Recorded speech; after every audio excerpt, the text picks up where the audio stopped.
Good morning, everyone. How are we doing? Good morning, everyone. How are we doing? You're doing good. We are a few, but we will get there. Plenty of space here at the front. Can you guys come closer to us so we can see you? Here, there's this law about stages that the closer you are, the more energy we get and we feed on. So that's very cool. Thank you very much. So anyway, we are hitting our third day of South Summit. It's been long, but I hope that fruitful. At least everyone I'm talking with is doing business, is having fun. They're getting things done and seeing each other, which is very important. So my name is Alex. I'm going to be your host this whole morning here on this stage, and I hope you enjoy.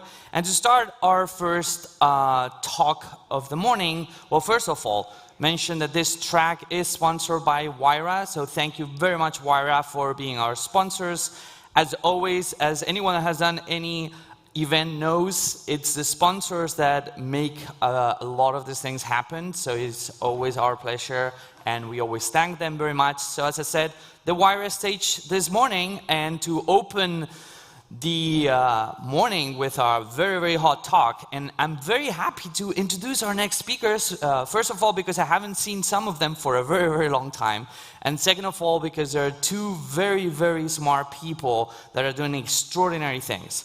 And to talk about how to democratize access to the capital markets using blockchain. So just for the record, we're going to start hitting hardcore deep tech this morning. I hope you enjoy it because there's going to be a lot of it.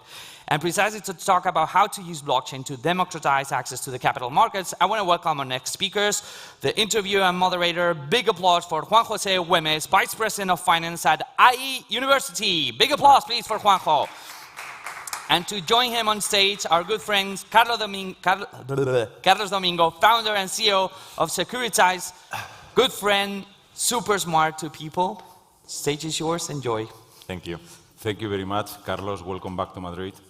Thank you, Juanjo. How did you be here with you again? How did you find the city? Did you Actually, I found it pretty good.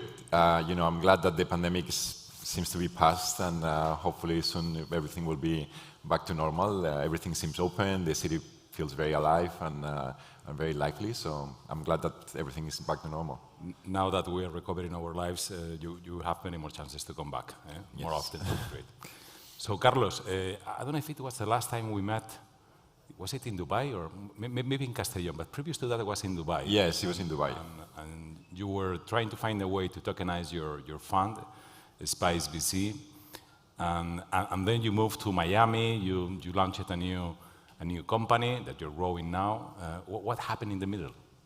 So basically, in 2016, after spending a few years in the telecommunications industry here in Spain, first at Telefonica and then in Dubai at Du, I was kind of looking for something new to do. And, because my background was startups and technology and also working in a regulated entity like telcos, I figured out that probably fintech, which is, again, is a combination of technology and regulation, is where there seem to be happening more interesting things.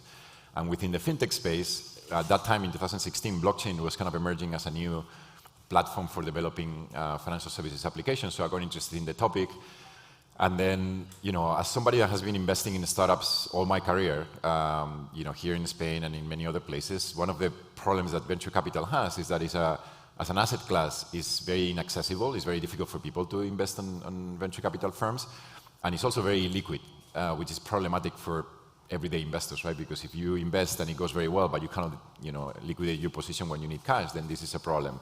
And then, blockchain seemed to me like a good platform for solving these two problems, right? Like how can you give accessibility to people and provide liquidity? So together with a partner, we have the idea of let's tokenize a venture capital firm, which basically means issue a token on the blockchain that represents the limited partner interest in the fund. And we did that successfully to the extent that many people approached us to replicate the same thing, and that led to the creation of Securitize, which basically does this for other companies. Wow. So trying to find out a solution for a problem for your fund, you actually started another opportunity. So what's going on in the United States and all over the world? Because now the biggest investable market is not the stock market anymore. It is the private market. So how is shifting value from public to private markets? If you look at what has happened, 20 years ago when I started in the tech industry, companies like Amazon, I remember in 1997, Amazon went public when it was a 3-year-old company. It's a very young company, went public very early. The market cap at that time was $200 million. Today, Amazon, 20 years after, is more than $2 trillion. And most of the, let's say, growth has happened in the public markets. And being on the public markets means it's very accessible, right? Anybody can go and buy shares of Amazon and benefit from the growth of the company.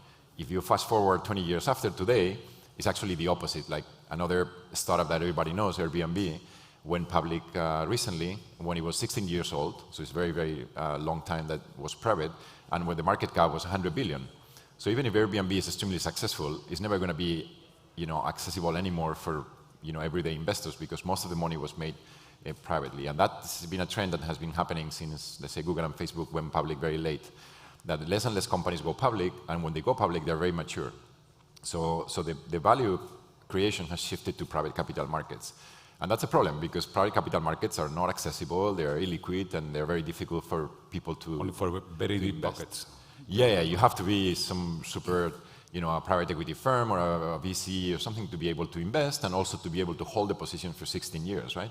So if you and I need cash, we can't just wait 16 years to liquidate that position, and that's problematic. So. Absolutely. And how can we use blockchain to unlock that private markets and making them accessible to everyone? So if you think of blockchain as the next public utility, right? Like the internet was kind of the public utility we've enjoyed until now, and try to find a parallelism between what happened with the internet and what's happening with blockchain now. One of the things that the internet did very well was to enable the long tail of markets, right? So if you were, let's say, a restaurant, 20 years ago, or 10 years ago, you didn't have an efficient way to advertise, right? Because you couldn't put an ad on TV. Obviously, it's too expensive for a small business. You couldn't put an ad on newspapers because they were like kind of mass market. And the internet somehow enabled a restaurant to advertise in a very efficient way and to reach the long tail of customers. Like if you're a restaurant, you only advertise to the small community of people that will likely come to your restaurant. And as opposed to what people thought, the advertising industry was going to be destroyed by the internet, it's actually the opposite. Today, there is more advertising dollars precisely because of this long tail of markets and companies that are advertising that were not advertising before. And the same thing happened with commerce, with eBay first, and then with Amazon that allow small merchants to be able to efficiently sell. I was with the co-founder of Glovo. That's the same thing, right? Like delivery for a small restaurant was not viable before, right? And then these businesses have allowed delivery to become very efficient for the long tail of business and restaurants. So, and the same thing with communications and with many other things. But the thing that was still not kind of enabled was capital markets, right? Like if a small business wanted to, sell equity to somebody, or if somebody wanted to invest in a small business, that was not, something feasible until blockchain as a, let's say, public utility has emerged as kind of like the force that is enabling this long tail of capital markets accessibility. I mean, one of the problems with advertisement, the market didn't disappear, obviously, but now it is concentrated in a very few companies which absolutely control the market. So do you expect with blockchain, the Internet of Value, do you expect a concentration in the future?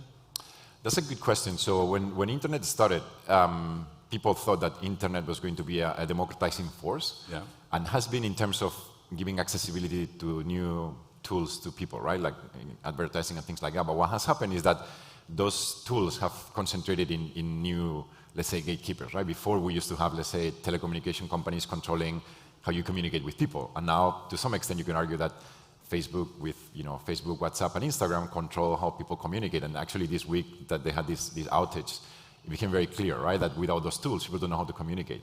So, hopefully the same thing doesn't happen with blockchain, but there is a probability that it might happen, right? Today, let's say how people transact is controlled by companies like banks and credit card companies and things like that, which are not as perhaps monopolistic as other industries, but they're highly concentrated. And there is a risk that this decentralizes the access, so it kind of democratizes access, but through new gatekeepers, let's say like companies like Coinbase or companies like that centralize the access to cryptocurrencies and blockchain. And hopefully that won't happen, but there is a risk that it might happen. It's a risk. So do you see any regulatory risk, for example, in the United States where blockchain is growing like crazy? It's not a risk, but it's a reality that is going to happen. It's very, if you think about today, blockchain and some of the new trends like DeFi, decentralized finance and things like that, is a bit of the Wild West, right? Like, you can transact with somebody without knowing who the other person is, and transact actually huge amounts of money, right? And I don't think that this will last, right? Because this has a lot of benefits, but it has a lot of problems as well, because you might be enabling, a terrorist organization to basically launder money, or you might be transacting with somebody in North Korea and you don't know, and someone in Afghanistan and things like that. So it's pretty clear to me that some degree of regulation is going to come, and it's already coming. Hopefully, countries will apply regulation in a way that it doesn't prevent innovation, and it won't be like some dictatorial countries like China that they don't regulate, they prohibit. I think that's super negative. But Western countries probably will regulate without prohibiting and enabling innovation. The same thing happened with internet. So blockchain allows us to make transactions immediately, frictionless, and in a safe way. Do you see in the future mixed transactions? For example, you go to buy your coffee to your favorite coffee shop, and you buy the coffee and a small portion of equity of the company you're... Yeah, so I think that there is kind of for certain people, like let's say us here in Spain or in the United States, transacting and paying is actually very easy, right? You guys here have applications that allow you to pay, do peer-to-peer payments. We just pay a coffee and you just tap your credit card and pay it. So there's certain problems that Western countries don't have that blockchain doesn't necessarily improve, right? It improves other things like basic, like cross-border transactions or transacting with large amounts of money or doing borrowing and lending on other type of stuff. But then if you look at other countries, there's certain countries where actually it's not easy to even open a bank account. It's not easy to go and pay, and people transact with cash in a very inefficient way. And for those countries, the impact of blockchain will be very, very different than the impact that we'll see on Western countries, because for those people, we actually access to very simple forms of banking and payments that they don't enjoy today. So and in this world without frictions and where anyone can make transactions in a safe way and immediately, how do you see the future of the fintech revolution? What we have seen in the last years is that a lot of startups from all over the world have been challenging legacy financial institutions such as banks, and they have done a great job. I mean, 1.5 billion adults all over the world who were left behind by legacy institutions now have a transaction account, and they have access to more sophisticated financial services. Do you see a future in which not only the unbanked people are banked, but a future in which the banked people can have a chance of being unbanked through blockchain and having multiple providers of financial services without having a banking account? Yeah, so as I mentioned, I think the impact is going to depend on where you live, right? So if you, I don't know, live in Africa and you don't have a bank account, or I don't know if you guys saw recently that El Salvador approved Bitcoin as a legal tender, as a currency in the country, and the problem they're trying to solve in El Salvador is basically the first problem you mentioned, right? People actually don't have a bank account, and people transact in cash, and they don't have efficient way for actually paying to each other and transacting with money. So that problem, we obviously don't have it here. Here, the problem we have is the opposite. We have gatekeepers like banks that are, basically charging commissions and controlling the flow of capital and money as gatekeepers. And what the impact for us will be actually be able to get rid of these people and transact in a different way that is cheaper, faster, and more, if you want, decentralized without necessarily a financial institution in between guaranteeing the payments, right? So I think the impact that blockchain is going to have will largely depend on where you live. It will help, bankerize some people, and it will unbank some other people, as you said, and basically transact in a different way. I have an anecdote. When I raised my Series B recently, because most of the VCs that I deal with, some of them are traditional financial institutions, but some of them are companies in the cryptocurrency space, and then some people actually pay me with traditional wire transaction, which takes like 3 days to arrive, which is ridiculous, right? Because this is not actually that somebody physically moves money. It's just like a computer that updates a ledger, right? So, and then some other ones actually pay me in cryptocurrency, in stable coins, one called USDC, and it literally arrives in like 3 seconds. So, the experience of like basically somebody calling you saying, okay, I just signed the purchase agreement of your shares, send me the QR code of your wallet, and then you send in the QR code of your wallet, and then suddenly you see X millions of dollars showing up in your wallet instantly is actually quite amazing, right? And that's a thing what will make people like us, which are bankerized, to try to move away from traditional financial services that are inefficient for no apparent reason, right? Except because they sit on legacy financial systems that don't allow them to transact efficiently. So. Well, that's the funny thing about disruptive innovation. Now I'm remembering Christiansen, who passed away 1 year ago. Disruptive innovation is making complex and expensive things cheap and easy to use, and then accessible to the most. So maybe these solutions that have been developed for people who are unbanked, like in El Salvador and many other countries, become more sophisticated and become better, and finally they may surpass the kind of financial products that we use today, and which are based on protocols and technology from 30, 40 years ago. So yeah, this is the problem, right? So a lot of people, and myself included, I don't understand why a cross-border transaction, like if you send money from Spain to the US, takes 3 days. It's just, in the world that we live, that everything happens electronically and through the internet, it's just like, pretty surprising that they haven't figured out how to do it in a much more efficient way.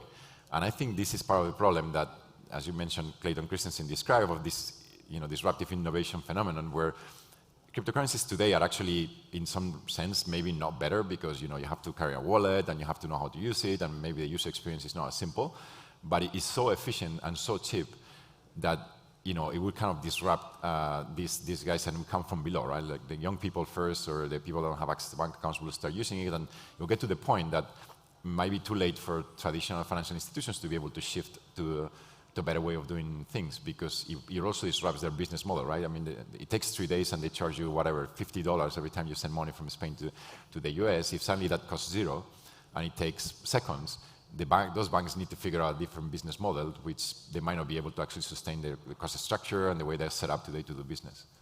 So we can tokenize now any kind of assets. What are the fastest growing markets you see in the coming future? What kind of assets?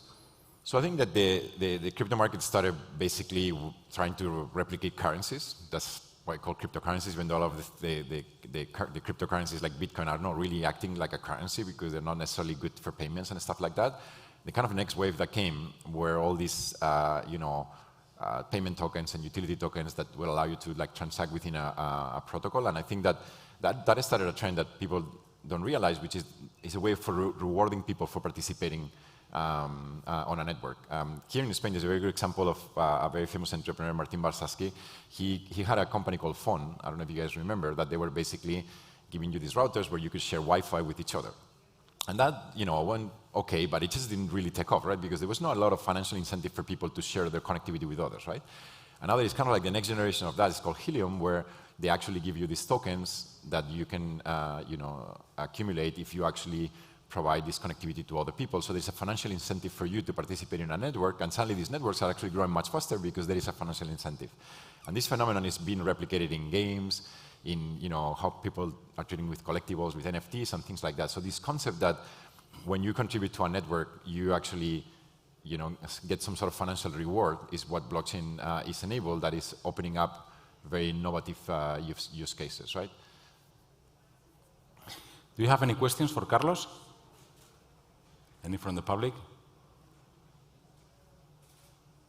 So my last question, Carlos. My last question, while you think about your own question. My last question. So what we have seen, the fintech revolution has contributed to poverty alleviation more than anything probably in the history of humankind. 1.5 people having access to basic financial services. So that's much more to what multilateral institutions, governments, NGOs have done for developing countries. So how do you think blockchain and the development of these platforms are going to help, especially developing countries and those people who were left behind by the legacy financial system to look forward, to a better future? As I mentioned, this concept that when you contribute to a network in any way, and contribute to grow the network, you have a financial reward for contributing to the network, is something that becomes very interesting, especially for people in emerging countries, that they need to figure out how to earn money. There is one of the things that is now emerging on blockchain is this concept that if you participate on a game and help make the game better, you can receive rewards that are actually, you can convert into money. And there's one game called Axie that has exploded in the last few months, where apparently 90% of the people that are, supporting the game and playing and transacting with the game are from the Philippines. And it's exactly because of that, because people there in the Philippines, for whatever reason, they figure out that a way for them to, earn money by contributing to a network which is primarily being used for people in the US is by participating in this game and making it better. And then they get these tokens as rewards that they can go and sell and convert in actual money for them to pay, right? So I think that you will see a trend of people in emerging countries being able to earn money by participating and supporting networks that are maybe used in Western countries where people don't have that problem of needing that much money, and then they don't want to spend the time participating on the network. And the fact that these are global networks that are completely open, permissionless, that anybody can participate, is what is going to enable these people in emerging markets to earn money that was impossible to do it before. So, do you think about any question, Luis? What do you think about central bank digital currencies? A lot of people say those are not blockchain because it's not decentralized. So what's your view on that and your whether that will be a reality very soon? So, yeah, I was actually talking to somebody that knows quite a lot about this, Julio Faura. Look, I'm a bit skeptical about, large corporations, and I work at one, so I know, firsthand, innovating in anything, right? Because the incentive they have of, removing their position as an incumbent in an industry is very low, right? So, governments is even worse.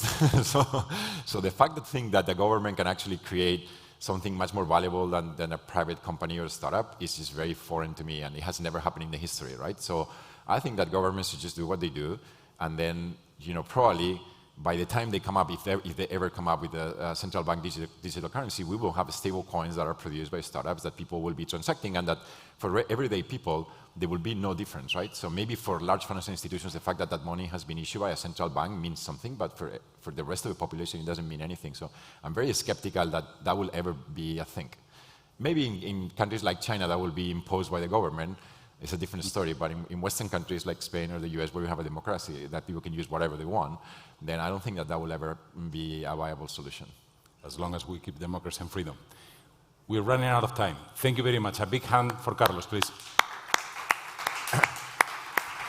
Thank you very much, gentlemen. Perfect. Yeah, he's a good student. He knows he has to finish. Thank you very much, guys.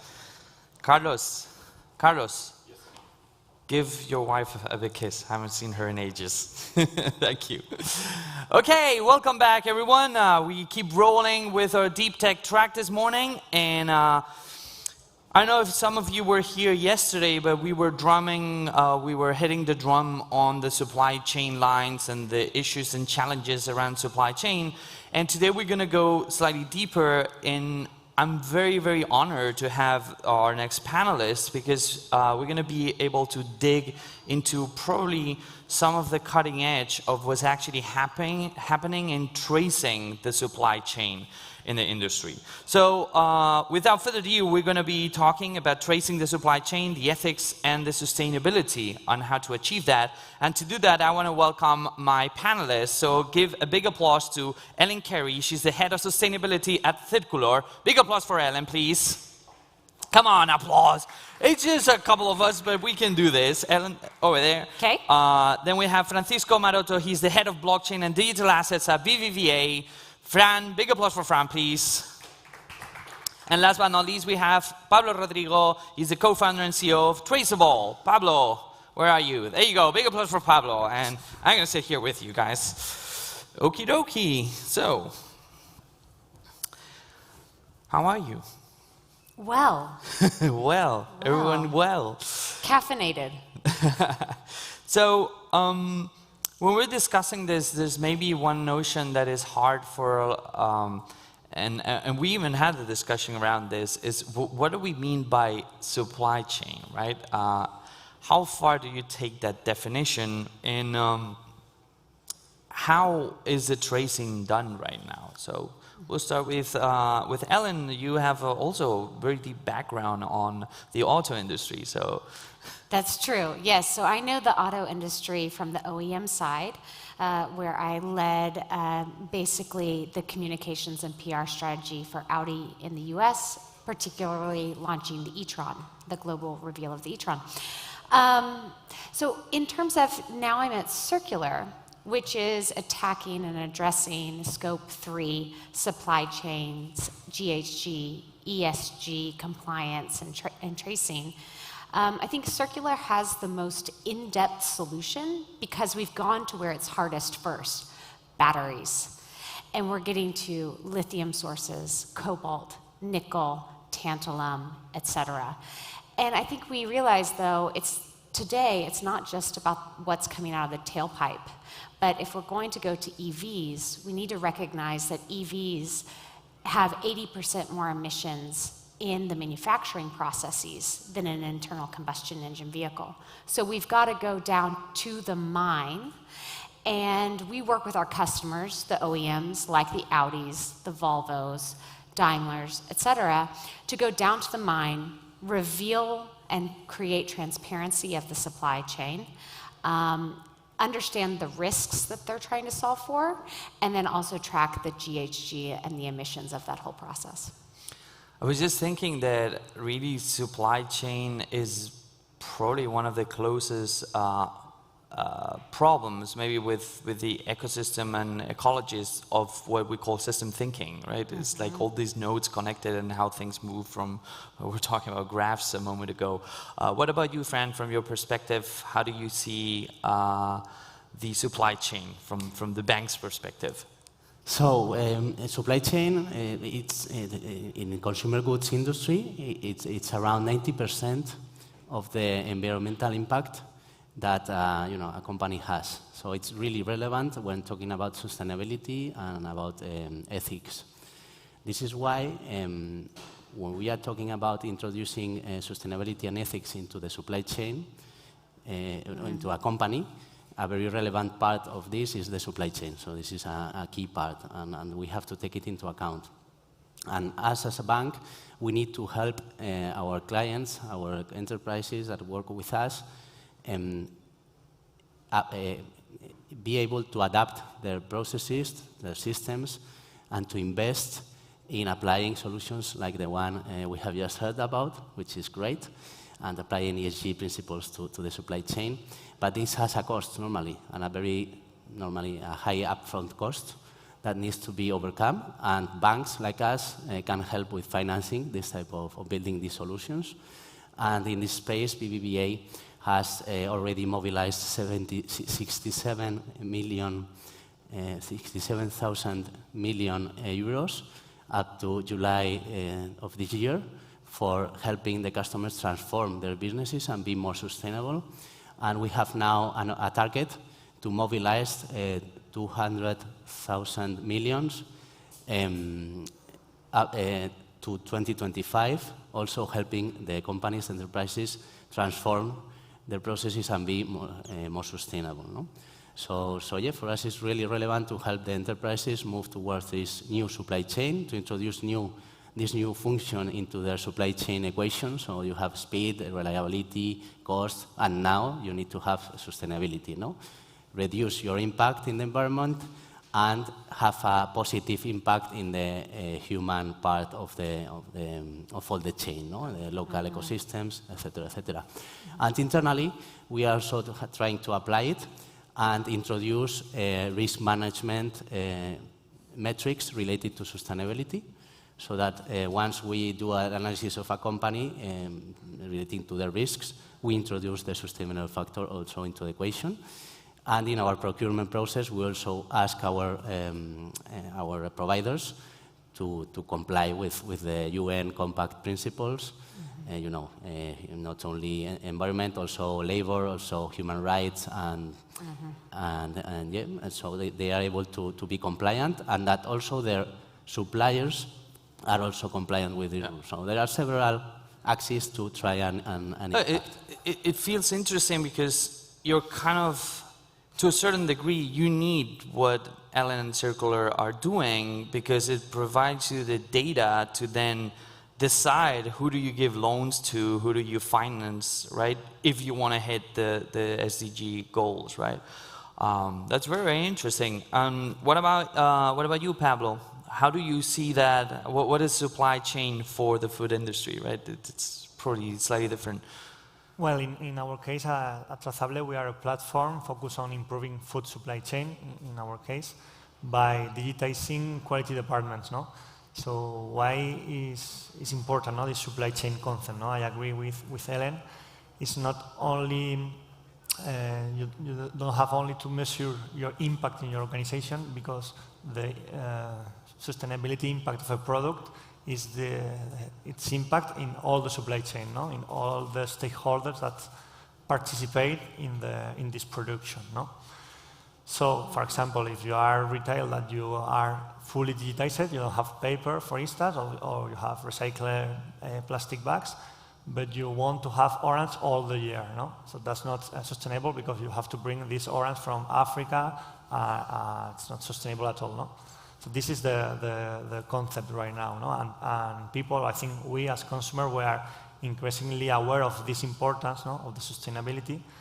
So there are more and more companies that are trying to connect all these stakeholders, because that's for our opinion, that's the main problem, no? That companies are working by their own and measuring their own impact. But you need to connect all these dots, all these companies, to measure the real impact of all this supply chain, no? And this is complicated because there are companies in our sector, in the food industry, that are not digitized at all. They are paper-based. So in the primary sector, for instance, so you need to bring like digital tools, and after to create an ecosystem in order to they are able to share this information, no? And this is maybe the next topic that we're going to discuss on with the technology, but that's very important, because if not, who's going to manage this information, no? Yeah. It's actually interesting, because we have like three versions of or three sides of the supply chain here, and Ellen and I we were discussing this before. Like, I would like to have a brief answer on who is putting pressure on your industries, because Ellen, you're working more on the heavy industry side, right? On the auto industry. And I keep wondering who's putting pressure there to accomplish the traceability, to reach the sustainability goals, while I think with Fran, in your case, it's you guys putting the pressure on others to achieve that.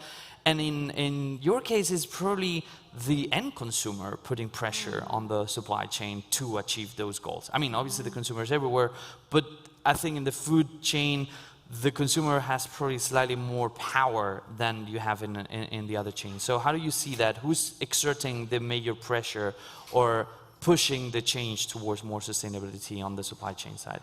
So I think it's important to recognize that there's different pressure levers in different markets. So as an American living in Europe, I would say, especially living in Germany with the auto industry, that pressure is really coming from the customers and the consumers. When I go to the US, that pressure is more about supply chain resilience, increasing domestic manufacturing, local economic development, which they also need traceability, and also de-risking their supply chain. There is a climate focus, but the driver is not as strong as what we're seeing in Europe with the consumer. And I've seen it in terms of automotive. I think it used to be that, like, here's our product portfolio, OEM, and here's how we're getting safer, here's how we're getting, we're reducing our emissions, etc. Really, at the Munich show, auto show, a month ago, I've really seen a shift. It's now, this is our brand identity in terms of sustainability, safety, and the customer value proposition, and then here are our products to demonstrate that. And I think that's really key. Putting the markets together, though, companies will want to design for one market. So what's being done here in Europe will be very important, especially when that's coupled with such regulations like a battery passport, etc. They'll want to design for the most stringent market and then cascade those to others like the US etc. So to a certain degree, Europe is kind of spearheading the user-centric view and pressure for sustainability. When it cases. comes, I mean, Circular does a lot of things. We do plastics, we work with Boeing on what's inside their planes, but just focusing on the EV part of this and the battery side of this, yes, I think Europe is ahead on really thinking this through on batteries, how we trace them, and then how we also create a circular future with them. Okay, what about you, friend? Well, I think pressure comes from the top, from all, from all angles. I mean, the different stakeholders in a company are starting to put pressure into the company. So we have the customers, Great. as we have been commenting. We have the investors. So investors are now, investment funds are looking to sustainability KPIs, sustainability metrics in order to invest in a company or in a bank. We see pressure even from regulators that are starting to regulate. And you were saying that we don't have that pressure, but we do, because now the central banks are starting to have working groups focused on sustainability in banking. So even in banking, that I mean, it's not directly related. Well, it's directly related because we finance trade finance and supply chains. So there is pressure from also the supervisors, the regulators into sustainability. And finally, I would say that for the own interest of a company, sustainability can be a competitive advantage and can be something that if you start working on it, adapting and being more sustainable, in the future it can help you be more competitive and survive in a new environment where sustainability can be more relevant, not only from the customer perspective, but also from, as I said, the investor perspective and the supervisor regulator perspective. So I think pressures are starting to come from different angles, and of course, the country differences it's so different, developed countries from non-developed countries, but slowly they also start beginning to operate in the sustainability space. And it's also our role to do this awareness work in those countries to start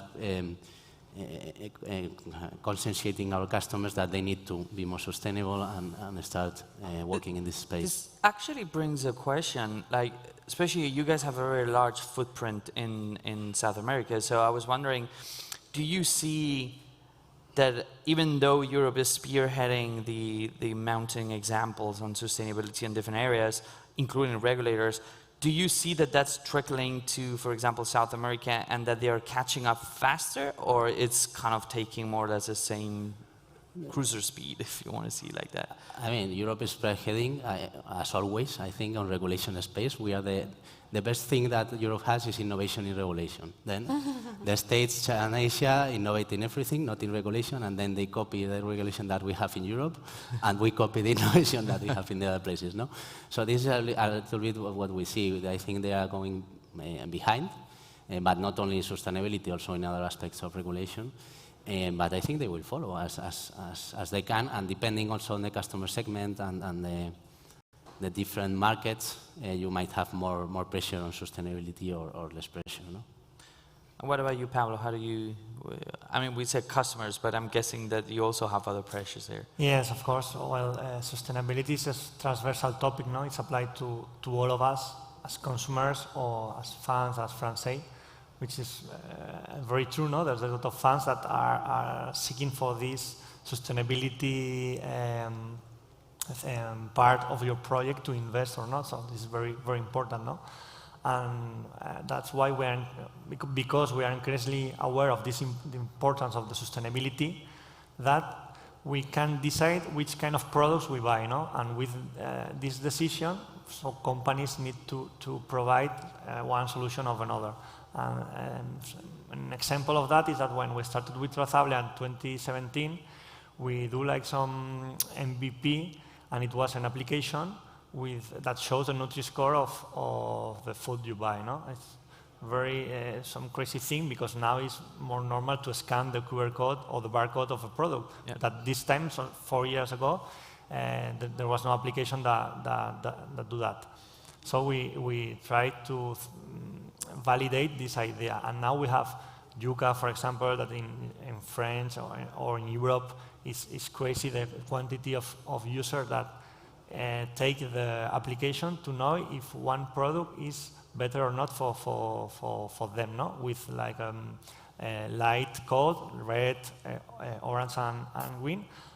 And there are a lot of companies that are changing the formulation of the products to have a better mark, a better score in this application. So that's crazy because there are huge companies that are changing because consumers have a lot of power, and we are not aware of that. So after it's like a domino puzzle that each piece is falling. No? So retailers ask to their suppliers to be more sustainable, and you need to do that, because if not, you are not going to increase your company. Nothing like creating a ranking and transparency for people to start acting on these things. Speaking of which, I think when we talk about traceability, and specifically in the supply chain, there's always a big elephant in the room, because everyone I think it's the use case, or one of the largest use cases for blockchain technology. However, I want you to talk in general about the technological stack that you guys use to trace this, because I know for a fact, Fran, you're very deep into blockchain, you're leading the blockchain initiatives. However, as you were saying a moment ago, in your case, it's not always about traceability, it's also about sharing. So how do you see, first, what kind of toolkits, technological toolkits do you use normally? And more specifically, how do you see blockchain fitting or not fitting in some cases there? Critical to Circular's approach is really identifying with our customers the risk that they're trying to mitigate and what they're trying to trace. We get a lot of customers that say, we need traceability. But our response is usually, can you go deeper? What especially is worrying you? What's keeping you up at night? What do you need help on? So really, first it's pinpointing. Then it's, to your point, using a toolkit, not one solution, that really uses that data and the existing data we have on very unique supply chains like cobalt, lithium, and nickel. They're very unique, so then really pinpointing that solution or that need from the customer, and then fitting to what they need. So we use a mix of database technology, machine learning, and like you said, blockchain. Blockchain is really, when you get into critical and conflict minerals, there is a lot of risk in them right now. There hasn't been accountability in them. And with that, there's a lack of trust. So the blockchain really helps us create, from all of these inputs of data, a system of trust, accountability, and an irrefutable record of the commodity as it changes shape throughout the manufacturing facility and that. So. Yeah, but as far as I know, I heard that you were struggling in some sense with that part, because obviously when it was hard to trace how it changes shape, right? And when you have like things coming from different mines, and then someone kind of smelts it together, but then it kind of keeps changing. So sometimes, as you were saying before, like there are parts of the supply chain that are completely undigitalized. So how do you trace that? How do you input that data that you don't have into the blockchain? Well, first, it requires a very strong customer at the OEM side who sponsors us throughout their supply chain. It also, they put it into the That's their money, I believe. Yeah, they put it in their requirements, and then they are really the driver into the supply chain. Now, we do have to go all the way down to the mine and digitalize that mine with trustworthy technology, apps and facial recognition that allow us to see, for say, an XC40 electric vehicle for Volvo, where the cobalt came from, who mined it, what sack. I mean, we can see a picture of the sack of cobalt and who mined it. That level of detail. If you give us a VIN number from the XC40. So yes, it is possible. And it's about creating trust and accountability at every step in that process. Perfect. What about you, Fran? How do you see that? Yes, so I You're think... You're biased, though. No, I totally agree with what you were saying. I see there are two main trends in the supply chain space. One would be circular economy, and I don't know if the name of circular has relation with that. And it's making things last longer, reuse, or have a very easy recycling process, no, because of the materials you use for using it. So that's one big space of the supply chain that has a lot of relevance. And the other part would be data and communications. And when saying data, we have been talking about this and we have introduced it before. We are talking about understanding very well where are the products, what are the relevant metrics for sustainability and for other things, and being able to interpret all this data to define new strategies or to adapt. And we were talking before about this, about how certain providers can fail you, and if you have everything registered and recorded on a system, you can react quickly. No? So this part of data, metrics, KPIs, following all these goals that we put in place with our providers, with our banks, or whatever, is really relevant. And also communication. So being able to communicate that we are complying with those metrics, we are complying with those KPIs, we are achieving. That's also very relevant for the community in general. So all these stakeholders we were talking before will be able to measure and follow what we are doing, and if we are doing it right. No? So this is really relevant. And I think that blockchain has perfect fit in both spaces. No? As we were saying before, provides trust, provides immutability. It's a perfect system for certification, certification of origin, certification of the different steps in the process. And also, it's a perfect place for a single source of the truth for all the different stakeholders, all the different participants on the supply chain. They can connect to the same system, have the same information, work on top of the same information. This saves a lot of time and reconciliation, saves a lot of paperwork and papers moving from one place to another. And this we know because we have been working with documentary credits and how we can digitalize it with blockchain. So I think, blockchain can bring lots of things into the equation that were not here before. But it's interesting because I remember when we were preparing this panel, you mentioned that in your case in particular, the most efficient ones for your use cases were private blockchain. So you're not really tapping that much on the public blockchain space. Well, this is mainly because the public blockchain space, the public blockchains have certain limitations or challenges that they have to solve, and they are working on it. They're expensive. And we are seeing Ethereum 2.0 trying to evolve and to be more cost efficient in terms of gas, and to have more scalability, more throughput. If we are building an enterprise system, we need speed, scalability, and at least that we can forecast the costs that we are going to have with that system. And with public blockchain, this is difficult unless you start working on top of layer 2. So you can do it, but there are combinations that you have to start applying. With private blockchains, they have been built for this. So they have been designed for enterprise use, and they are more scalable and more efficient, at least for now. And the cost, you can control the cost, because as it's a private blockchain, you introduce the rules in the system, so you can control it. So the solutions that we are seeing, at least going live now, most of them are based on private blockchain technology. And you, Pablo? What's your tech stack? Well, I agree with what they say now. In our case, it's quite similar. We have the cloud platform, and after that, we use blockchain to certify or to connect the dots, the companies. And as Helen said, well, in the food industry, all the companies, at least in Europe, need or may have should have the traceability, because it's mandatory, But they have the information about the suppliers and the clients. Don't know what step before and what step further. But for illustrate this concept, if a food safety issue occurs, there's a problem, and it's not in your company, you need to call your supplier and ask them for the information you need, And there is where the problem appears, because normally all the data, most of the data is paper-based, and that's the information for the FDA in the United States. So that's the main problem.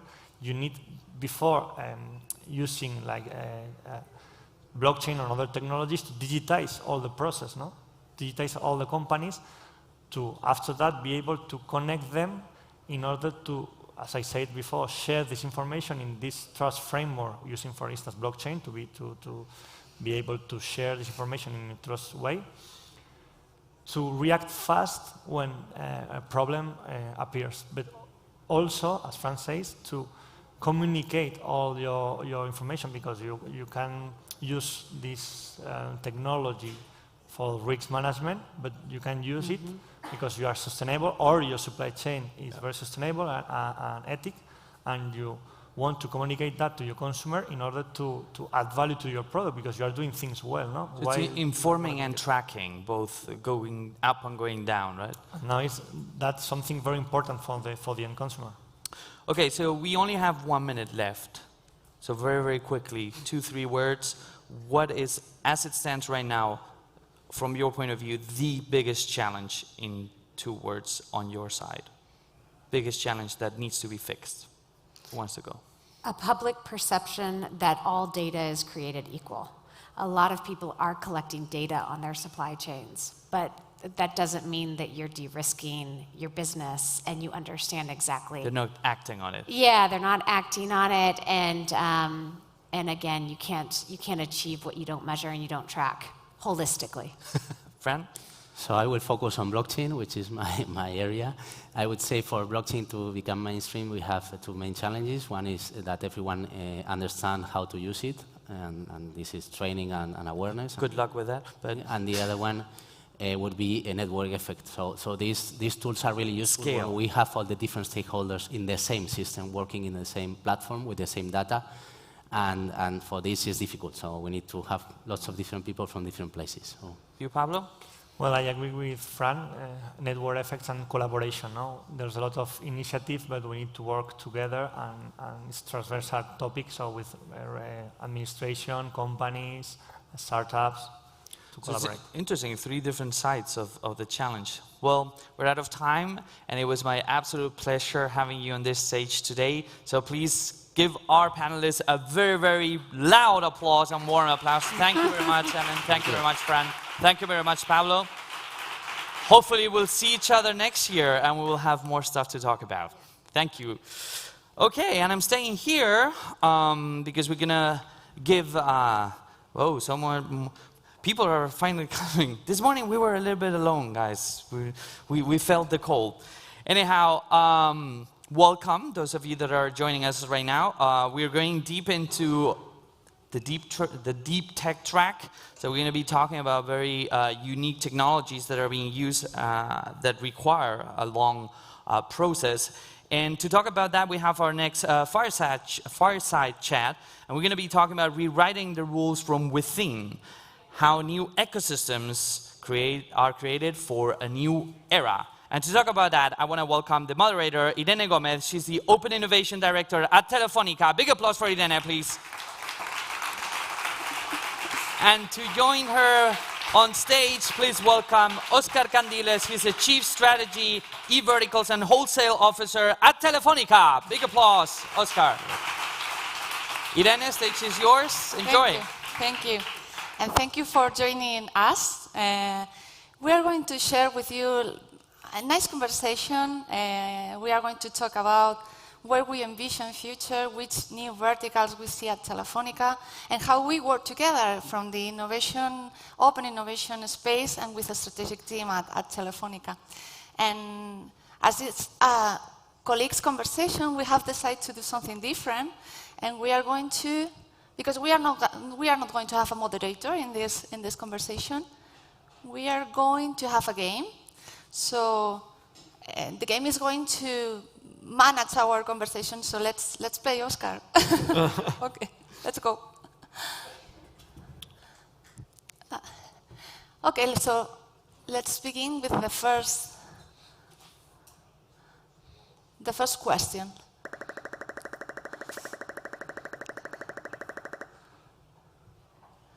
And let's see which one is.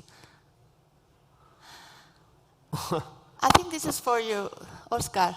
Okay, it's an easy question to start the meeting today. Well, let me show you the situation that we are living, no? Because the situation that we are living in the telco sector is very tough. It's very difficult, and this situation pushes us to think beyond our limits. to look for new growth opportunities. And verticals arise like these opportunities. No? Firstly, we are in a regulated sector where it's very difficult to grow for companies like Telefónica, come in a situation as an incumbent, okay? And additionally, the core services that we have, the mobile, the TV, the broadband, have very high penetration today in Spain, no? For this reason, it's necessary to think beyond this in order to identify new things, no? E-verticals are rising in this space, leverage on three topics. One, we are looking for opportunities where new technologies, for instance, as 5G or cloud computing, or could give us some benefits or some advantages with respect to other players. The second thing is where Telefónica can leverage on specific assets or unique assets that Telefónica, for instance, has in Spain. The commercial capabilities, the field force areas are something unique if you compare with other companies in Spain. And finally, areas where the penetration of the service is very low and have high growth potential benefits. No? For this reason, at the end, we are creating these verticals as a tool to grow in the future. And today, which are the verticals you are interested in, just to share with the audience? Well, we started with two, security and e-health. In security, we decided to do a joint venture with Prosegur in a company called Movistar Prosegur Alarmas. It's working very well. We are growing 50% year over year. I think that it's very, very successful approach, the first one. The second is health. Okay. In health, we are exploring the opportunity in a different way. Okay, we have a strong partnership with a worldwide leader in telehealth, called Teladoc. Yeah. But we are exploring more things because we think that it's not only to do with only one agent or only one player, and we are exploring other opportunities with other third parties. Mm-hmm. Let's go for the second one. Okay. Let me see. Here you are.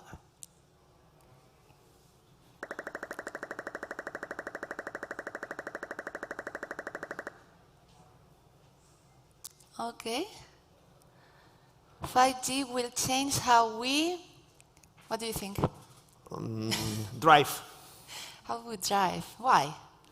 Oh, because I think that probably the situation that we are going to live with the cars in car sharing or automotive car and this type of things probably will change a lot. No? I think that the idea, the insurance company are changing with respect to the drive in the future.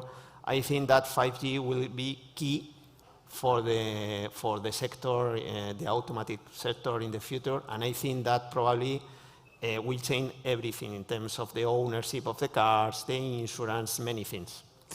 I will say that 5G will change how we experience healthcare. Why? And I tell you why. Combining 5G with leading-edge technologies, I think will allow to create new health experience for patients. And this is because I think we are going to have, sorry, it's some noise. We're going to have the possibility to create an ecosystem where we are going to be more intelligent because we are going to use data. We are going to be more efficient, and we are going to be able to offer new experiences. And I will give you an example. We have a startup that we invested in UK that is called Visionable, and they have the objective to change healthcare in the way they want to create the new digitalized hospitals. And they have a project in which we've been participating with 5G. They have something called a smart ambulance. And they are offering to different hospitals in the UK the possibility to assist stroke patients inside the ambulance by connecting with 5G with the hospital, so they have high-speed resolution connection and video conference, so the expert in the hospital, while the patient is moving, they can interact and do something that, so they don't have to wait until they arrive to the hospital. So I think that's a nice example that shows how this experience can change. Yeah. Let's continue. Okay.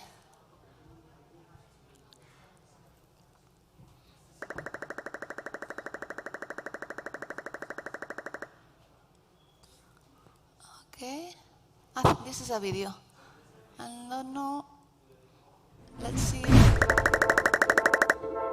Volava, una nueva forma de entrenar desde casa. Tenemos la aplicación de fitness más completa del mercado español para que entrenes como nunca antes. Con nuestros productos de nueva generación puedes medir tu rendimiento y puedes entrenar diariamente en nuestras clases en directo o bajo demanda. Okay. This is one of our invested startups at Wayra, and it's about also, because we understand health with different angles, and fitness, and Volava is, as you can see in the video, is giving you the possibility to do fitness at home, but having this connected equipment. And we have a nice story, because we find Volava in Wayra, Barcelona. We invested. But it's a nice example, and it's good to have it here, because it shows how open innovation in a big corporation can collaborate with strategic areas, because we are doing a nice pilot now with Volava. I don't know if you can share with the people what we are doing with them, but we are having pilots today in our Movistar shops. But please, Oscar. Well, I think that fitness or well-being, or I don't know which is the best word for this, no? But I think that home is a trend that has changed a lot, taking into account the COVID crisis, no? And I think that we explore the way, trying to complete our offer in terms of the health world, no? And we work together in order to identify something in order to cover this space, no? And we started to work, seeing Volava as a company in order to complete our health vertical. And we started to design a pilot at the beginning of the summer, trying to put the hardware and the software available for our customers in the Telefónica shops in Spain, in some of them. Trying to test if we are able to sell this type of services and devices with the other offers that we have in our core portfolio, no? It's the Fusion, the TV, and the other things, no? And it's working very well, because we are selling these devices with the software in the shops, and the people, the salesmen, are very happy offering this type of services to our customers. And our idea is to finalize the pilot maybe at the end of the year in order to scale up in the following year and to enter in the fitness at home space as a clear business for Telefónica Spain inside the health vertical. And something I think we need to be very proud of is everyone says the corporations are very slow doing things. There are only 4 months since we invest until we launch the pilot. So I think it shows that things can happen, and Volava is a nice example. Okay, let's move on. And well, there was a question here.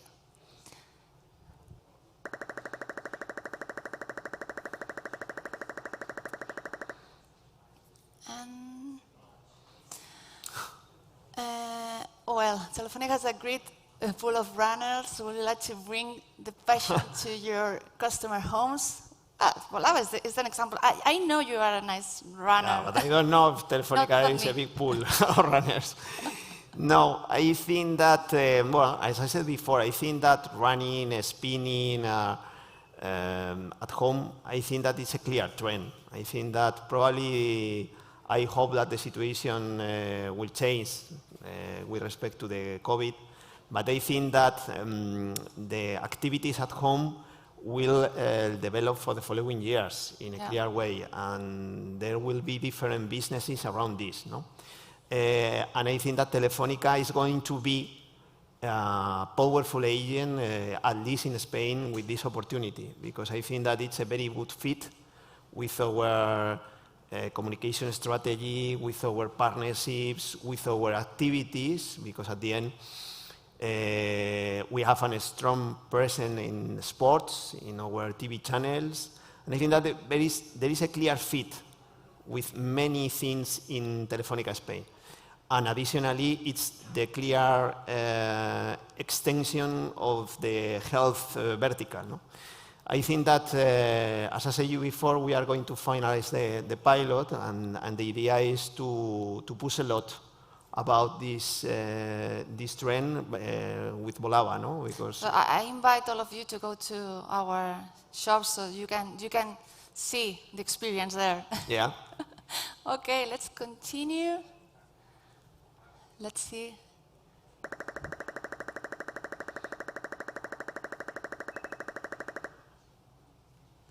Okay.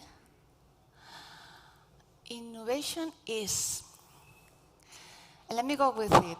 I like the statement that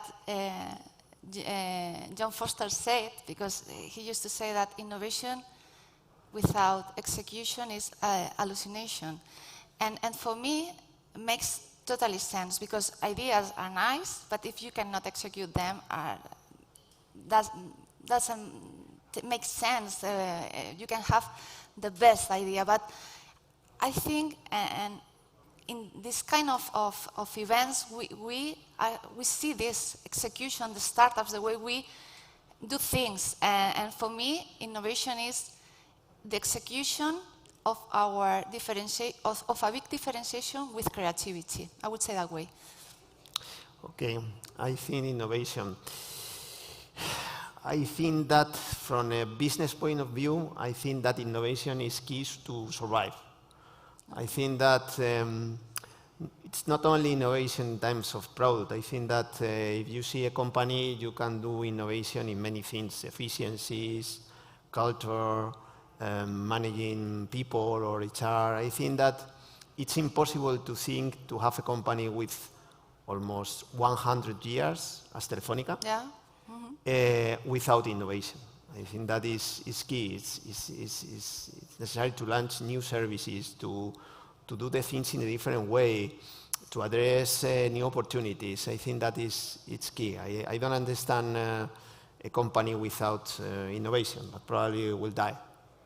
And nice to say that innovation is also the way we connect with the startups. So I think we have almost in Telefónica very, very clear that it's a way to go fast and innovate fast. It's connecting with innovation that comes from outside. Okay, let's move on and see what we have now.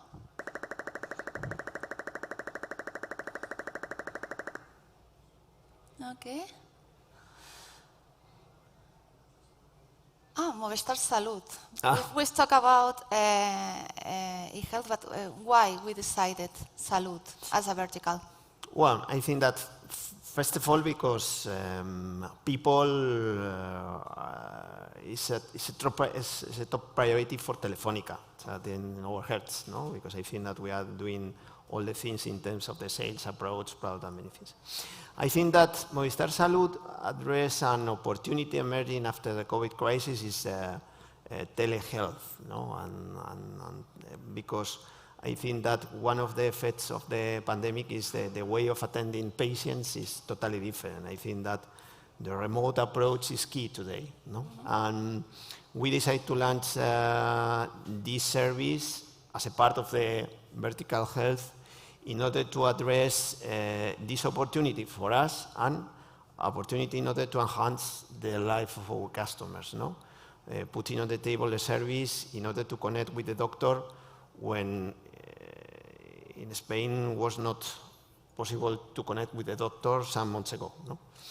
And I think that probably is a service that will evolve in different ways, going beyond the telehealth, but at the beginning the primary was to cover this objective. No? It's something emerging in the situation that we lived some months ago. Okay, great. And next one.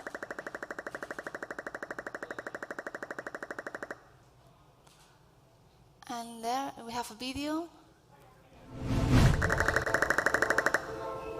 De repente noté un pequeño mareo al realizar uno de los ejercicios con el preparador de porteros y me mandaron rápidamente al hospital. Al principio no podía pensar que me pudiera estar dando un infarto, pero en realidad es algo que nos puede pasar a todos. Desde que conozco Idoven estoy mucho más tranquilo.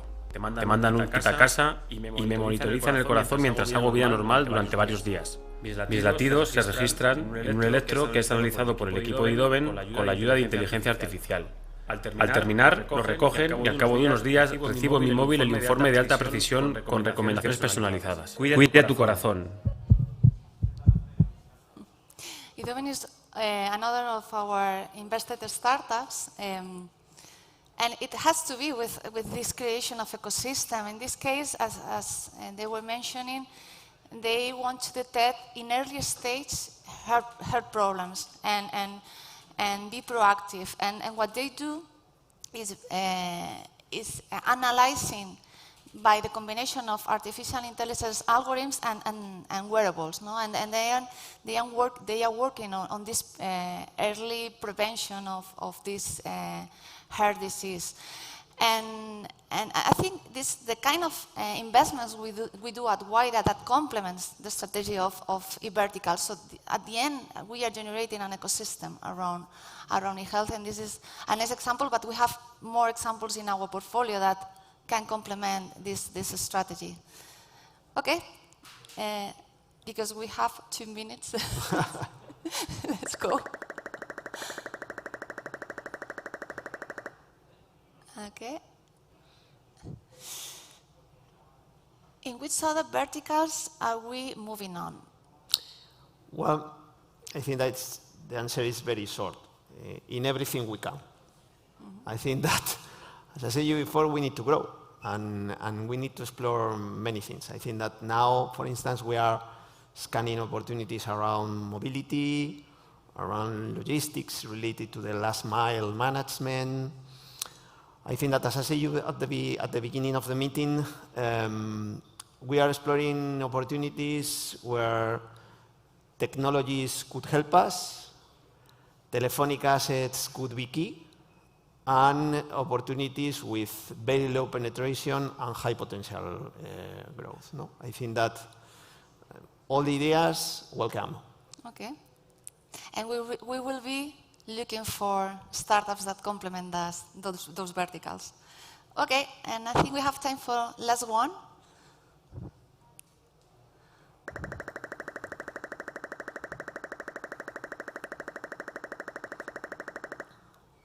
Okay. And, we have another video. Solum quiere llevar una energía limpia y accesible a donde más lo necesitas, a tu hogar, a tu oficina. Hemos desarrollado un suelo capaz de producir energía limpia gracias a su tecnología fotovoltaica. Un producto 100% transitable que no tiene ningún impacto visual sobre el paisaje urbano. En Solum creemos que la innovación es la clave para un futuro sostenible, para ti y para los que más te importan. Oscar didn't mention, but something that we are looking for also is energy. And Solum is an investment we did recently at Wayra. They are offering the capacity with solar energy to charge electric bicycles and motorbikes. And energy is a sector in which we are looking for and has a strategically interest for Telefónica. And Solum is one of those startups in which we have invested. So we reveal that energy, Oscar, is also one with the health, with security, but energy is the next one we are moving on. And the last one, in 1 minute time.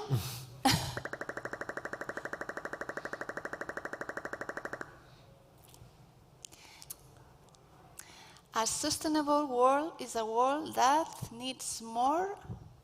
What do you think? I think that leveraging on technology. I think that technology is a tool that we have mankind in order to enhance the life. I think that it's key for many things. No? As you said before, I think that health is one topic, but I think that sustainability is pretty clear. No? Technology will help us to have a better world. Okay.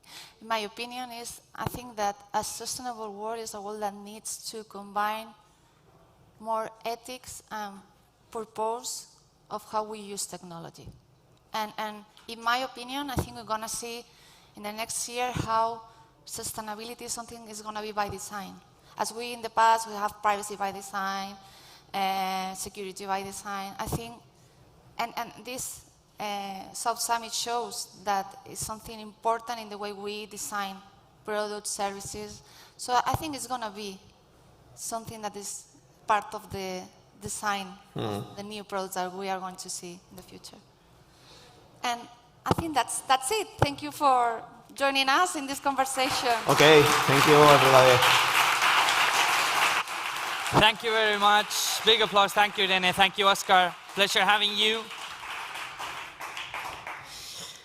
That was fun. This morning we were practicing with the roulette. So anyway, we're going to keep moving now into a technology space that a lot of people keep talking about, but there's not a clear idea of what it entails and why it matters. Plenty of space here at the front, guys, at the back, so if you want to get closer. Let's finish the coming ins, coming outs. Plenty of space here at the front row. So as I was mentioning, there's a lot of talk about new technologies and deep technologies, but there's one that keeps coming up in constantly with analysts, with strategy briefings, with the future of technology, which is quantum. What is quantum? What is quantum computing? Why it matters? How should you turn that into a national strategy like some countries are doing? And to talk about that, I'm very, very happy to welcome our next panelist, physical and virtual. So to talk about quantum computing as a national strategy, I want to welcome our first invited speaker. Big applause for Gonzalo Martinez de Azagra. He's co-founder and general partner at Cardumen. Here, please. I'm going to sit here. And to join us all the way from Amsterdam, I want to welcome my good friend and fantastic investor in quantum and working at Quantum Delta, Ton van der Noordende. Ton, hello, sir. Sorry, my Dutch is not that good. I need to practice. No worries at all. So, thank you both for being here. And this is not an easy topic. I know Gonzalo was asking me, like, how deep do we take this? Because it's a really complex topic. So let's start by giving a brief overview of what do we mean by quantum computing and what the race is all about. And Ton, I'm going to start with you. Yeah, of course. I mean, that's the question to ask, in my opinion, for the next decades. I mean, essentially, quantum computing is seen as one of the options to increase computing performance. And essentially, what are we talking about? We're talking about, Moore's law. Moore's law is about doubling performance and cutting down costs every 2 years. And this is something that the semiconductor industry needs to continue. And so quantum computing could be that premise towards the future to increase computing performance. What about you, Gonzalo? Yes, quantum computing is going to be a revolution like the internet was in its day. One of the things that quantum computing allows to do is computations that traditional supercomputers cannot do. Things like combinatorics, situations where you need to compute a lot of combinations very fast to make decisions in logistics or in simulation for molecule creation. These things take a long time for normal computers to do. And the minute you have quantum computing, these things are going to be almost instant. Yeah. So I'm actually going to take that and throw it back again, because what are, in your mind, like very representative scenarios for the use of quantum computing? going beyond cryptography, which is the usual, right? Where can we employ this that creates massive impact? If imagine we had right now full-scale, fully blown quantum computer, what would be a very powerful use case here, Ton? I mean, of course, the caveat that is right now, it's still a very unstable technology, and we have not yet reached the status where we can actually make meaningful computations that classical computers cannot do, despite some of the claims from some of the big corporates. But I mean, just to give you one idea, we can, for example, test how drugs impact a cell. We can look at cellular aging, essentially looking at a free radical theory of aging, where we could actually maybe reverse aging. We can look at immune responses, bacterial viral infection solutions, which of course are unfortunately very actual in today's society.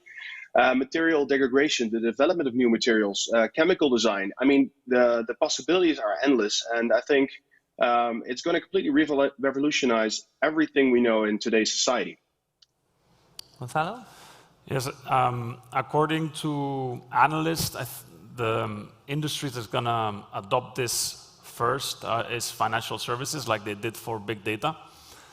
So things like doing Monte Carlo computations and pricing of derivatives and things like that. So as soon as there are commercially available quantum computers, most likely it'll be financial services and banking who will adopt it. And they also mention many times, in addition to what Ton talked about, materials. So, you know, all of the advanced materials that have to do with structures or even oil and gas and things like that is something that analysts believe is going to be the first few early adopters. Yeah, well, simulations, very realistic simulations, will be able to execute massively faster, orders of magnitude faster. It's interesting because it's funny you said, like, once commercial available quantum computers are there, but we have already commercially available. They're just probably not at a scale that we need so far. So, ticking that box, how far do you think we are, Ton? What's the timeline for that arriving at force? Well, this is a very interesting question. I think it coincides with, to be honest, also how private markets respond. And they've been responding quite aptly to the quantum computing developments. If you just look at, for example, the amount of capital privately invested since 2019 has doubled by almost a 9x multiple. And so as private capital comes in and researchers get more opportunity, more quantum dilution fridges, more lab facilities, more clean room facilities to develop the materials that are needed to build out and stabilize this quantum system and these individual systems, I think we can expect it to happen at an accelerated pace. And this is really a question. If you ask the market, for example, PsiQuantum, who's saying that with the funds that they have and achieve, they're going to develop a 1 million qubit system by 2030. Some researchers are less conservative, some are more. The answer is, probably somewhere in the next decade is where we're going to find some meaningful results. And I think that's actually quite interesting. Quite some companies working on, for example, on classical algorithms that are inspired by quantum computing already, and that can be implemented today already, like the Monte Carlo simulation that Gonzalo just mentioned. Yeah, it's actually interesting that you bring this up, because this was one of the first articles I ever wrote for my blog was about quantum computing, and one of the most obvious conclusions was, even if we don't have the computer yet, because developing programs and doing algorithms in quantum programming is so vastly different, and it takes so long, you need mathematicians to actually deploy this stuff, because you have to change the algorithms to more of an algebraic perspective and multi-space vectors. And so I told a lot of companies, you need to start now, because if you wait until the computer is there, you just won't have the people to do the development of the programs there. That's correct. Yeah, I think there's two aspects to quantum computing. One is the hardware part, which is where the technology leap is happening, but you need a software ecosystem around it. And for traditional electronics and computers, it's been based on transistors from the 50s, and everybody knows how to operate under, using silicon and these little switches that give you zeros and then allows you to add and do logic and then do programs on top. The problem with quantum is that there's still not enough knowledge spread out throughout the world to have hackers, to have programmers doing cool applications on top. And also, there's still, of course, a lot of development to be done in the hardware part of things, which is where Google and IBM and the rest of the large tech companies already have those quantum computings available. So it's a number of factors, but it'll take a while until the whole ecosystem grows. And just to give some reference and numbers, I really like the Gartner hype cycle, and Gartner positions quantum as reaching maturity in the next 10 years or before. So that gives you a framework. I don't know if I believe that. I think it'll be more specific applications that will be adopted slowly, and at some point it'll start going. Yeah, that's a very interesting point. Oh, first of all, like 10 years is nothing. Like I was reading this meme recently on the internet. It says like there's 3 months till 2022. And they were saying, like, gosh, I still haven't processed 2020. How did that even happen, right? So it's going very fast. I mean, 10 years go very fast. And as you point out, developing the capabilities for the ecosystem is going to take time. And if you wait until those 10 years are hitting you, it might be too late, right? But you do bring a very interesting point, which is what I'm seeing from my side is, instead of trying to go for the main, let's say, crown, which would be the massive quantum computer, I'm seeing more and more teams getting pieces of what we already have of quantum innovation, of quantum hardware, and applying it to small mono-functional devices, like very, very precise detection, very, very precise calculations for certain areas, mostly in the scientific arena, but it's happening. It's being implemented as, if you want to say like this, like a new chip that you put on the phone, right? But for a very specific thing. That is already happening. And Ton, I don't know if you've seen this happening too. I believe you've been involved with some of these companies too. Yeah, we actually invested in one company called Quantware recently, which designs, develops, and fabricates essentially scalable superconducting quantum processors. They came out of the famous DiCarlo lab based out of Delft University. The lead researcher is one of the only people in the world that actually can make these things, and it also comes into something really interesting with quantum, right? So I think we kind of touched about quantum computing technology. If you talk to the purists, people say it's about superposition and entanglement within qubits, right, states of qubits, and these qubits are contained in quantum devices, and these quantum devices need, the materials need to be designed, they need to be kept at low temperature, and there is a whole layer of applications and on the stack, on the hardware level, of companies that need to develop solutions in order to process. Just to give an idea, there's another company that's doing amazing work. It's called Delft Circuits, and they essentially developed, let's call it a coax cable to actually capture the output of the cables that right now at a small system level, it's maybe 10s or 20s, but as you can imagine, if we build massively scalable systems of millions of qubits, we're going to have millions of cables. So there's a whole layer and industry being developed right now, and I agree, mostly it's about the RTOs, so the research facilities, but also since the emergence of the private capital, there's individual startups that are now needing and are requiring, for example, those quantum processors I just mentioned. So, and these things are right now, it's either do it yourself, and then you have a 90% risk ratio of a thing actually not really working, or you buy it commercially via one of these companies. I don't have much to add to that, to be honest.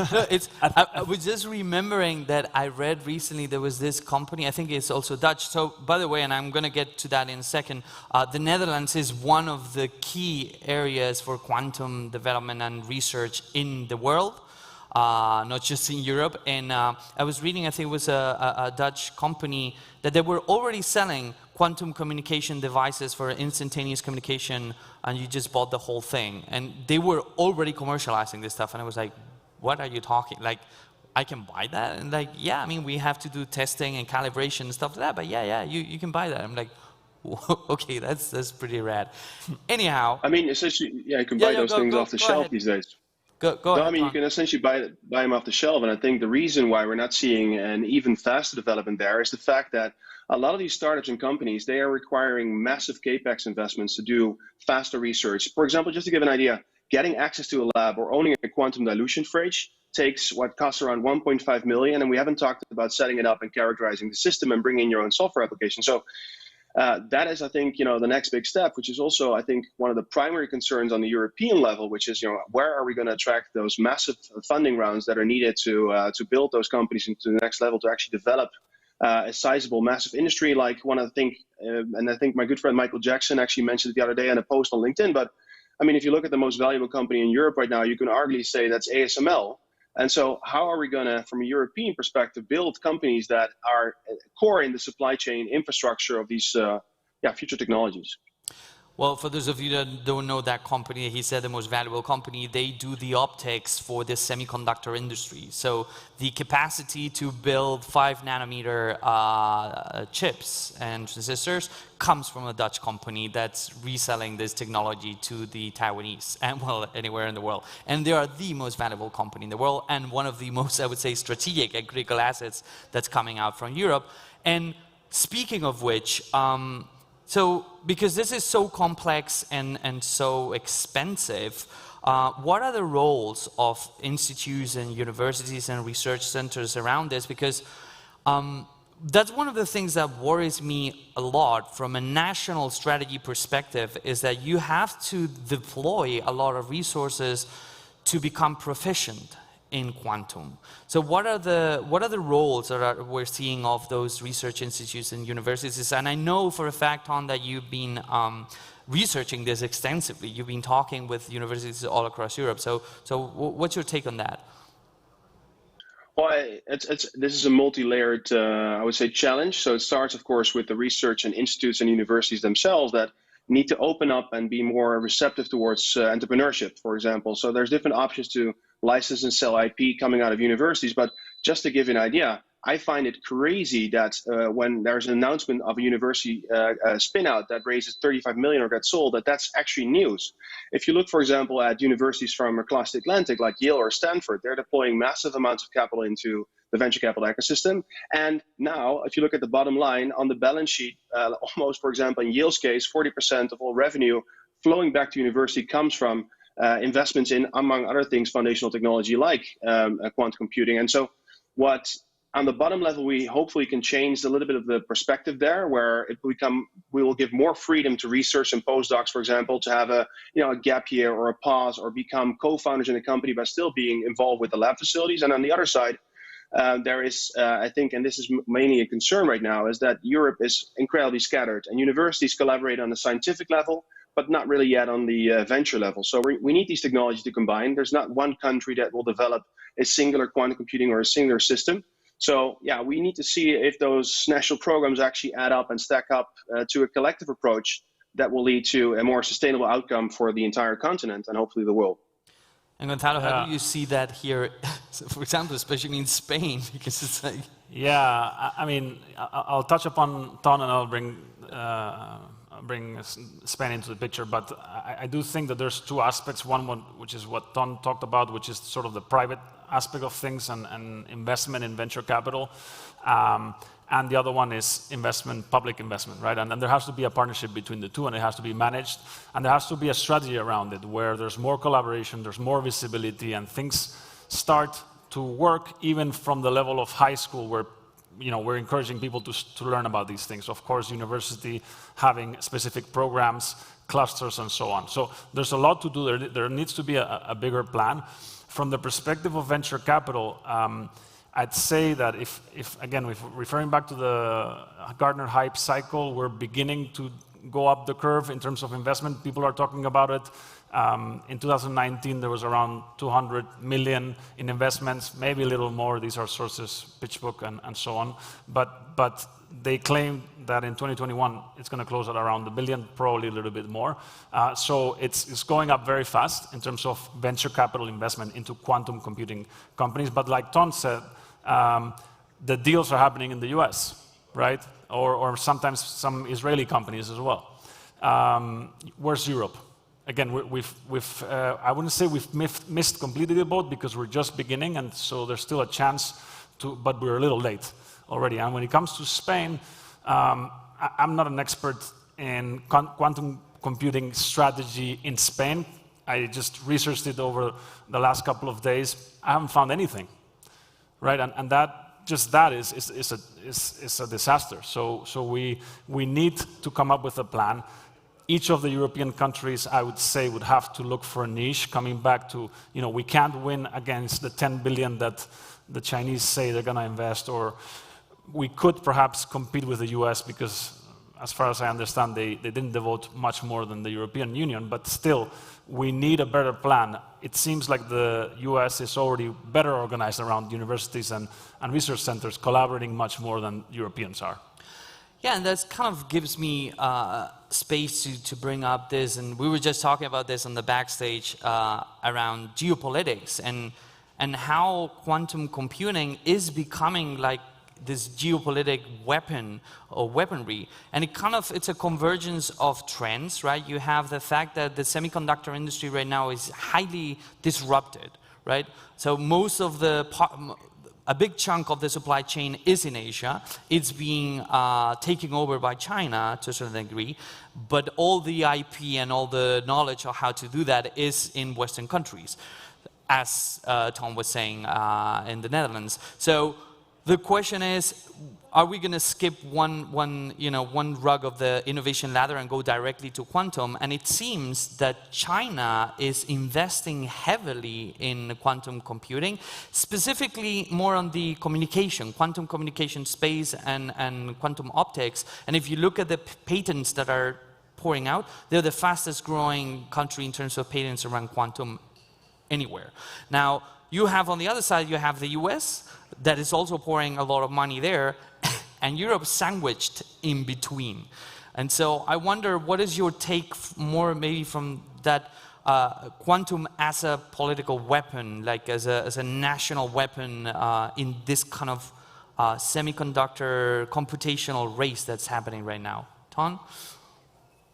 Well, yeah, to be honest, I mean, I don't have much information on what's happening in China, but for example, what is interesting, if you look at the position of Europe in this, is that, well, maybe start at the US. The US has the ability and capacity as one of the premier countries in the world to really build fantastically large companies, but they're actually really bad at building small companies. And that's where Europe, I would say, fills in the gap. And that's also why I think US doesn't have really proper supply chain or infrastructure around, for example, the semiconductor industry. So if we can combine, those insights and we can sort of like leverage and double down on that, we have definitely a position in the playing field. But let's be realistic from a geopolitical perspective. I mean, we haven't really touched upon that, but you just mentioned the future quantum internet. Essentially, we're talking about quantum computers that are connected to each other over longer term distances. One of the companies actually that we recently invested here in the Netherlands is called QFox. They're building a quantum transducer.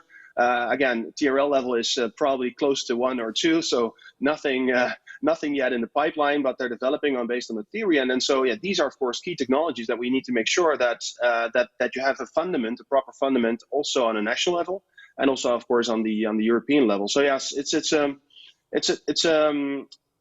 we'll have to see how this develops in the next coming years. Yeah, I think China has accepted the fact that, as you mentioned, a lot of the IP for many advanced technologies is still in the Western world, but have recognized that quantum computing is probably the next revolution, let's say, in technology, and they want to be leading that. So they are the factory of the world, but they're also the brain factory of the world. So I think they want to upgrade their economy to even more value add, as we've seen in the last decade. And speaking of that, and Ton actually brings back this idea, like, well, you have to act as a region like Europe or stuff like that. There's also a big importance on drafting a good national plan. And I believe, as far as I know, the most complete and the most advanced national plan for quantum computing is in the Netherlands. So I would love to hear, what does a country needs? Like, go a little deeper into what kind of strategies should a nation follow to develop their quantum strategy? Yeah, I mean, so the Quantum Delta Foundation was awarded 650 million euros last May by the Dutch government. So it's a state-funded project, and I think there's a combination of activities that you need to entail. But you start at the fundamental level and see if you can actually open up and create the infrastructure level. So clean rooms, nano labs, facilities, and make sure that not only university research and institutes can tap into it, but also other companies and also potentially, actually, that's what we're working on right now for next year, that let's say that an Oxford or UCL-based company could actually fly over to the Netherlands and work remotely from Delft with one of the quantum dilution fridges that are opening up. So one is, I think, the collaborative nature and the buildup of the infrastructure play. The other one is, of course, the support on the research side. So, of course, we should not forget that this is still highly fundamental, and we need to collaborate on that institutional side. And the other thing, and I think that's actually where we are absolutely unique in the world, because I think there's now already 15 national programs. By the way, you can also argue, of course, should you put that much money into a national program instead of directly funding it? But I think the exciting part is, for example, that at Quantum Delta, for example, I'm now managing a carve-out of around 22 million euros, where we have separate, integrated programs with a single sign-on from start to finish. So regardless of the stage or TRL level the company is in, they can actually knock on our door. We'll pick them up. We'll invest a 50K safe note against proper terms, without maturity dates, without interest rates, so that research can think about incorporating, think about IP and licensing, and then actually go back and then actually open up and unlock the doors of the international venture capital. Because we're talking about, there's around 400 deep tech investors in the US and Europe that collectively represent almost 40 billion euros in assets under management. So the potential is out there. The question is, can we discover, curate, and find a sustainable way to let these companies grow? So I think a collective approach between venture and research and science is definitely the way to go. And yeah, if you ask me personally, of course, my personal opinion is that all the money from national programs should go into startups directly. What about you, Gonzalo? No, following in his words, I think it has to be much better defined. I don't think probably anybody in the audience here has heard of any of the strategies regarding quantum computing in Spain, and I think we're still back, with this storytelling of Spain as an entrepreneurial startup, as an entrepreneurial country. We're past that. That is obvious. Open innovation is here to stay. You need, in addition to internal R&D, to work with startups, and so it's time for Spain to choose where they want to play. They can't compete in size, but they can probably find some niche where we have, and I would leverage, in terms of the Spanish economy, some of our strengths in tourism and food, areas, and start thinking how quantum computing could apply to those, to see if we are working only on the software or the hardware or both. Well, we do talk a lot, so quantum communication would be fantastic for us. Absolutely, absolutely. So we do have a little bit of time, and I don't know if the team is prepared, but we could take one question if it's short and to the point. Anyone wants to ask a question? This is a highly unique thing, but questions that you got doubts about this. We have leading experts here doing it for real. Any questions, anyone? No? You got flashed. We need more questions. Exactly. This is exactly the point. We need more questions, people engaging more with this. Anyone? No? Well, okay. Well, with that, I want to thank you very, very much, Gonzalo, for joining us here. Ton, I know you have a back-over-back agenda, so thank you very much for making the time to join us here, and it's an absolute pleasure having you and sharing this topic with you. Please, big applause for both of them. Thank you, Ton. Thank you, Gonzalo. Whoopsie. Thank you. And now we're going on with another panel, and this time leaving quantum, hitting construction tech, prop tech, and property technology, construction technology, and all that jazz. And it is a noisy panel, by the way. Pretty noisy panel. They're making a lot of noise there at the backstage. But I know why, because I know half of them, and very good people. So I want to welcome to talk about how tech is transforming construction, the moderator of the panel. Big applause for Ivan Feito, principal at Axon Partners Group. Big applause, come on, to Ivan. Thank you. And to join Ivan, let's welcome my dear friend Iker Mercaide, founder of Zubi Labs and Flywire. Big applause for Iker. Giorgio Tinazzi, founder and CEO of Casabo. Ana Villanueva, co-founder and CEO of Iberia at Tico. And last but not least, Miguel Fernandez, co-founder and CEO of Dotgiz. Sir, big applause, come on. Stage is yours. Enjoy, noisy panel. Thank you, Alex. Well, first of all, welcome and thank you for coming to this panel, such interesting with so good panelists about how technology is disrupting construction and also the real estate industry. But since we are not so many here at the room, I would like to ask first the audience, how many investors do we have here? Raise your hand. Okay, and how many entrepreneurs? Good. And any corporates? Great. So, well, I think we have a very good mix. And, well, maybe we can have a brief introduction, each of us. If you can begin, maybe. Iker. Yeah. I was wondering which hand to raise because I'm an entrepreneur, I'm an investor, and a corporate at the same time. So thanks for having me, Ivan, and South Summit, of course. So 12 years ago, I started a company called Peer Transfer as a student, which now is Flywire, which this year IPO'd on NASDAQ. It was the first Spanish company with Spanish origins to IPO, trading around 5 billion right now. And then I moved back to Valencia and founded Zubi Labs. Essentially, Zubi Labs is we have two areas. One is a venture builder, and it's all focused on impact. And then we have investment management arm, and we have the first fund that we just launched a few months ago, which is an impact venture debt fund. It's actually the first pan-European fund of these characteristics. And we try to start with the social and environmental issues or challenges we're trying to solve. We say our mission is solving challenges for a better future. And then from there, we think about which are the companies that we should be creating or which should be the funds that we should be launching to solve some of these challenges. And we work across the board. So we work in real estate. We have a network of schools. We have tech startups. We're more interested in the challenge trying to solve more than, kind of, does it have to be tech or non-tech? Yeah. Right. Awesome. Hello, everyone. I'm Giorgio, the founder and CEO of Casabo. So we are a technological platform active in residential real estate. In a nutshell, what we want to do is to change the way people sell and buy homes across Europe. And to do so, we started from the root of the problem, which is the problem of selling a home, which not sure whether some of you have sold a home, but it's like very long, very inefficient, very offline process.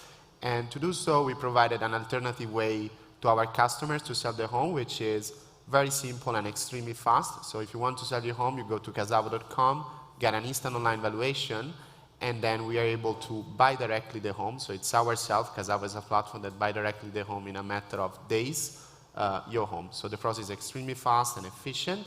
And then after that, we refurbish the home, either lightly or extensively, depending on the home characteristics, essentially, and we find the final buyer. So this is how we started, with really the vision to become a market maker in the long term, which is able to participate in every residential transaction across our markets and to serve in different ways all our customers, so home sellers, buyers, and realtors as well in the ecosystem. So we started in Italy. We are headquartered in Milan. I'm Italian as well. Started like 3.5 years, 4 years ago, more or less, with our business. And 1.5 years ago, more or less, we started in Spain as well. So we opened our office in Madrid. We started our operations. We are expanding in Spain as well. So we started in Barcelona a few months ago. So really excited to be here and to be part of the Spanish ecosystem as well. Great, thank you. Sorry. Hi, my name is Ana, and I'm co-founder of Tico. It's a pity that I go after Giorgio because we do quite a similar thing. So our vision is also to transform and digitize the way that people buy and sell their houses, and provide a very hassle-free experience. So I'm sure a lot of people here relate to the process of selling your house. It's a very tangible, real problem, and in a country like Spain, you know, where people love selling their houses, it's really a challenge that your most valuable asset you cannot sell when you have the need to, right? So this was what motivated me to start Tico here in Spain. So probably one of the differences against Casavo is that we're home-based in Spain. So we're live in 7 cities here in Spain: Madrid, Barcelona, Sevilla, Málaga, Valencia, and Bilbao and Zaragoza. And we also launched in Portugal, in Lisbon. So very similar ambition, room for all of us, I'm sure, and there will be an interesting discussion for sure. Great. Hi, my name is Miguel Fernandez. I'm the CEO in Dodgis, where we create data analysis solutions based on maps.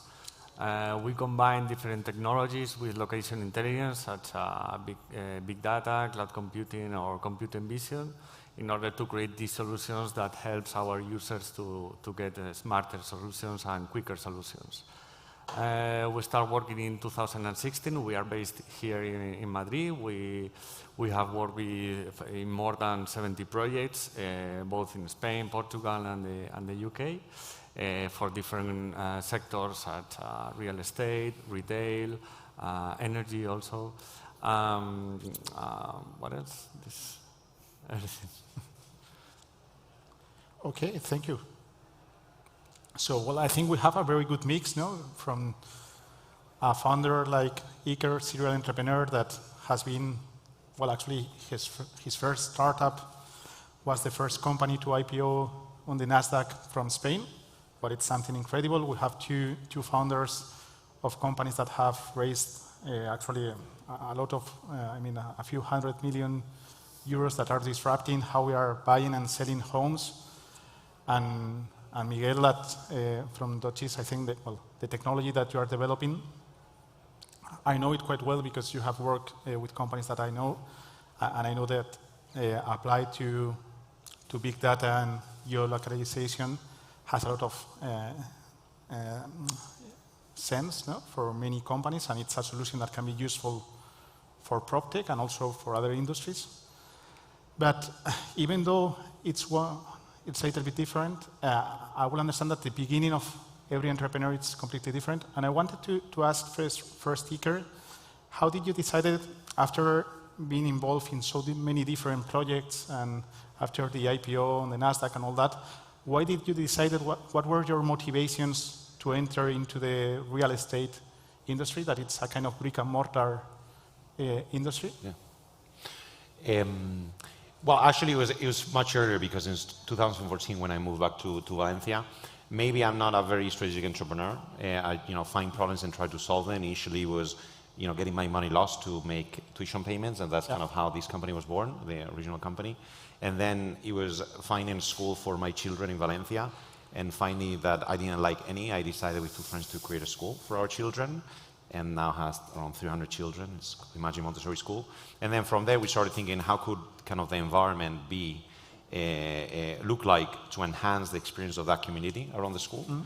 And we realized actually cities and real estate are more thought out to meet regulations and thinking very much on the product, not so much on the people.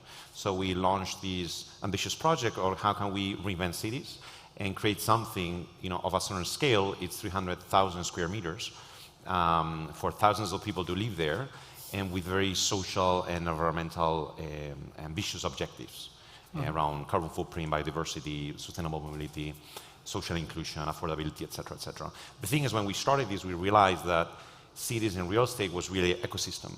So we started also kind of creating companies around there. So we created companies called Cocircular, which is avoiding the construction waste ends up in landfills, for example. Now we create Woodea, which is a construction company focused on wood as a structural material, and kind of technology in all the process. There's a Comtech. So all these different things that help us kind of realize the vision. And La Pinada, which is our eco-district project, will be the first of several, and with different sizes, in a way that we can really contribute to rethink. And it's actually a very holistic project because you think about from the start on like how you plan, design, co-create. And I would say the more characteristic feature of the district, more than being ambitious on those angles, social and environmental, is that we're actually building the district as a startup. So if you're around in Valencia, you should meet the place and visit it because it's incredible what they are building there. Yeah, so we're co-creating the district with thousands of people. Mm-hmm. So I like to say that what puts life into cities is the people, not the buildings. So as long as you have the people, so we're innovating around placemaking, about co-creation, around how you actually engage with the future user in designing, how that creates a portfolio of products that are really interesting, how it makes it. So innovating in a lot of different dimensions. So it's like a big pilot R&D, at the district level. That hopefully is the first of many. Mm-hmm. I would like to ask now to Anna, and sorry, Giorgio, but I will jump first now. Woman first, yeah. That why did you decide to get to build something around how we buy and sell homes? No? Because it's something, as you have mentioned before, that's so important and so that it's emotional for a person. No? Why did you decide to launch something, a project so interesting there? Sure. So I love challenges, right? And for me, this was a huge challenge. Like, how come a lot of people can be, saving their entire life and putting all their savings in a house, and then you, for some reason, need to sell the house? As I said before, you're moving, you're increasing the family, and there is no easy way to do that. It's a super long process. It takes on average 8 months. It's super stressful. We actually asked our sellers, how was the experience of selling your house? Was it stressful? And they compared it to getting divorced and to losing a job. So it's that is stressful. And it shouldn't be that way, right? There are a lot of tools. We have technology. Why do we have to be selling our houses the same way as 20 years ago? Why hasn't digitization entered the real estate world? So for me, it was the challenge. And then the industry is something that has been captivating me more and more. So it all started with the problem, but then you say it's time for prop tech now, right? You've seen fintech, insurtech, food techs, all the techs, but prop tech is being the last one to being digitized, and the opportunities there are just incredible. So I think it's really the time for prop tech, and I think started in Spain, which is a country that is so real estate focus, and that it's really, as I said, it's a very tangible problem. Who doesn't know anyone that has tried to sell their house, right? So applying technology to solve that challenge is something that really motivated me. Mm-hmm. And in your case, for example, thank you, Anna. In your case, Giorgio, that you have a very similar concept to the one of Anna at Tico, and I'm sure that when you begin with such a project, you realize that at the end, since it has been so traditional, you have all this kind of bureaucracy around buying and selling homes. In the case of Spain, for example, you have the public notary, the public registry, you need to pay taxes and so on. How are you applying technology in order to get a better user experience when you are selling at your webpage? Yeah, that's a good point. So it's a very complex transaction, much more than, a financial transaction, a wire transfer or something as such. So I think when I started the business 4 years ago, what I realized is that notwithstanding real estate is a huge asset class, much larger than other asset classes, there was no tech champion that really managed to build a full stack technology around automating a residential transaction, right? Which is something very hard. I have no doubts that in the future, and whether it's in 10 years, 20 years, or 50 years, we will be able to sell and buy homes as simple as, buying and selling a stock or something like this. But the problem is that in the last 10 years, the only meaningful innovation that happened in the market was that classified portals really digitize the home search experience, right? But that's just a tiny piece of that inefficient process you were describing before, and that maybe it's true that home buyers today start, in 80% of the cases, their customer journey online looking for a home on a website, but only 10 to 40% of sellers really start their customer journey online. And so this is how we started. So we said, okay, let's digitize and get the traffic from the top of the funnel from that seller problem, and then from time to time build technology in every piece of the transaction based on what adds more value to the customer. So to get back to your point, I think technology here plays two key roles. One has to do with data, which is typically what people speak about because it's a fancy topic, and it's true. We have to be as accurate as possible in evaluating fast homes that transact into our platform, but at the same time, where we spend most of our resources is in the backbone, right? So how to automate each piece of the transaction. So what we did was we spent a lot of time building an infrastructure over the last 2 years as a sort of like workflow management system where we can attach different IT modules based on each step of the transaction, right? Yeah. So I'll give you an example. We started doing physical inspections in the properties we wanted to extend an offer for, and then during COVID we launched a mobile app in order to run that visit from remote in 15 minutes in order to make an offer without going physically to the home of the customer.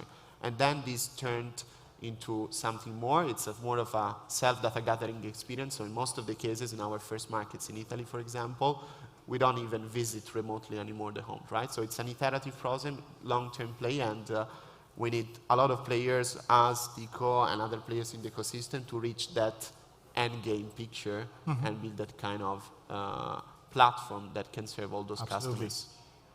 Yeah, and I wanted to ask to Miguel, because at the end, what you have at your company at Dotsys, it's a kind of technology, a B2B technology that can be sold to many companies in the real estate business, and some of these companies here today. How your technology can help this company, these kind of companies to interact with these kind of problems that they are facing today? Good question. Well, just trying to be clear, we work in 3 steps. The first one, which is data acquisition, we work with satellites, drones, or devices like that, in order to achieve reliable data, strong data, which is the base of all the work in data analytics. The second one is the data analytics, where we apply artificial intelligence or computer vision in order to reduce the error margin working with people. And the third one, which is visualization. We work with web technologies, developing solutions, making accessible all this process to all the users. This is the focus. Well, combining all this data and working with maps, where we believe that is the best tool to combine and to work with millions of data, we develop digital solutions, products very focused on the user. So we can make them their lives easier, so they can make, or well, helping them in the decision making this process stronger, faster, and also smarter. Thank you very much. Very interesting. I wanted, before maybe also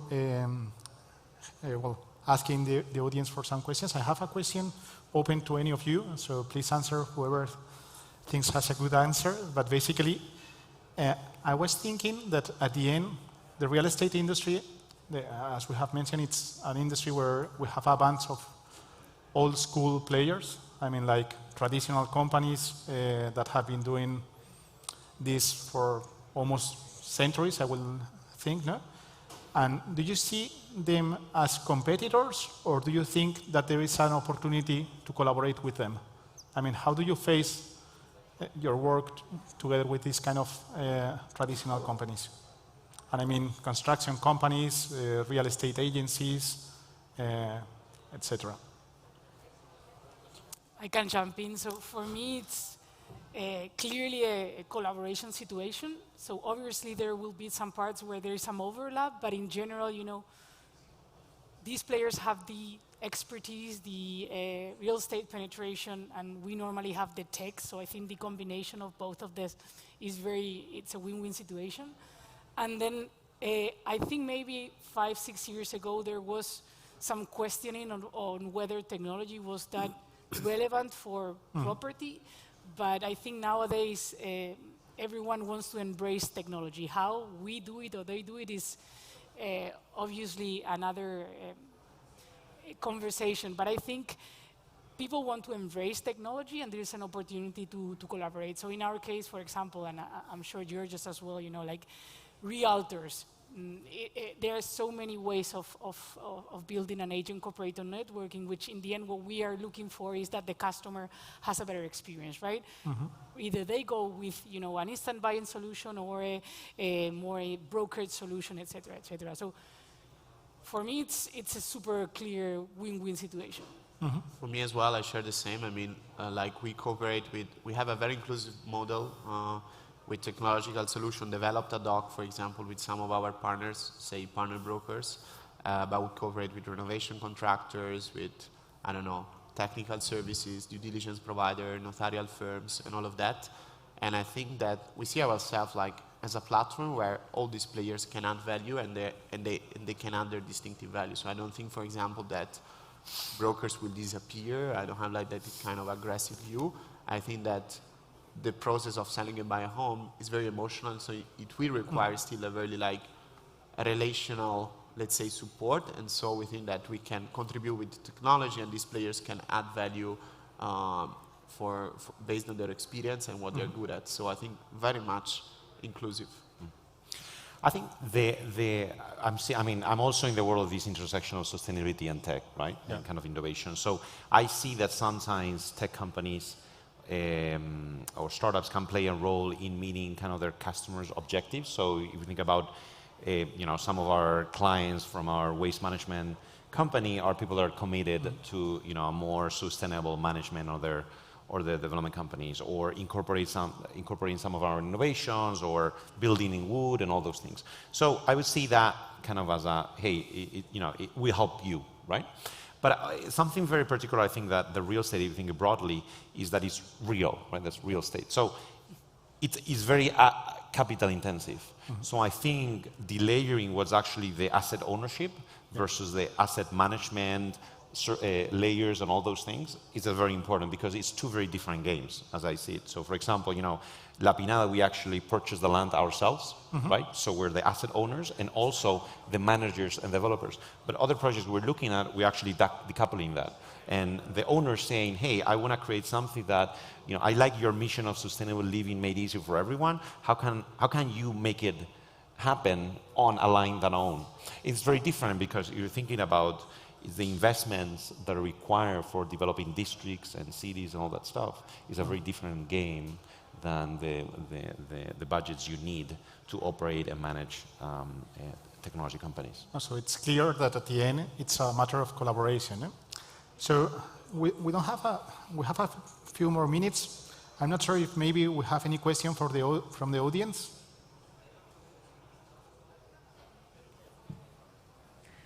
Hi, this is Ariane from Moxtra, from United States, Silicon Valley. And I have a question for you guys, and it's about, that real estate is a high-touch business, and we always speak about we are focusing clients, but the reality is that to get the service, we need to send emails, we need to call, we need to fill forms. So sometimes this is not it is not convenient and it's not efficient. So, I mean, what's the challenge for the real estate business to bring a better experience for that client? I mean, to get more digital and to bring more convenient service for the client. This is my question. Also say maybe transactional, no? Well, go ahead, either of you, but I think you're just doing that, no? Yeah, well, I feel like I'm talking first, so for me, it's a combination of technology and people, right? Like the technology is the tools that make people be more efficient, and in the end, this returns in a better experience for the end customer. So to make it more tangible, for example, the beginning of the contractual process is something that we can digitize a lot and make it much more convenient for the seller in this case, right? So for example, with Tico, you can ask for an offer for your house from the sofa. So this was something that actually worked pretty well during the pandemic. So no one could go out, and we were still getting a lot of requests of an offer for their house from the sofa of their house, right? You didn't need to go out. You didn't need to open the house to any stranger. You know, you can get an offer for your house in, you know, a very short period of time and without super hassle-free, right? Yeah. So, but obviously, then you need to give support to that seller. You need to explain why you're making the offer that you are making. What are the comparables that justify the price that you are setting? What are the next steps? What if this person, you know, just inherited the house? What happens next? So there is certain part that you can digitize, and technology enables us to do so, but it's about combining the low, how do you say, the parts that don't add any value, that a machine can do, a machine should do, but there is a human touch that you need to have. So for me, technology is that tool that enables people to make the most of it, right? If you haven't tried it, I think you should try it, either Casavo or Tico, because, I mean, I made a trial a few days ago, and it's incredible how the whole process is, as you have said, from the sofa. I'm not sure, maybe Miguel, that it's in a different sector and can give us like another view. Yes, well, maybe for me, in my experience, the key point here is to listen the user. Also, to give them only what he wants, to listen, or give him the capability or the possibility to select what he wants to see. Because we talk about technology, and automatically we are thinking about data, more information, more and more and more. And there are a lot of cases where the user finds it like a mountain to climb. So to stay focused just in the information that the user wants to see, I think is the key point. Mm-hmm. Great. So, well, I'm not sure, are there any other questions?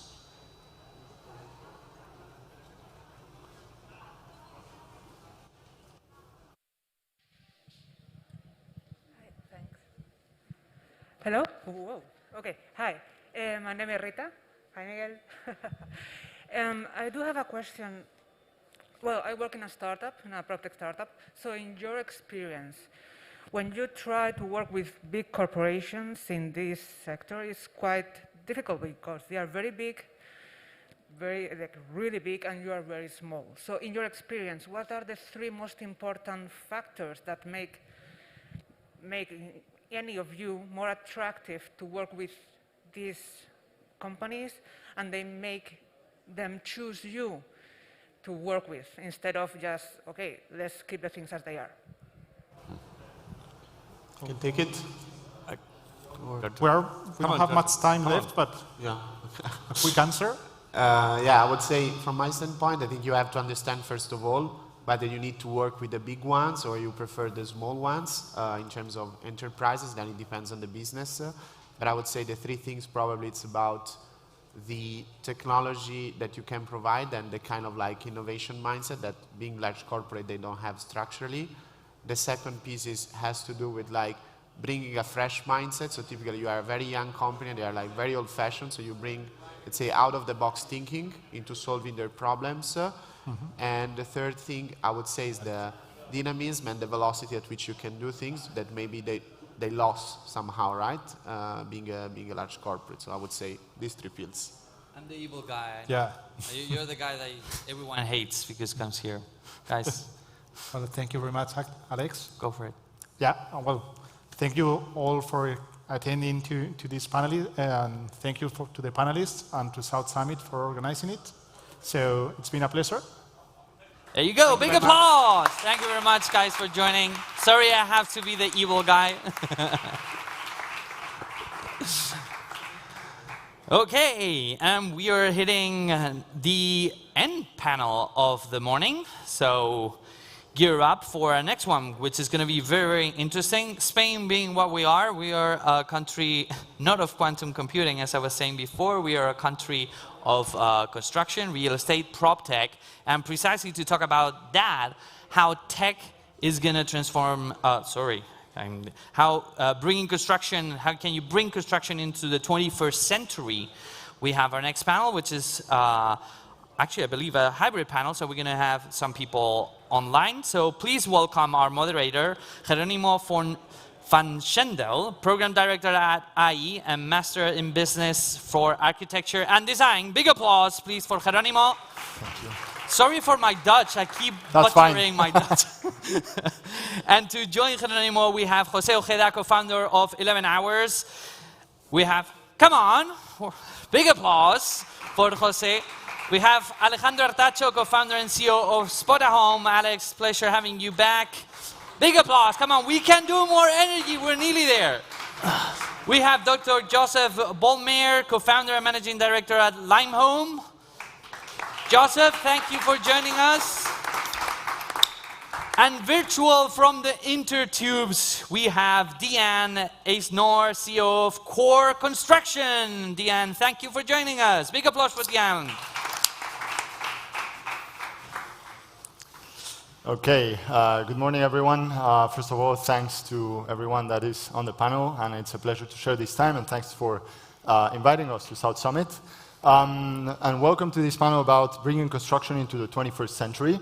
We have prominent panelists here, so their names and their roles have been already introduced, but I would ask them to very briefly tell your own story, who you are, what your company does in one sentence, and what is some of the challenge or excitement of the construction or real estate industry that you feel is more promising in the next times. Amazing. Hi, everyone. So my name is José Ojeda. I'm one of the founders of 011H. We are a design and build platform with a mission to accelerate the transition to a sustainable built world. And what it means is that we bring net zero buildings in half the time as conventional construction processes, and we do it at equivalent prices and with a high degree of reliability. And we do that thanks to technology. I've been in technology for more than 13 years, been in a different field. I've been doing e-commerce for a couple of companies that are quite large now. And we felt attracted to come to construction because we feel that there is an industry that hasn't been touched at all by technology, and that technology can transform it, and in particular on the field of sustainability, which, as you know, is kind of the big challenge that we have for humanity in the next 20 years. So that's what I'm in construction. Thank you, Jose. Liam, please. Hi. First of all, this is a super weird format, so I can't see you guys, but I'm with you virtually. I'm usually based in Silicon Valley, but I'm in Cabo San Lucas right now. So it's 4 a.m., and if I'm a little groggy, please don't hold it against me. So prior to this, I had started the US office of Waze. And so I was really in logistics for many, many years. I was there for about 11 years. And it's interesting to look at the parallels between what I was doing at Waze and what we're doing with this company now. So if you look at the job site, it's a lot like a traffic jam, and that you might have thousands of people on a single job site coming and going. And just like in a small city, you have 1,000 cars going in one direction or another, and just a few dozen cars can create a traffic jam that lasts for hours. And at the scale of construction, we could be losing thousands of hours. So about 52% of rework is caused by this kind of labor inefficiencies of labor coming and going. So what Core is doing is really focusing on what we call logistics for labor. And it's just trying to bring communication and data into a single platform so that people understand what exactly is happening on the job site, the who, what, where, when of that, and trying to make it so that people aren't falling over each other. Thank you very much, Jan, for this intro. Please, Alejandro. Hi, everyone. I'm Alejandro, CEO of Spotahome. I'm founder. We have been around for 8 years now. What we do is we are an online booking platform for mid to long-term rentals, so average like 6 months to 12 months. That's the majority of our rentals. We have in the platform around 150,000 properties now, and we are operating in 28 countries. And the whole process, the full rental is entirely online. So now you don't need to be dealing with estate agents or doing it on the phone. You can do the entire rental process online and moving in. So we focus a lot on international people moving to different countries. And so far, we have raised a little bit over 80 million euros from some of the guys at Silicon Valley as well. But we are based here in Madrid, where we started. Thank you, Alejandro. I don't do construction, just a caveat. So the experts are there. That's fine. You do real estate, which is built environment, very related, so it's going to be super positive. Thanks. Right. Joseph. Nice. I'm Joseph. Great to be here. I'm co-founder and managing director of Limehome, and we're a leading European tech hospitality player and operator. And we're entirely rethinking hospitality because we have built our own technology, which allows us actually to operate every back-end process of a hotel, but also offers our guests a fully digital customer journey. And by doing so, we're able to offer an amazing experience to our guests at very low operating costs. And now we're operating already 75 locations in 4 countries, and among others, also 2 here in Madrid. Thank you. Thank you all. So now that we all know each other, I think it would be great to make a little bit of setting the stage with a few data points about where the construction industry is right now. It's an industry that, depending on how you look at it, accounts for 30 to 40% of the CO2 production globally. It's a super important sector that represents between 6 and 12% of the global GDP, depending on the region that you look at it. And it's directly connected to some of the most vibrant problems of our time. For instance, World Economic Forum is estimating that cities will absorb daily 200,000 people between now and 2030, which is massive pressure on construction on all sorts of levels. Jose was starting his presentation saying that one of the key challenges is sustainability, and I think it would be great to start the conversation there. So I would have a question, which is, how can construction become more sustainable through technology? And you can expand that as well to real estate. Thank you. Sure. Yeah, I mean, we see 3 main areas that are quite major in how technology can help with this problem. Perhaps the first one, and perhaps more intuitive for tech people, is the use of data and tools to basically track, measure, and control all of the emissions. It's a pretty broken industry with a lot of actors, with a lot of activities, and there's not a lot of visibility on the decisions you make as part of that chain in terms of the implications on CO2. So therefore, technology and data in the creation of tools is critical for the management of the proactive management of that, right?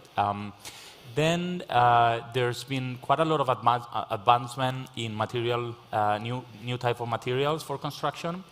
And these are like materials that are way more advanced in terms of the carbon footprint that they offer. So for structural construction, for example, recent developments have been the development of cross-laminated timber, which has a very, very, very neutral impact. Even some people think that it has negative impact. But also new solutions that have to do with the injection of CO2 back into the cement.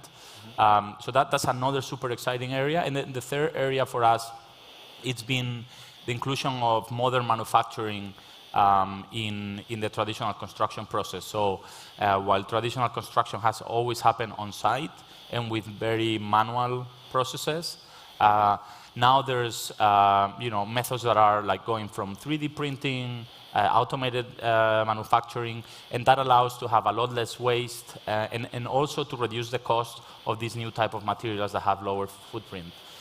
So these are like the 3 main areas that we're excited about. Thank you. There's a lot of change in all of those areas in this industry. Diane, please.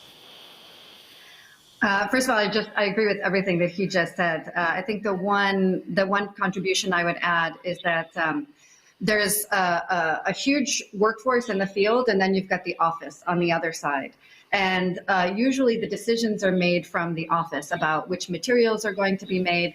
You have all of these different subcontractors that if they were actually inspired to participate in the decision making on the materials, on even some of the processes, then I think you would have not just that top-down approach, which there aren't enough financial incentives yet for owners and developers and GCs. But if you had that also coming bottoms up, I think it's kind of a cultural shift that we can inspire and we can actually control. So I think it's about educating the field and the subcontractors, trade contractors on what those material choices are and how to advocate for them as well. And then you've got, then you've really got a groundswell, because if the subcontractors are learning how to use these new materials and new processes, then the chances of them making it through to production are much higher. Thank you. Yeah, definitely, stakeholders alignment is one of the key challenges. We might elaborate a little bit more on that in a minute. Alejandro, please. Yeah, well, from our side, that in our case, I think data and the use of data for actually guiding where construction should be. For example, in our case, among the 150,000 properties that we have, we do student residence dorms, apartments, rooms in shared apartments, and all those things. So we see construction companies asking us where to actually invest and build and how to build. Because if you do that, not for just a living, but for investment, they want to know what kind of properties to build. And even now, we are gathering a lot more data on having, depending on the property, what is the probability to get a rental, what is going to be the potential yield. Now we are analyzing, depending on the size of the apartment and the equipments of the apartment and the facing of the windows and all those things, the real and maximum value, so they can estimate what is going to be the yield.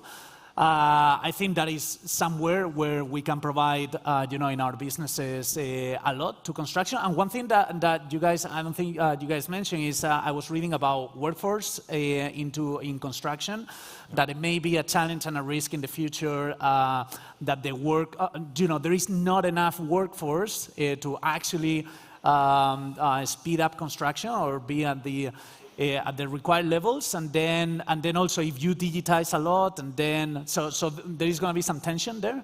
So I was reading about that. I'm not an expert, but thank you. There's so much tension that we even coined a term. It's called construction skills gap, and it's about 50% in some of the market, like the UK, for instance. So yeah, right. Definitely a big problem. Thank you, Joseph. Yeah, we are obviously also coming more from the operator side, but maybe. Distinguishing between making construction greener and more sustainable. I think when it comes to greener, there's a lot feasible already, but it's a lot about incentivization. And I think if we would like to reach our emission goals, like state subsidies and so forth is maybe not enough.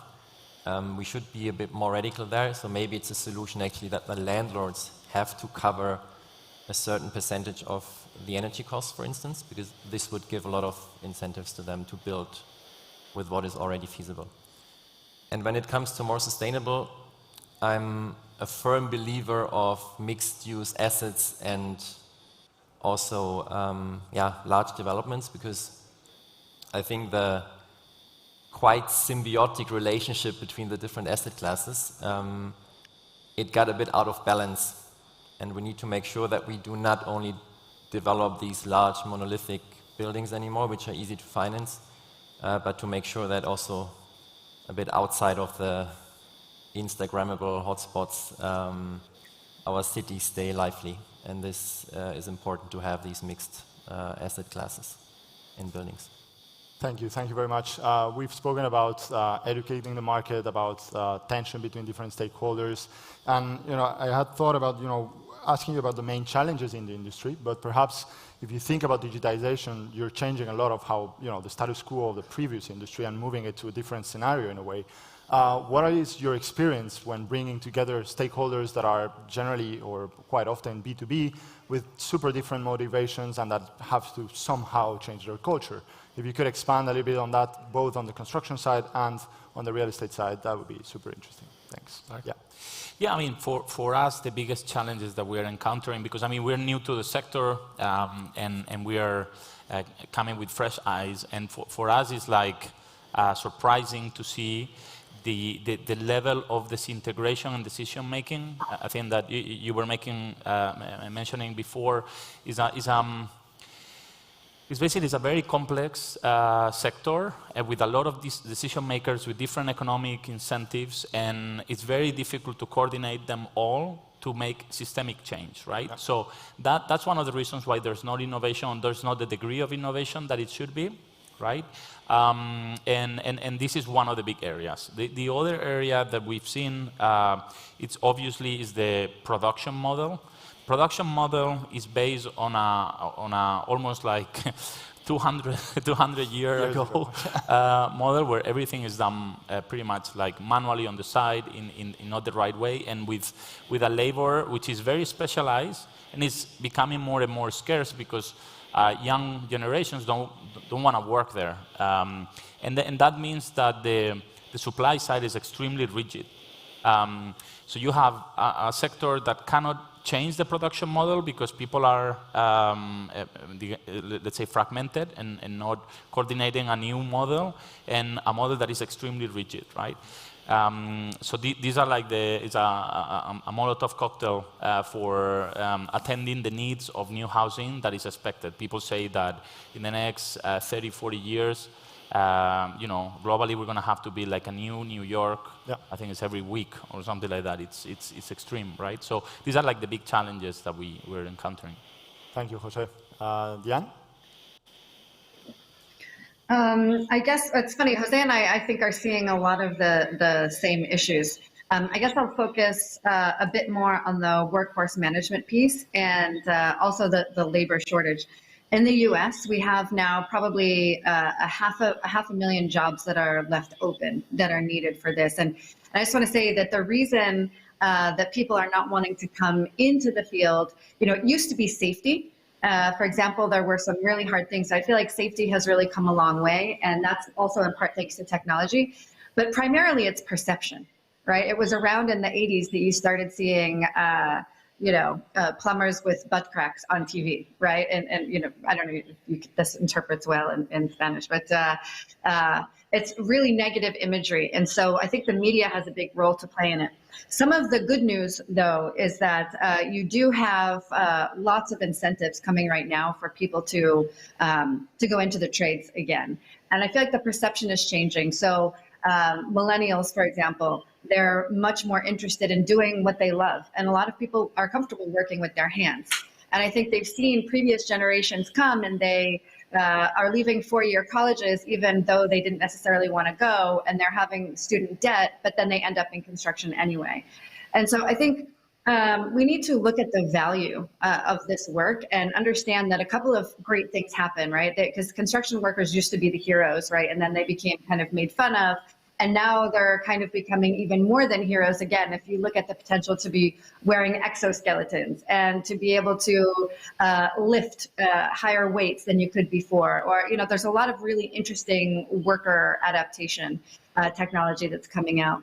And, as I mentioned before, these are people who are going to have a much bigger voice in sustainable choices of materials, in, if you have skilled workforce that actually have good tools, and what I mean by good tools is a platform for communication and making sure that things are done in sync with this issue, then you're going to see that the costs will come down, for example, and affordable housing can be tackled through this way. And so I think it's the labor shortage combined with the management of the workforce and this very, very fragmented environment that are two things that I'm really focused on that can make a big impact. Thank you. Alejandro? Yeah, the leads, it's not, well, it's a challenge and opportunity. Entrepreneurs will always see opportunities, but then I think we got to revise also the construction in terms of the assets that you put into the public, because it's not necessarily need to be always, the same kind of apartments, the same kind of buildings, the same kind of For example, I was reading about containers being used to be houses. It's so much cheaper. It's reused materials, whether you use metal or you do them with wood, and those are much cheaper for the buyer or the renter. And those are alternatives that would require a lot less resources in terms of workforce. It would be so much faster to build and to put in. I was reading about a project somewhere in UK that they were putting a bunch of containers and they were taking kind of the low end of the population and giving them the opportunity to live there for a very low rent. And I thought it was super smart. Instead of building the typical buildings over and over again with all the challenges that you guys mentioned, I think there is opportunity on that. Yeah, we say that in our industry, we pretty much every time we build a building, we're doing a prototype, whereas Yes. all the other industries are just doing it once and then repeating. There are a lot of areas for opportunity there. Thanks. Yeah. Joseph? Yeah, I actually see two major challenges which are holding back innovation.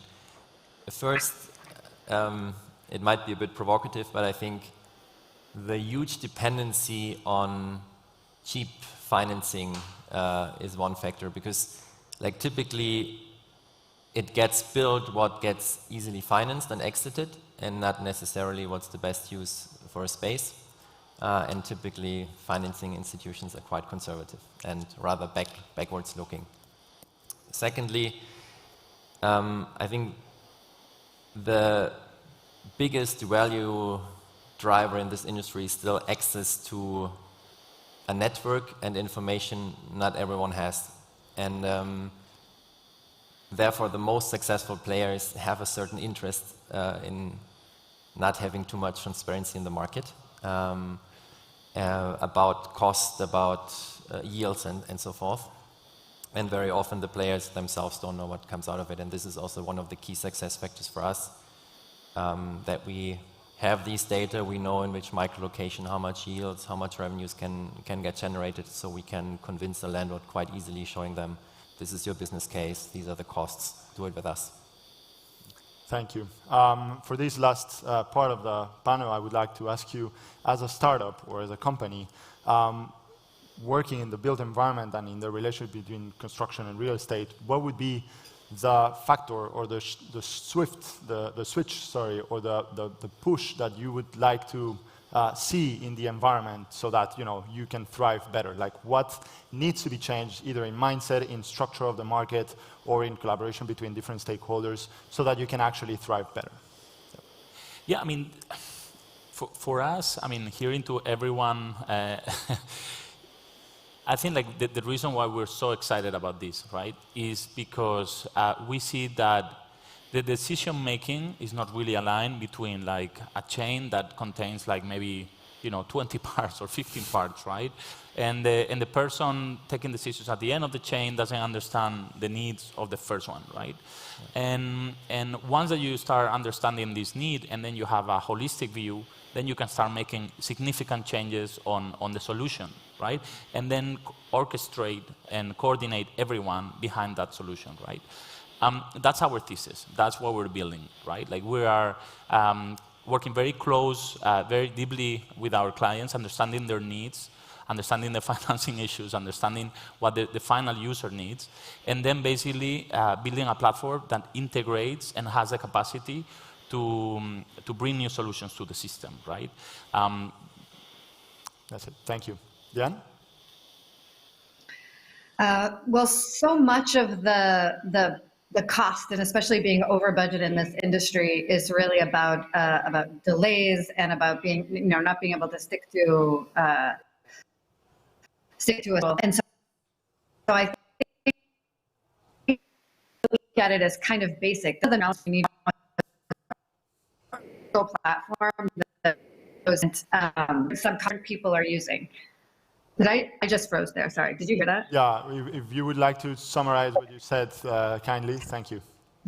We need a single platform that people are using for their communication because so much of very important data is getting lost. So whether it's texting that there's a new task that needs to be done, or whether it's in person printing out a schedule, that has to go away. We need to stop using WhatsApp. We need to stop using paper and get people aligned on a single platform for communication about their task management. So I think it sounds basic. It doesn't sound as cool as exoskeletons or building things on Mars, but it is one of the most important things we can do for the fragmentation of this industry. And then the second thing I would consider is we need to look at ways to verticalize the industry. And so, I think it was Joseph that mentioned, the complexity related to financing. And, I think we need to look at new models for that stack. So if you look at Bjarke Engel's new company, for example, called Neighbor, he is basically taking a Tesla approach where you're going to be able to have like somewhat modular decisions. The financing kind of comes with it. They are the developer, they're the owner. And I think we're going to start seeing new models where we're verticalizing in this industry too, where it hasn't been the case so much in the past. Thank you. Alejandro? Well, for us, I think as the sellers, it's more that communication with the developer, and then being for ourselves improve a lot more the data that we can provide, so they can have a better understanding of their yields, and if there is financing problems or challenges there, it's going to be way easier to get the financing if they already know what is going to be the yield of their investment based on platforms like ours. Mm-hmm. Joseph?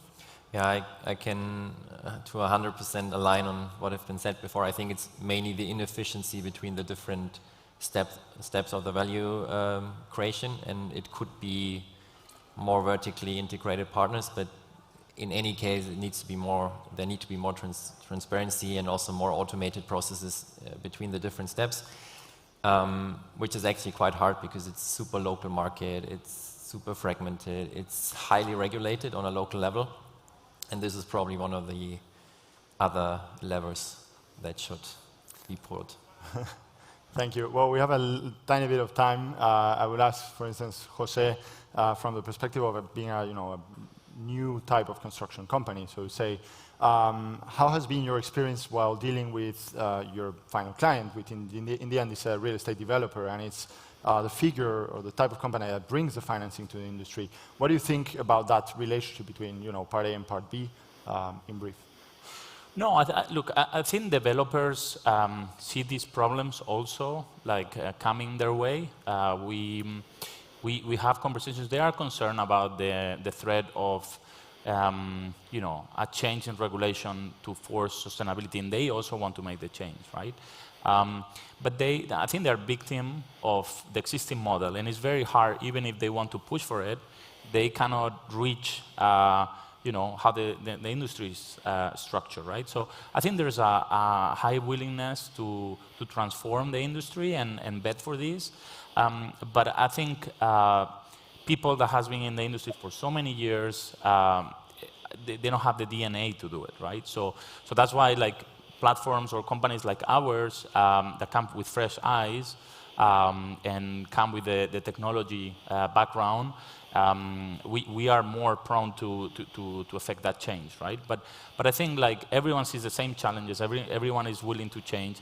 I think perhaps the speed of change is very different to other industries that I've worked at before, because here obviously the projects and the decisions are big, and they are quite significant. For example, if they give you a building, it's a 10 million project, right? Yeah. And if you don't have experience doing that, perhaps there's a time until you build the credibility, and and every project is 12 months, right? So basically, it's a slower burn type of business and environment.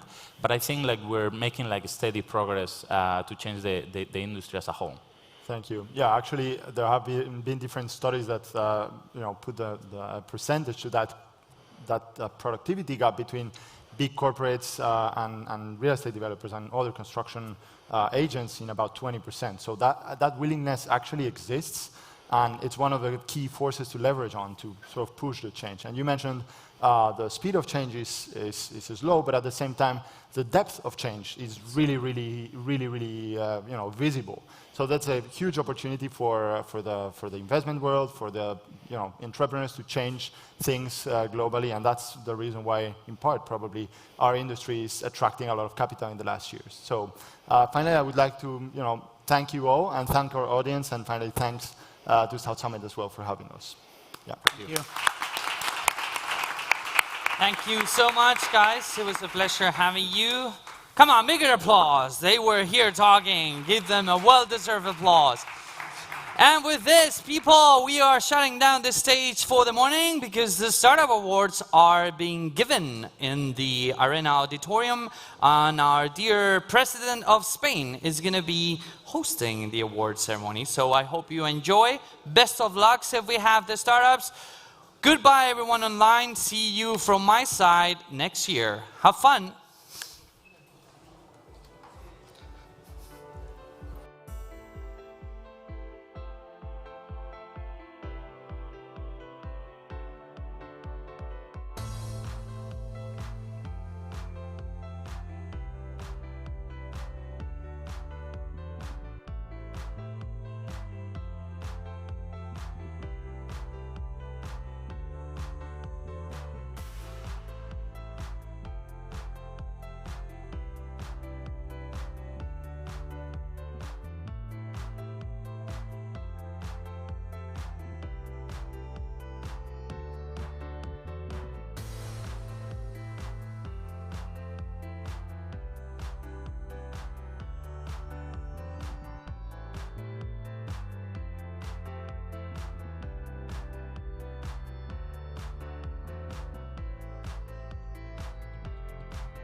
¿Me oye un poco? ¿No? ¿Nada? Ah, hola. Hola, Gerard. ¿Qué tal? No oímos a Gerard, tío. ¿A mí se me oye? ¿No? Sí, ahora sí. Ahora sí, ¿Ahora ahora sí? sí. Hola, hola, Vale. ¿qué tal? ¿Ya está, chicos? Hala, hasta luego, Gerard. Muchas gracias, chao.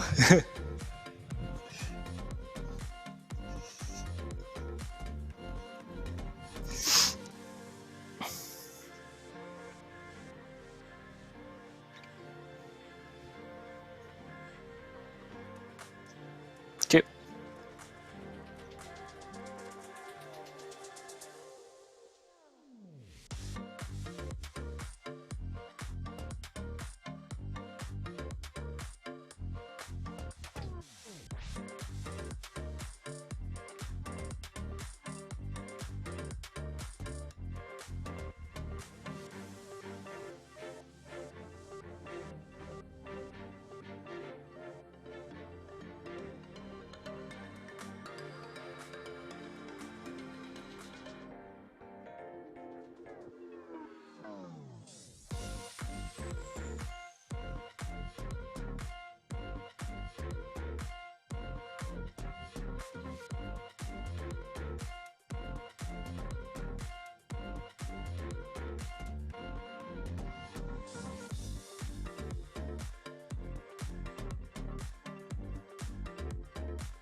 Hola, bienvenidos, welcome and welcome back. It's great to see so many people here to join us to celebrate Madrid Startup Hub, Madrid Innovation Region, all the great stuff that is happening right here in this beautiful city, in this beautiful region. Now, I hope you've all had a good lunch. My name's Oisín Lunny. I'm a podcast host for Fortune 500 companies, an event MC, an occasional journalist, and many moons ago, I've worked for various tech companies, and coming to Madrid was always a treat because the people here are amazing, the culture is amazing, the food is amazing, and the business is amazing. And this is very much where the magic happens. And we're going to meet some of the people who are actually moving forward the whole Madrid's ecosystem, from academia, from startups, from entrepreneurs, and from ecosystems. And we have a fantastic afternoon of content for you now. We've got 3 Startup Radar sessions which are going to take a deep dive into some of the key sectors, and it's a real pleasure and an honor to introduce the moderator for our first session. He is a great friend of the Madrid startup and entrepreneurial ecosystem, a founding member of the Murphia, a good friend and a real legend. Please welcome to the stage Associate Professor at IE Business School, Joe Haslam. Thank you. Hey! Yes. Fantastic. And Joe's going to kick us off with a Startup Radar on education, deep tech and health. Okay, now Joe, are you going to introduce your guests or should I? No, you're going to do it. You know, you've got such a wonderful performance voice. You know, I'm only a dowdy academic who's like, you know, I want to be in a lab researching. You're the showman, so thank you so much. You go do the work. Okay, as you can probably tell by our accents, Joe and myself are both from the Emerald Isle of Ireland, and we're very happy and grateful to be here because the weather in Ireland is nothing like over here. So if you see us outside, we're the 2 guys under the umbrella the whole time in the sun. We can't do the sunshine. Everything else. You know what, actually, we'll just stay here chatting, and like you guys can go for a walk around the block. You know. Fantastic. Okay, we're going to welcome our amazing guest to the stage now. For the Business Development Director of Cyclomed, please welcome to the stage Carlos Langeber. Thank you. Hey. Thank you very much. Nice to see you, Carlos. Nice to see you. It's a pleasure to be here. Wonderful. And joining us from the SEK Lab EdTech Accelerator, please welcome to the stage the Director, Felix Lopez. Hey, you got some support in the audience. Okay. And last but not least, we have the Accelerator Project Manager joining us virtually from EIT Health? No. Not joining us on a magical screen? Okay, we won't go there? We don't know anything about him, actually. We don't know? Yeah. Okay, fantastic. We're good to go. Okay, Joe and friends, the stage is yours. Enjoy. Thank you so much. I grew up watching Oisín's father on the television, so like for me, he's just a huge celebrity, you know. So it's a great thing about It's a great thing about travel that you get to sort of meet people. Like Oisin lives in much higher altitudes than I do in Ireland. So one of the great things about living here is I get to hang out with him. Okay, anyway, it's a delight to be here. And Felix, who I've known for many years, and gave me a great welcome when I came to the city, and something when you're sort of new. To be invited to things is always a sign of acceptance, and Felix was always very good to invite me to things, and I really appreciate that. I don't think I've ever said it to you, but it's actually the first time we've ever spoken in English, so this is quite fun as well. Oh yeah, here we are. Okay. Hey. So I was making we're the person you're missing, right? So you're Gerard, yeah? Yeah. Oh. Yeah, happy to be here. Okay, I was very, a bit very late, good. but I'm here now. Okay, yeah. You think you're happy to be here? You should see how happy we are that you're here. So it's even happier. Okay, and we also have Carlos. I'll get you to introduce yourself in a second. Okay, maybe now that we have Gerard, maybe we'll just do the formal introductions. As my heartbeat goes down after the dramatic introductions. So, just because you're the guy on video, and we want to make you feel included, can you begin by introducing yourself, please, Gerard? Sure. Actually, I'm not anymore a project manager at the IT Health Spain. I'm the business creation lead, where we support startups and entrepreneurs in the Spanish region, and we help them collaborate with European projects and at the European level with our partners at the IT Health. Yeah. And where part of the world are you calling us from? We are based in Barcelona. Yeah, our Spanish office is based in the Parc Científic of Barcelona, and I'm happy to be here connected. But I'm really sorry I was not able to join you physically and see the startup ecosystem myself in person. Yeah. Okay, not to worry. Hey, we won't focus on the negative.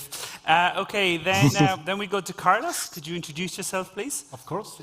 I'm Carlos Langever, and I am the Business Development Director in Cyclomed Technologies.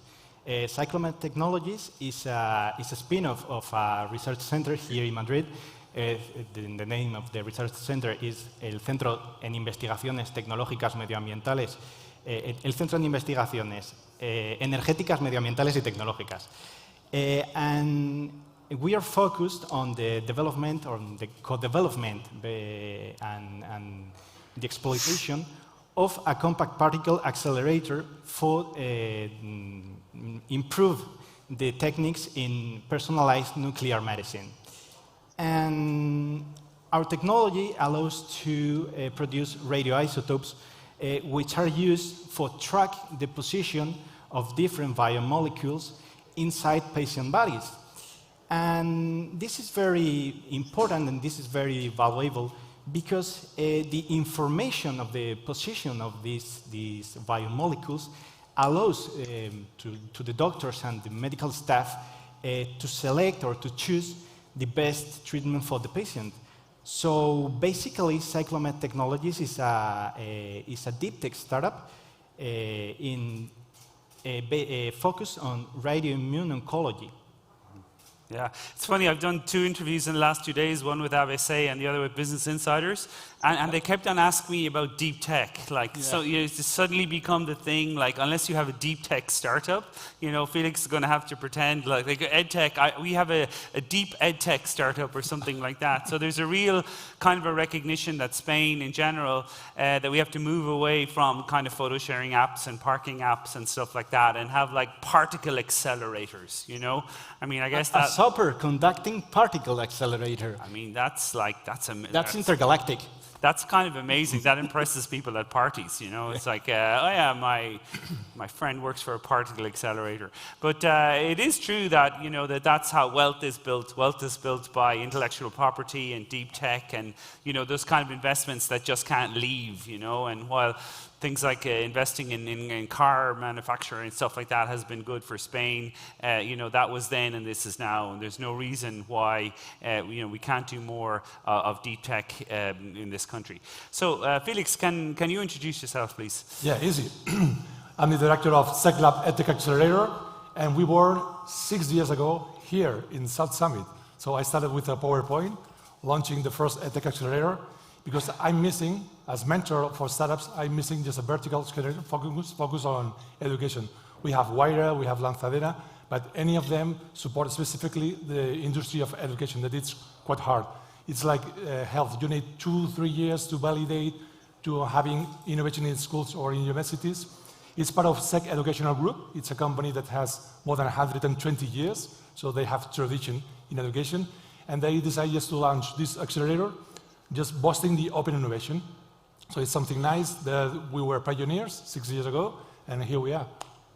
And like, it's funny, I was teasing about deep tech, but like, you know, there is a saying that the next Facebook is going to be an ed tech company that, you know, most of us, I think, have had the privilege of accessing education. You know, there was a school and the teachers turned up and all of that. You know, it's funny how that's not true for everyone in this world. And access to education can make a huge difference to people's lives. I mean, it's one thing that, you know, you can demonstratively do to improve yourself, and it can be a lifelong thing in the sense that, you know, we don't just get as a credential, we don't just get a pretty photo on the wall, that you can get access to education.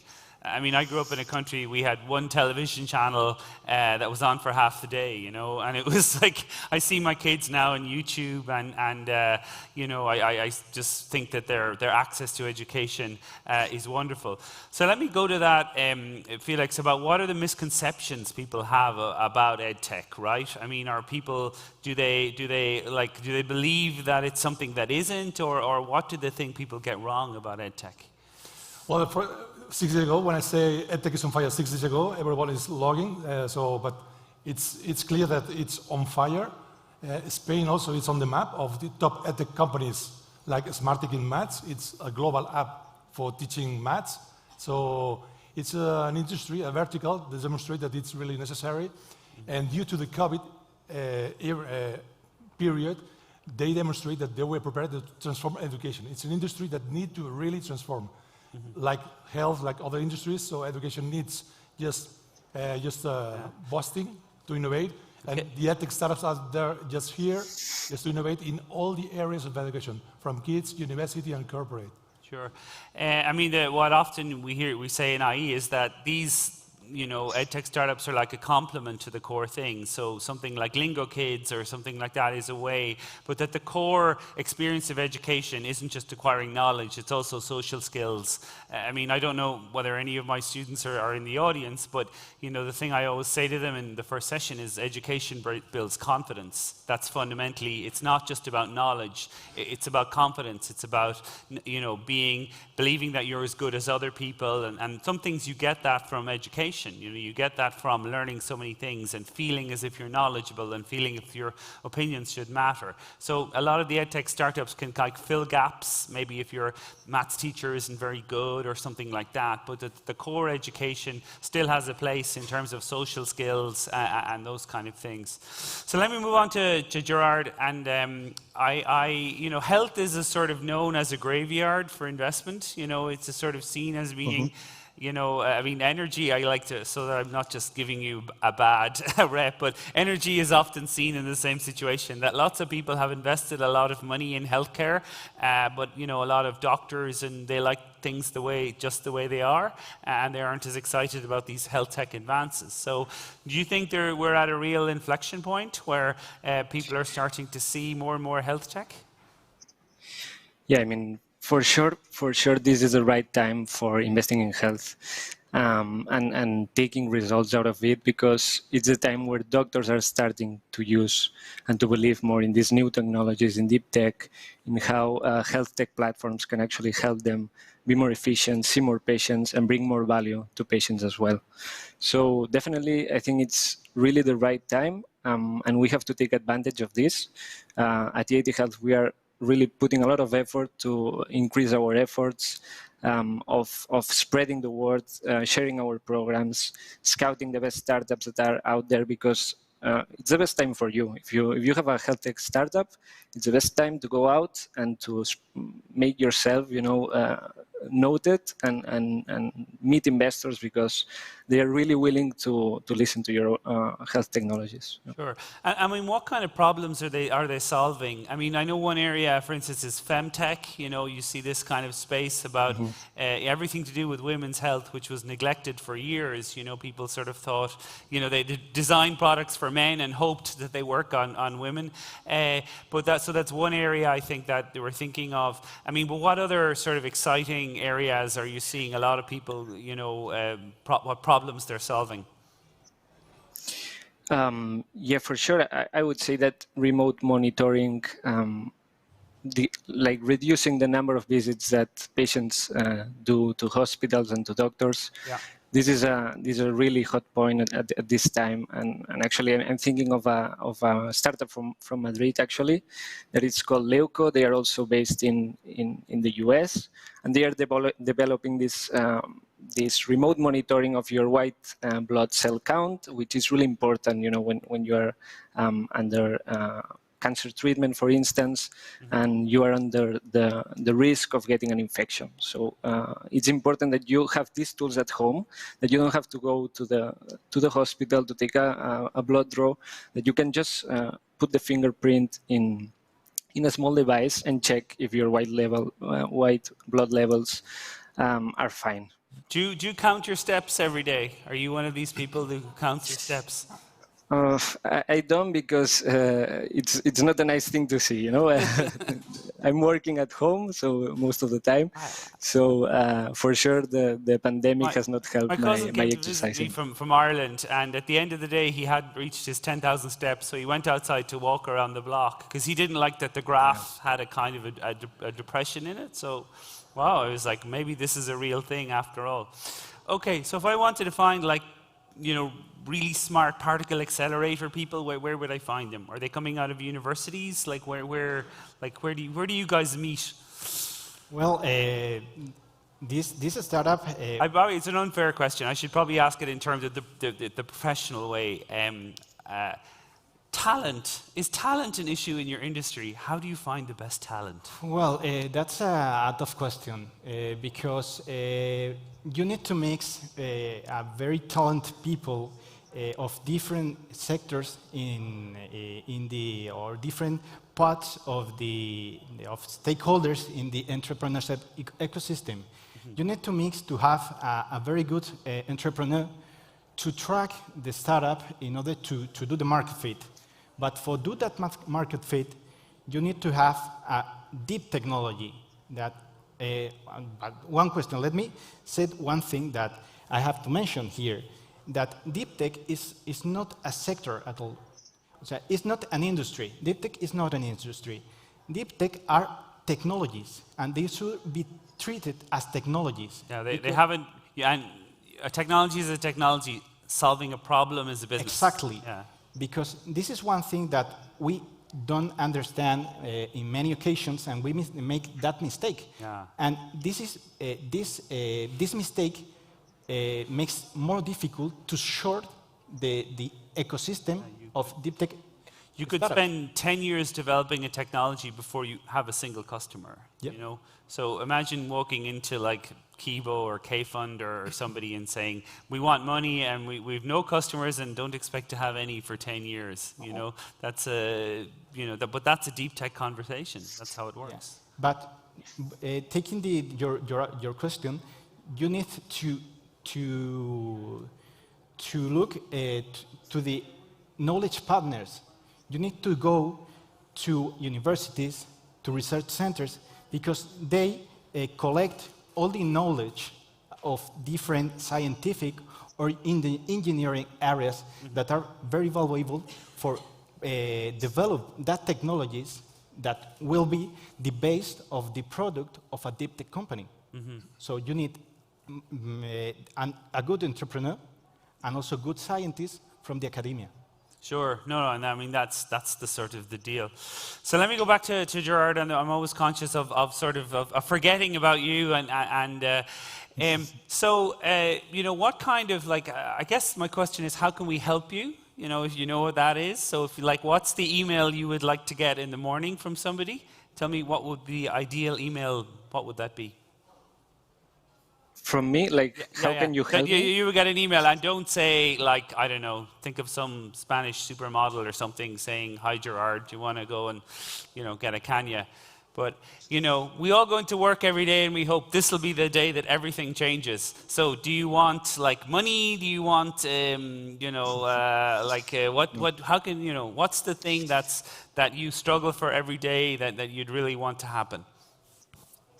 I would say that the best startups working in health with exciting solutions write me an email and ask me how can they start, working with EIT Health, how can they engage with our network, and how can they grow with us, together. Okay, I mean, that's all we ever want. I'll ask the same question because it's like a cracking question, isn't it? So what's the ideal email you want to get? I mean, is it from, I almost kick myself while I'm saying this, but do you want Jeff Bezos to email you or something like, what's the perfect email you could get?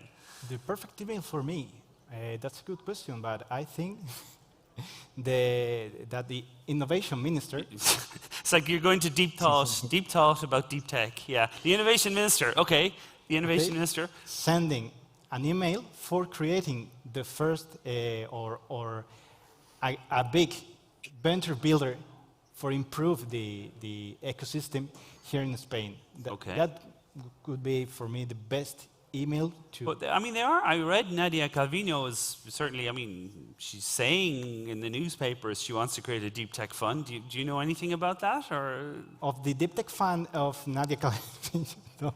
No. Okay, well... Not yet. I don't know. It's often like, I don't know. She says things in the Financial Times and I come back, I was reading about Financial Times. Sometimes, she says something to the FT and something to Expansión. But I have information about... oh, great. Wow, we're all ears. Yeah. Not from the minister. But if I remember... no pressure. No pressure. And that the Centro de Desarrollo Tecnológico Industrial, which is an entity here in Spain that manage a lot of money for research and development and innovation, they are thinking in a vehicle for invest in technology transfer, which is the first step for come from the university to exactly. Okay. It's the first step to start a deep tech company. Okay. So this is, I think, it's a good. I say this. I think things are happening in the deep tech space. Just because it's suddenly las palabras de moda. Everyone's talking about whatever, like deep tech. So it's like if you stand on a street corner and shout deep tech 20 times, like someone will appear. It's only fair to ask you the same question, Felix, which is to say, what's the perfect email you would like to get in the morning? For example, I want to invest in edtech startups, but also European funds or from LATAM. I have this kind of emails later. LATAM is amazing. I'm judge of a competition in MIT, and there's like literally the edtech startups from LATAM are absolutely amazing in everything, like the ambition, just the way, the depth of the solution. And I guess I remember talking to some of the entrepreneurs, and that's what they were saying. That was like, the access to it isn't great. You could be living far from a school, or you could be more ambitious, say, than the other people in the class. And that the personalization that EdTech gives you is just a huge winner in LATAM. And that, and also I guess sometimes you don't need that much technology. So, go ahead. And I have some data from last June. We closed 1 billion euros in investment in EdTech in Europe. Wow. And Spain is in the top 5 countries investing in venture capital. So we are in the top 5. We have Lego Kids, Ironhack, it's from Madrid. Yeah. Genially also last round around $20 million. So yeah. Ironhack sent me a free T-shirt once, and I was really happy with that. I love them forever. Anyway, I still wear it too. Funny, I told Carlos not to give any numbers. When you meet these kind of like scientist nerd people, they're like, they get into numbers and they lose the audience. So it's funny that Felix is the guy quoting numbers. But if you don't mind me asking, how did you get into this in the first place? Why does this space fascinate you? Because my first step into entrepreneurship was when I was ending my career in biology. And I discovered that what I find interesting was transfer my results from my research to the market.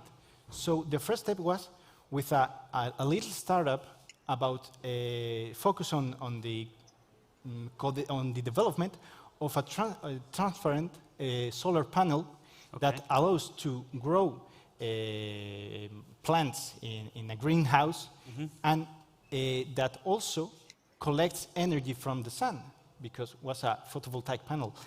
And with that single step, I discovered a huge world that is technology transfer and entrepreneurship.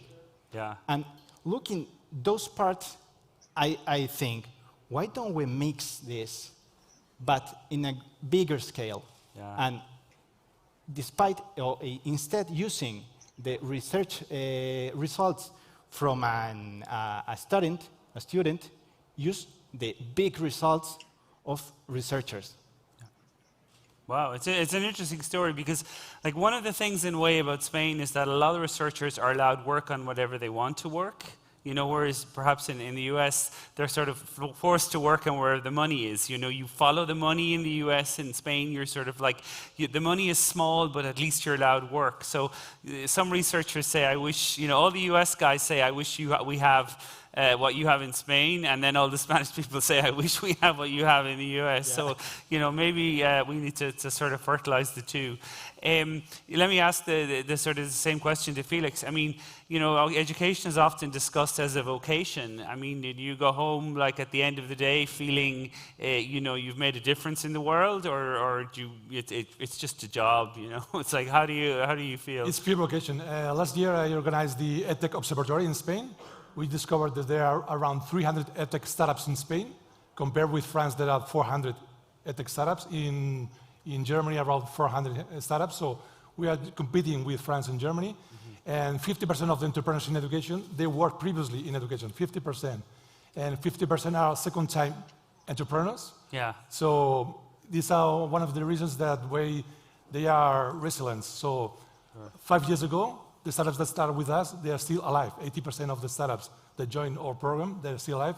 So the startups in education, they really resist everything. And what about, I mean, I was interested in, like, in older people's entrepreneurship. You know, everyone thinks about young people and teaching kids maths and you know, the Khan Academy and stuff like that. But I'm often more impressed by, you know, things, continuous learning, or people, like, you know, returning to education. You know, perhaps one of the biggest scandals in Spain is this whole prejubilado stuff, that, like, some company kicks you out when you're like 50 or something, like, which is very young considering Spain has literally the second largest life expectancy in the world, and you're sort of like prejubilados. And I meet a lot of those people, and I talk to them about, like, education and that, you know, that they want to get in. So do you see many startups in looking kind of, I won't call it retraining, but like looking to cater for people, you know, who have already had a career, or is it still mostly, you know, education for you know, children? There is a good, the market is really divided with corporate education. Yeah. They are the companies that have better incomes, but also most of them, they are in K-12 for kids. But there's a good amount of companies in the different industries or verticals for kids, for higher education, for corporate. So we have good startups for every stage of your life. Okay. Just let me ask a kind of a Barcelona question. I mean, I like, you know, I know, like, there's all these famous eye doctors, and, like, everyone seems to be going to a specialist in Barcelona. I mean, would you regard it as any sort of cluster, as a fertility doctor who's supposed to be very good? Like, do you regard it as being a kind of a cluster for health, or is it just a small number of people? For sure. I mean, Catalonia is considered one of, I think, that the most prominent hub in health in Southern Europe, and it's right next to London, Berlin, and Paris for the startup incubation at this point and at this sector. Yeah, it's I don't know. It's sort of one of those things that I've always associated with it. Well, hopefully I won't have any. Well, fertility I probably won't have a problem, but hopefully I won't have eyesight problems anyway. Well, we're out of time, sadly. So all that remains to me, first of all, gracias to Gerard for joining us from Barcelona, and please continue your work in health, and please email him if you have EIT startups. Thank you to Carlos with his particle accelerators, who I won't pretend to understand everything you do, but it sounds absolutely fascinating, and Spain does need more deep tech, so thank you for your contribution. And finally, Felix, it's been great to be on stage with you, and I work in education myself, and I know the value of EdTech, so it's been an absolute pleasure to be with you today. So my name is Joe Haslam. Thank you to all of the audience, and I look forward to seeing you in another panel later today. Thank you. Thank you. Thank you. Fantastic. Muchísimas gracias. Thank you so much. That was absolutely wonderful. And yeah, what a way to kick off our startup radars. Now, I mentioned that Joe and myself are both from the Emerald Isle of Ireland. We don't get that much sun. I wore this t-shirt today not only to represent the beautiful startup and entrepreneurship capital of Madrid, but also to represent the color that Joe and myself turn in about 5 seconds on any Spanish beach. So if you see somebody on a beach looking like this, it's Joe and myself, I promise you. Okay, so we're going to move swiftly on to another very exciting startup radar, and we're going to actually look into the retail, food, AI, and cybersecurity sector. So we're actually going to meet a number of companies, several companies who have been collaborating with Startup Radar Madrid Más Day. And it's a real pleasure to welcome to the stage, once again, your friend of mine. Please give a big round of applause to the Associate Director at IE Business School, Joe Haslam. Thank you. Welcome back, Joe. Hey. Long time no see, Joe. I haven't even prepared for the next panel, but I was born ready. You got plenty of time. I'll take a while introducing the next guest. Perfect. You'll be absolutely grand. No better man. Okay. Okay, and Joe's first VIP guest is a really fascinating person. I've seen him speak at conferences before. You're in for a treat. Now, he is the Managing Director for Entrepreneurship and Education at the Universidad de Navarra, and he also runs 2 accelerators. One is called Atelier, which is a fashion and retail tech accelerator, and the other accelerator is called Sophia, and that's an AI tech accelerator. So really interesting work, and you're going to learn all about it today. Ladies and gentlemen, please welcome to the stage David Looking. Thank you. Hola, David. Welcome. Bienvenidos. You can tell he works in fashion, right? Absolutely. I tell you. It's impressionante. Watch and learn. Look at the two of us, for God's sake. Yeah, anyway. Spot the paddies on stage, every time. We have much to learn from you, but David, well, if we ever would, that'd be grand. Okay, and Joe's second rockstar guest now joining us on stage is the director at EIT Digital Spain. Please welcome to the stage, Jesus Contreras. Welcome, Jesus. Hello. Hi, hello, nice to meet you. Gents, the stage is yours. Muchísimas gracias. Thank you. Okay, I'm just going to take a little Have we got a third person? No, they haven't arrived. Oh yeah, it's they got lost in cyberspace. Anyway, not to worry. We got everything we need here, not to worry. I see we have beer. Well, that's a whole lot. If anyone wants to bring it, I'll certainly start drinking it. Fantastic. Okay, so we're going to talk about fashion, and we're going to talk about AI. And actually, it's rather interesting. I don't know, do I have to call you doctor or No, okay. Please don't. Fantastic. Okay, let's all start then by the introduce yourself. So I know he's given your names, but just introduce yourself and explain what you do. Yes, I'm David Looking. I'm the Managing Director for the University of Navarra in Entrepreneurship and Innovation. And we have 2 business schools. One is called IESE, and it's very, very well known. And the other is ISEM, that is a business school for fashion business managers. So we teach the managers of the future in the fashion industry. And we have close relationships with the biggest companies in the retail sector in Spain. So, Okay, I say them: Mango, Zara, Desigual. Mango, Zara, Desigual, Corte Inglés, Tendam, El Ganso, Alfa Dominguez. So everywhere is in our board. So we have a close relationship with them, and we know what they want, what they need, and we offer them what they need, and they need, in many cases, technology. So that's my position. And yeah, it's interesting. I mean, I work in IE, obviously, another business school, and it's when I travel abroad to sort of sell Spain as a destination, I talk about the 3 Fs, which are fashion, food, and football. And what's interesting is that you might think that like football would resonate, but it's interesting how much fashion resonates, you know, that if you go to like the shopping centers and things like that, you know, they know all the names, you know, the Zara, Desigual, Mango, and these kind of places. And you know, it's funny, a lot of people think about Italian when they think of fashion, you know, perhaps because they have more... Okay, maybe Italian is well known by design. Yeah. France is well known by luxury, and Spain is well known by knowing what to do and how to do, and be very productive and very close to the customers. So we have different approaches to the business. It's sure. Okay, we'll get back to that in a second, because I've actually visited Arte Show, and I visited you know, the place in Mango as well, and obviously the one in Desigual is right on the beach, right? So you can that's very easy to visit as well. So perhaps you can introduce yourself as well, please. Thank you. So my name is Jesus Contreras. I'm the director of EIT Digital. Some of you may have heard about EIT, but EIT stands for European Institute for Innovation and Technology.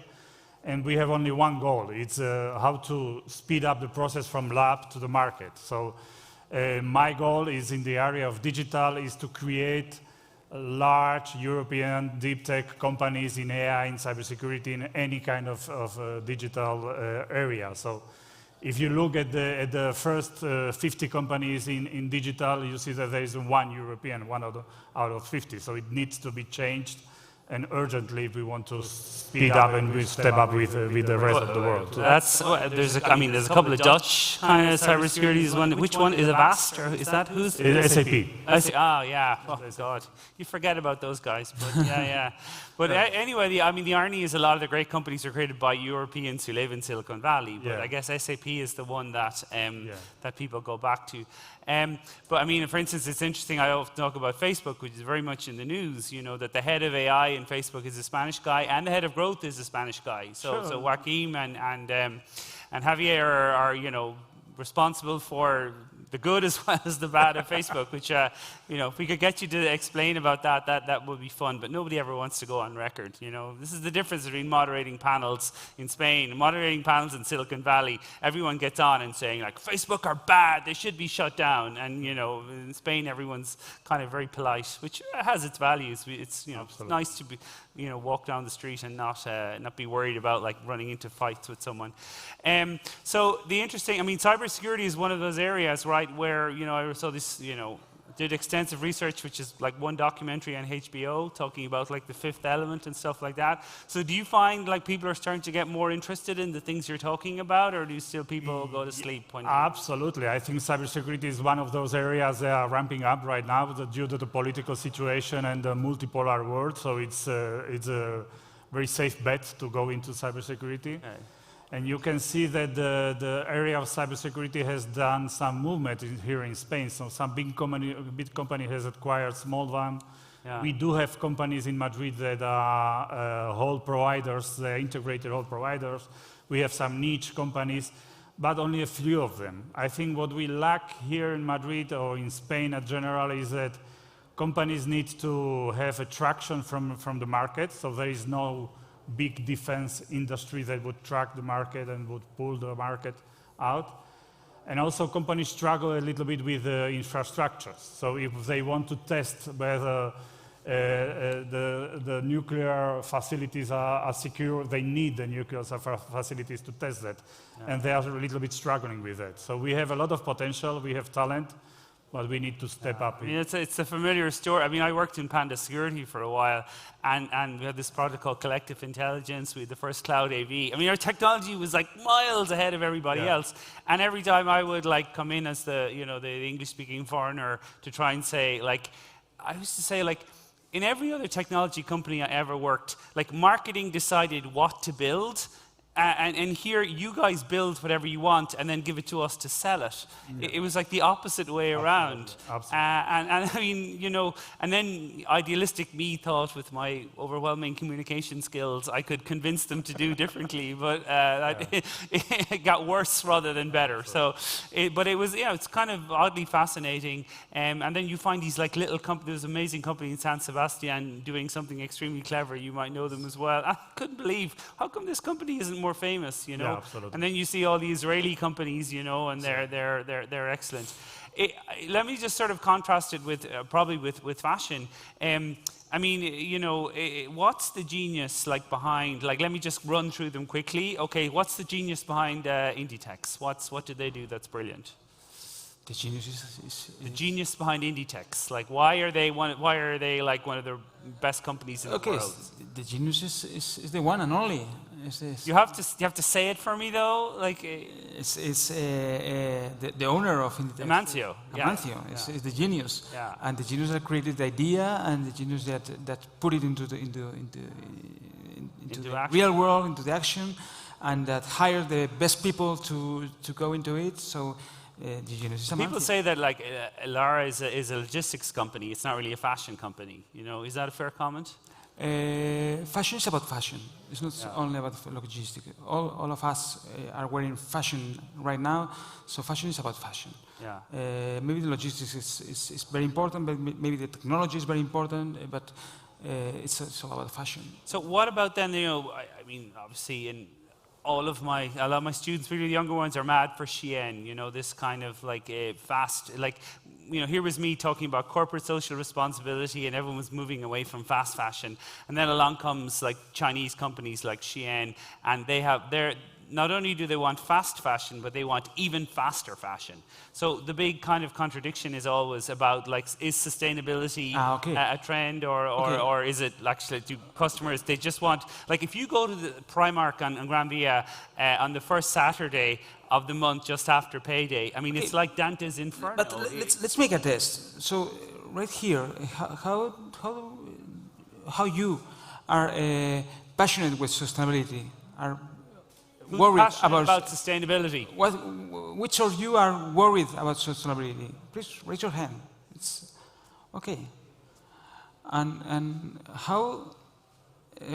Which of you know Shein or Zara or Inditex? And who are you are buying Inditex or Shein? Okay. That's the question. So that's the answer. Yeah. That's the answer. So we all are very concerned about sustainability, and we are not really committed. You're wearing El Ganso. I'm wearing El Ganso because I love them. I know them. I'm very friend of Clemente and Alvaro, and I am passionate about them. But I'm not so worried about sustainability. I try to be coherent with my own my thoughts. Okay. Okay. So let me go back to the other. Secure. First of all, like, tell us the secret. Like, are our phones tracking us everywhere? I guess. Absolutely. But what kind of, like, what kind of? I mean, I feel terrible to ask a PhD like whether you should put tape over the camera on your computer, but I'm actually going to do it because that's my nature. So should we be putting bits of like insulation tape over the camera on our computer? I don't do that, but I don't feel so important that somebody would track me. So I'm feeling that. But I know a lot of people to do that, and why not? It's something. If you feel that you need to do that, sure. Yeah. If you're worried, you're worried about your life, maybe. But I'm not. I'm embarrassed. I'm not embarrassed. Like everyone says that. Everyone says I have nothing to hide. So then I kind of go like, okay, well then I'll print your browser history, And it isn't like that you're doing anything illegal, but I don't necessarily want somebody to know that I'm watching trashy TV because I'm an important professor in an important business school, and and I should be reading philosophers, not listening to like Spice Girls albums or something like that, you know? If So you want to be a sinner, make it in the cognito... Yeah, incognito mode. Yeah. Okay.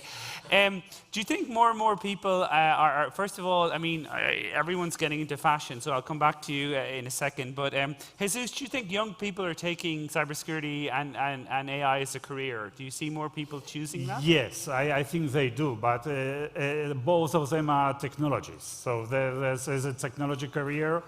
It has a lot of hype right now, so cybersecurity and even better, AI will solve any of our problems.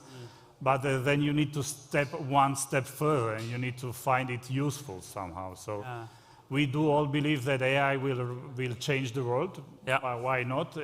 I'm old enough to, so I have heard it about 30 years ago. That wasn't the case. So it was AI will replace, the doctors will replace everything. And it finally did not happen. Mm-hmm. But that's true that the more data we have now in the industry and in the internet, more fancy application or more useful application we can do. So I think it will change the world somehow, not drastically. But I mean, does it frustrate you when you have everyone saying they have an AI startup and what they have is a couple of macros or something like that? Yeah, yeah. In fact, just to prepare this talk, I was given by the regional government a list of 200 startups.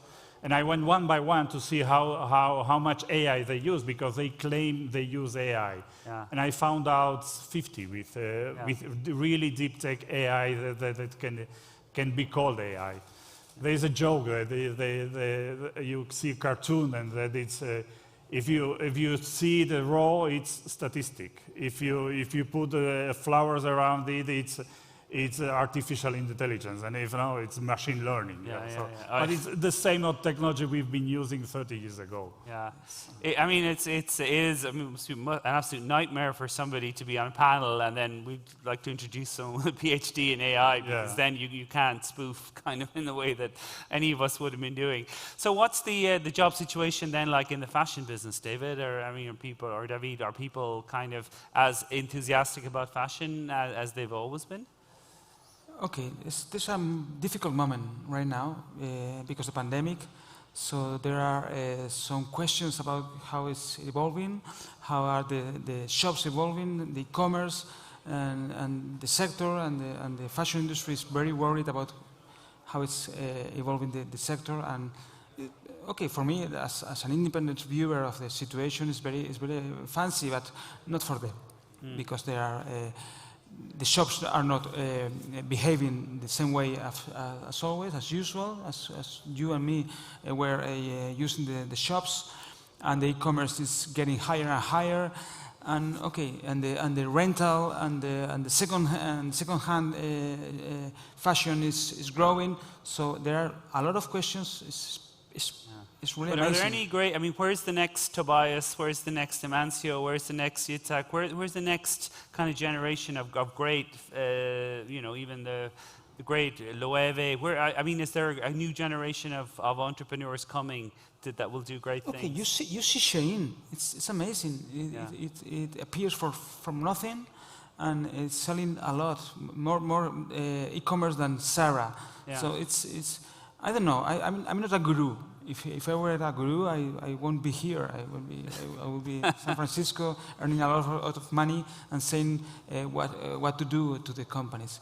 The fashion is you can't make predictions about what is happening right now, because we as users, we don't know how to behave, and we are very we right now buy El Ganso, maybe tomorrow we are going to El Corte Inglés and using the Wi-Fi and buying in the competition. So it's really difficult to predict what is happening now with the fashion industry. Sure.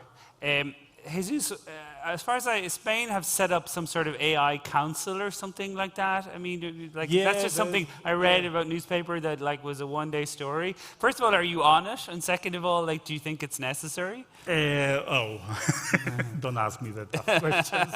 I was just checking. Like, it's always like this is a live session, so like thinking like maybe I should have checked this earlier. And like, anyway, so I mean, Spain does have. I mean, Carmen is on it, and a couple of people like that. I mean, absolutely, not like only the guy in Telefonica that seems to be on everything is on it. Probably, you know, like all these kind of people are. So what does AI's council for whatever? What are they doing, and should they be doing it? Yeah, every country, even European Commission is doing with AI. We have AI European strategy, we have national strategy, with a regional strategy, and it's a hype. It's every 30 years. So. Yeah. But there's one thing very important with AI, it's the data. So the technology we are using now, it's old technology, but we have a huge amount of data right now that is making possible the progress. So we need to know what to do with data. And especially in Europe, we have this special approach to the data. The data need to be protected. The data, we own our own data. It's just GDPR. Yeah, GDPR. It's not the case of China. It's not the case of USA. In USA, there are big companies of owners of the data. In China, is the government. Yeah. And in Europe, that's us. Yeah. So well, that's what they say, right? Europe does the regulation. You know, it's like. In fact, in Europe, we are so good with regulation. We export the regulation out. But I mean, it's interesting because I mean, every so often the Washington Post and these super important newspapers have these kind of like China is going, you know, China, and that's what Zuckerberg says. If you say anything to him, like he's like, I'm protecting you from China. You know, it's a Jack Nicholson. You know, like you guys can't handle the truth. I better not do a Jack Nicholson impression. But anyway, you know what I mean. But it's like a few good man. It's real kind of like, you know, I'm protecting you from China kind of thing. And that's a sort of like we know that you get all the China, they send their researchers to the US, they get PhDs in brilliant schools, and then they go back to China, you know, and we should be surprised that they're, you know, they're sort of so far ahead, you know. Let me ask David, do you think like it's possible for an AI to kind of create fashion, or you know, you have these kind of like you sometimes see? We had a company participating in Atelier that work for Mango, and they have AI making new designs for Mango based on searches on Google. They design new models for Mango, so it's possible. Yeah, it's possible. And what about? I was in Germany. And I was sort of seeing that they sometimes sell clothing with tracing, right? So like in the same way that you have animal tracing, they actually have a picture of the person who created the garment, but the garment is much more expensive. And I thought it was the first time I'd ever see it. Do you think we'll ever start to see clothing manufacture in Spain, or you know, do you think that it will always be something that will take place in like North Africa or Turkey or you know, I guess Pakistan? I wish there would be more manufacturers in Spain. This thing about close and proximity manufacturing.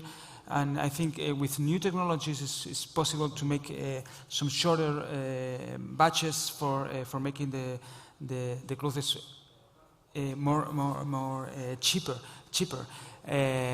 But nowadays, it's not very possible. Yeah, it is. I guess it's one of it's more a wish than a reality. Okay. Yeah, no, I guess it's true, but you know, it's a sort of, we always have to be optimistic and hope for a better world.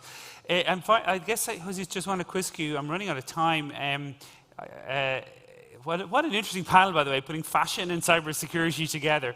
Military stuff like that. I mean, should we be concerned? I was reading about what Israel is thinking about doing in Lebanon if Hezbollah don't do X, Y, Z. They're selling like mini drones and all this kind of stuff. I mean, is that absolutely? That's the future of defense: the mini drones, the swarm technology, and cheap and precise weapons. So that's the future. Get used to that. So yeah, absolutely, absolutely. But it's not bad. We have seen a lot of innovation coming up from military, and at the end, you need the military power, just not to use it. So you need to have it to avoid using it, and it's not a bad tracking for the industry. So it's a lot of innovation comes from military, definitely. Not the fashion. Sometimes. Just the other thing, David, you know, the publishing industry and fashion, you know, like Vogue and all these kind of things, you know, like I guess that industry is struggling, right? Or is it better than ever? Yes, 2 days ago, or I don't know what, one famous publisher announced that he was going to turn out to the market only 2 per year. Yeah. Instead 12 Instead of per like year. the monthly issue, yeah. The monthly issue. So we are struggling with some really tough changes in the market, in the publisher market. Yeah, I mean, if you think about it, you know, Vogue used to have like Italian editions and a Spanish edition. But it's going to change. It's going to change. Things would be like, you know, full of advertising. Like the September issue was obviously the most famous issue every year. All the fashion market is changing very, very fast. So we are going to be very, very ready to make changes very fast. And it's all I guess, about technology and things. Technology is very important. 1 year ago, when we go on with the 4th edition of Atelier, I asked the companies, okay, it's a bad time. We are running out the COVID. Maybe you don't want to get involved in the Atelier program, and they say, okay, it's the first time we really need technology to get out of this crisis. Yeah. Technology is the first euro we have. We are going to put it in the technology. Well, I mean, Inditex started talking about RFID. That was like the big thing, you know, that they were like, what's going to save you? RFID, you know. It was sort of like, we were sort of hoping for something else. But I guess rather than something to be logistics. So I guess we probably don't actually have time for final words. So when I see Oisin appearing, I'm kind of going, okay, that's it. So I guess it just remains for me to thank you, Jesus. It's been a pleasure to talk to you. I actually am interested, oddly enough, in both things. If there was someone from video games, we would have like my 3 interests together of like cybersecurity. Let me just ask quickly, any good documentary to watch? Is that a fair question without preparing for you? I mean, are any books to recommend? And I'm going to ask the same question to David. Any documentary or any books to recommend? There was a book from a guy from Telefonica. It's data-driven companies. It's very, very interesting. So you can see how to drive a company from the data point of view. Okay, that's pretty good. Yeah. Any documentaries or any books you want to recommend? Have you read the Amancio Ortega biography or the, what's her name? I don't need. Condivingo Shea, The fashion is the man from Zara. The fashion is very stuck to this very moment. So I think you need to read La Iliada or things books about philosophy or anthropology. It's not about this very real moment because this moment is changing so fast. Okay. We're out of time, so thank you very much. So thank you, Jesus, thank you, David, and thank you to the audience. My name is Joe Haslam, and this is my last panel today. So I'm going home. Yay! Muchísimas gracias, amigos. That was absolutely great. And, how do we say it? Gurimila Mahagad, Joe. I'll see you later. Always slánja, my friend, slánja. Okay, that was the Irish language, by the way. I'm sure we have some Gaelicos tuning in or streaming in. And so now we reach the 3rd of our 3 startup radars. And we're going to look at some more exciting sectors that have all benefited from a fantastic collaboration with Startup Radar Madrid Mass Day. We're going to look at mobility, robotics, scale-ups, and fintechs. Okay, so it is a great pleasure to introduce to the stage a gentleman who I see at many conferences, and he is invited to them because he is a real expert and a great speaker. He is the co-founder and managing partner at Encomenda VC. Please welcome to the stage, Oriol Juncosa. Welcome, Oriol. Thank you.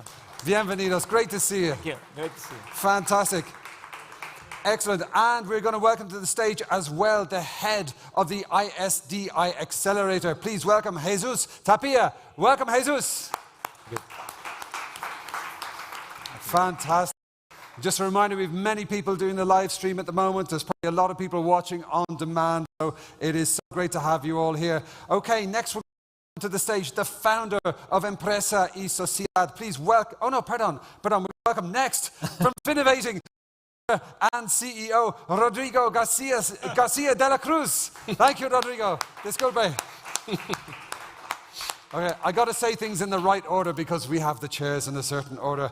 And last but not least, VIP guest number 4. Now we're going to welcome the founder of Empresa y Sociedad, Paco Abad. Welcome to the stage, Paco.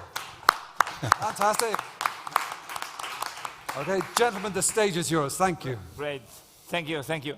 So guys, I'm super pleased to have this 20 minutes this afternoon with 3 real ecosystem builders here in the Comunidad de Madrid. That's excellent, and you will see 3 different perspectives on what they are doing. Before that, just a quick show of hands. How many of you here are entrepreneurs? Excellent. How many of you here have tried to sell something to a very, very large corporation? Okay, and how many of you have been very frustrated? Very frustrated. Okay, that's good. That's good. Myself as well. So we will try to solve that this afternoon, okay, with those 3 ecosystem builders. So please, we start with you. Please tell us a bit more about what you're doing at ISDI and so forth. Okay, thank you, Oriol. So welcome everybody. Good afternoon. From our ISDI perspective, what we are doing right now over the last 6 months, we are working in 5 projects. 3 of them on robotics. One of them very special because it's funding solutions or partners that with a robotic solution, but that not require or requires that is not elimination of workers in the factory. So it's a smart factory with human oriented. It's Support CF is sponsored by the European Union. We are working very closely with Toyota Motor Europe on mobility. This year, the second edition is Mobility for All. So those are the main 5 projects that we are working on. Excellent. And you have, and on the one hand, you have entrepreneurs, and in some of them, you also have some companies as well. Exactly. We combine startups, pure startups, but also SMEs in some of them as well. Perfect. Excellent. Please, Rodrigo. So thank you very much for the invitation. It's a pleasure to be here. I've been related with the fintech industry during the last almost 10 years.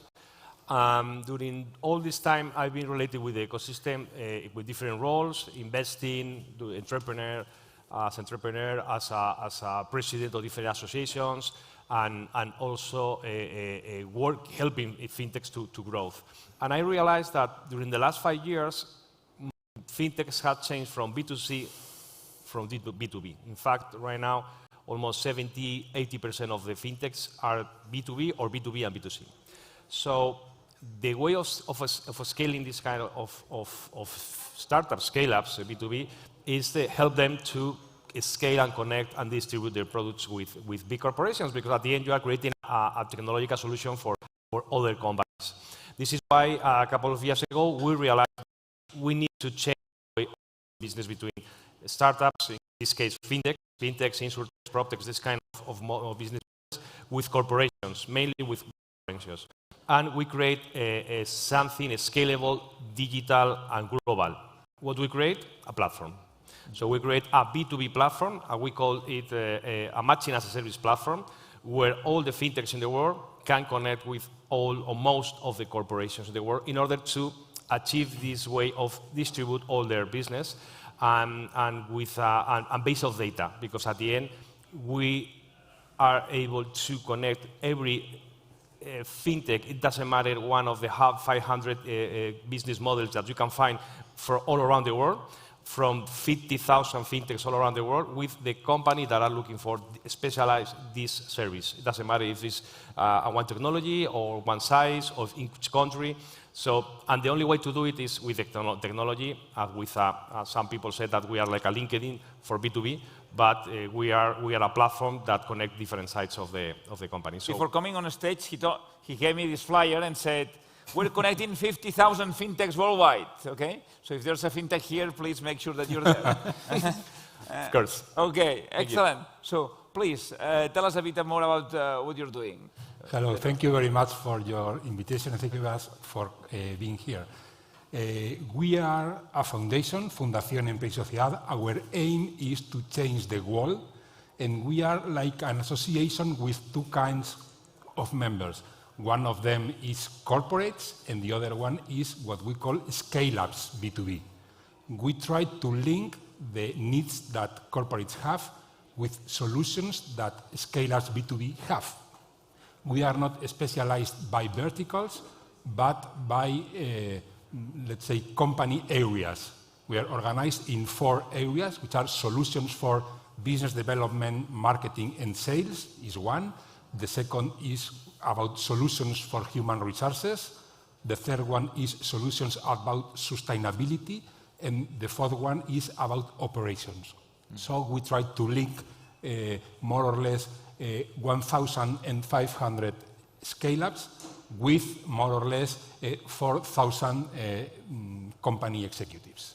Excellent. So we have 3 verticals, mobility, robotics, and fintech, and we have horizontal solutions, okay, to connect startups with corporations. But you will say, okay, everybody wants to connect with corporations. Now, tell me something that you can prove that actually you have been able to do it. So tell me 1 or 2 case studies of things that you have been able to do with startups, maybe startups around the world, okay, that you guys have been able to do so that we will see then how we can sort of bring them to Madrid at some point in time. So if you could just illustrate us about 1 or 2 case studies that have been sort of quite successful maybe on the current programs or on other programs about connecting startups with corporations. Yeah, okay. In our case, we have a couple of good examples of this. With Toyota Motor Europe, in the first acceleration, out of the 5 startups that we accelerated, 2 of them are going to showcase their products and solutions in Paris 2024. As you know, Toyota is sponsoring the Olympics in Paris, and wow. we work together with the startups and Toyota Motor Europe in order to connect them and for them to understand, you know, for the big corporation to see and understand how these startups work. And also on the other side that, you know, a big corporation like Toyota doesn't move sometimes as fast as they want or startups are used to. And for us, it's a big success in this case, that 2 of them are going to present. I heard last week that probably the other 2 of them will be presenting as well in the showcase in Paris. And on the other side, more on the social impact with UNICEF, that we also work with them very closely. It is a startup called Pacdemia, and they provide beds for hospitals, but for emergency situations. And they develop a very cheap hospital bed for those situations. So and with Toyota, the next step would be to actually start selling to them or start partnering with them? That's part of what we are working with them, to see how the showcase goes in Paris 2024 and take it from there. Excellent. That's the idea. Best of luck there. Yeah. So in your case, any success cases that you have? We have a lot of success cases every day because this is the idea of the matching service platform. But I'm going to tell you a couple of them that they are very, very interesting ones. One is from a bank, top 3 bank of Spain. I'm not going to say the name. I'm not allowed to do it. But we work with them in order to look for different solutions in all around the world in terms of fintechs, insurtechs, regtechs, in these kind of things. And they have a challenge in Mexico, and they were looking for a solution for a problem during a year, and they weren't able to find the solution. When we launched the platform, and they used the platform to do it, and we launched this challenge from all around the world, looking for a specialized solution. Just in like 3-4 weeks, they received like 20 applications for different countries in the world, from Russia, Israel, Singapore, United States, obviously Mexico, and one from Spain, UK, different solutions, and they identified not one, they identified from all these 20, like 4 that they exactly fulfill what they were looking for. So it was amazing where the data is able to do it when you connect all the ecosystem. So just after a year, in 3-4 weeks, they were able to identify the perfect solution. On the other side, for example, with an insurance company, this is an insurance company, is what is the first insurance in France, that they have obviously a presence in Spain. They were looking for an insurance to distribute their products better, because the problem sometimes of the insurance companies that they need to distribute their products, and they need digital solutions, and this is where you can find the insurtechs. So we help them to identify Italian insurtech based in Spain, based in Madrid, and both from a French insurance company with an Italian insurtech, both based in Spain. They were connected and they create an amazing solution. So at the end, it's a question of the corporations need a lot of solutions. The startups, the scale-ups are creating amazing solutions. It's not a question of competition, it's a question of co-creation, collaboration. And that's the way of doing things. And this is what some, how can I say, the specialized people said open innovation. And this is the open innovation, is the open collaboration to co-create and do things together. In my own portfolio, one of our of the fintechs in which I invested, they started sort of lending money to the end users, and now they will be sort of providing also the software, the credit scoring software to the banks, because it's so well developed, okay, that they are sort of very, very keen to actually sort of use it for specific segments and so forth. So that you never know where you will end up in these things. And probably you are more happy, or you're happier because there is a better money, you know, selling services or not. Or one is selling SaaS, SaaS it's recurrent and so forth. The only one was taking credit, was offering credit, and then you need to look for credit scoring and so forth. So that's great. Excellent. So Paco, you have any success cases, any areas that you think are worth mentioning to the public? They are really success stories from our members. For example, we have some scale-ups coming from Israel or from Chile or from Italy that ask us to help them to grow in Spain with business clients. So we help them in their marketing and in their sales activities in order to grow here and to introduce in Spain their services and their products. And we also help companies with the standard calls. They ask us for solutions not only for the key business, but sometimes for different areas of their activity, and we help them with different kinds of call, private or open or whatever. Excellent, excellent. So you have mentioned what you were doing, a few success cases. Now let's go to here, to the Comunidad de Madrid. What's your view on your different verticals about how the innovation is happening? I mean, over the last 5 years, at least from an investor perspective, okay, I've seen sort of, better talent, a lot of international funding coming in, so forth. But within your verticals, within sort of the mobility space, within fintech and so forth, what do you see that is going on right now and within the Comunidad, and what's the perspective that you have going forward? I mean, from my perspective, I think Madrid, all the initiatives that the different local governments are putting in place, you go to Alcobendas in Madrid, see Madrid Futuro, emprendimiento on creating social impact. I think Madrid is booming in that. So it's a perfect landscape for startups to come here to Madrid. And the city has now recovered the full activity. And in that sense, all the business are, in that sense, much more active in that sense than in the previous years. So from our perspective, definitely is a good field for entrepreneurship. And how about attracting international people coming to Madrid? Is that something that you guys sort of are keen to do? Have you seen more and more people Absolutely. In our case, and because of the nature of the companies that we work for, that is not that relevant for them. But for example, in the case of the projects that we work for the European Commission, they are willing, the European Commission is willing to invest and to put money in those startups who want to come here to our ISDI facilities and work together with in our facilities. So that's absolutely good. Excellent. What's your perspective on fintech here in La Comunidad? Yeah, so when I started to invest in fintech, it was like 5-6 years ago. I started to try to map what was happening in Spain in that moment, and we realized that there were like 100, 120 fintechs in Spain. and 60, 70 insurtechs. I'm talking about 2015, 2016, more or less. We start to launch the maps of the fintechs, and we were able to see the evolution of the fintechs, and right now there are a lot of more. How many fintechs we have right now in Spain? So this morning, before of coming here, I say, how many fintechs we have, because I don't know exactly the number. And I went to the platform and I looked for fintechs that are active in Spain.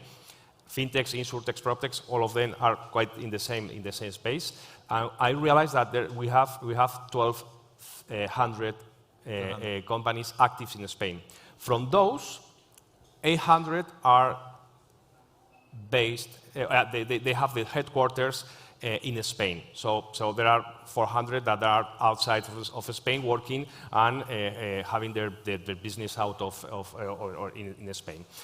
And from these 800, how many are in Madrid, in Comunidad de Madrid? So half of these companies are based in the Comunidad of Madrid. So 400 companies now are based in the Comunidad of Madrid. So it's a huge number if we think that we have in a very big country. So at the end, I think it's because the capital city is attracting a lot of investors, a lot of talent, and I think it's a question of attract talent, and also because I think there is a very good ecosystem here. I'm very proud to say that I have 4 in my portfolio that contribute to that number, and I expect to have significantly more. 1%. 1%. My portfolio is 1%. That's good. And so, Paco, from your side, I mean, how do you see the innovation here in La Comunidad? The first question it could be, what is to be in Madrid? You know, because Scale-Ups having the head office here.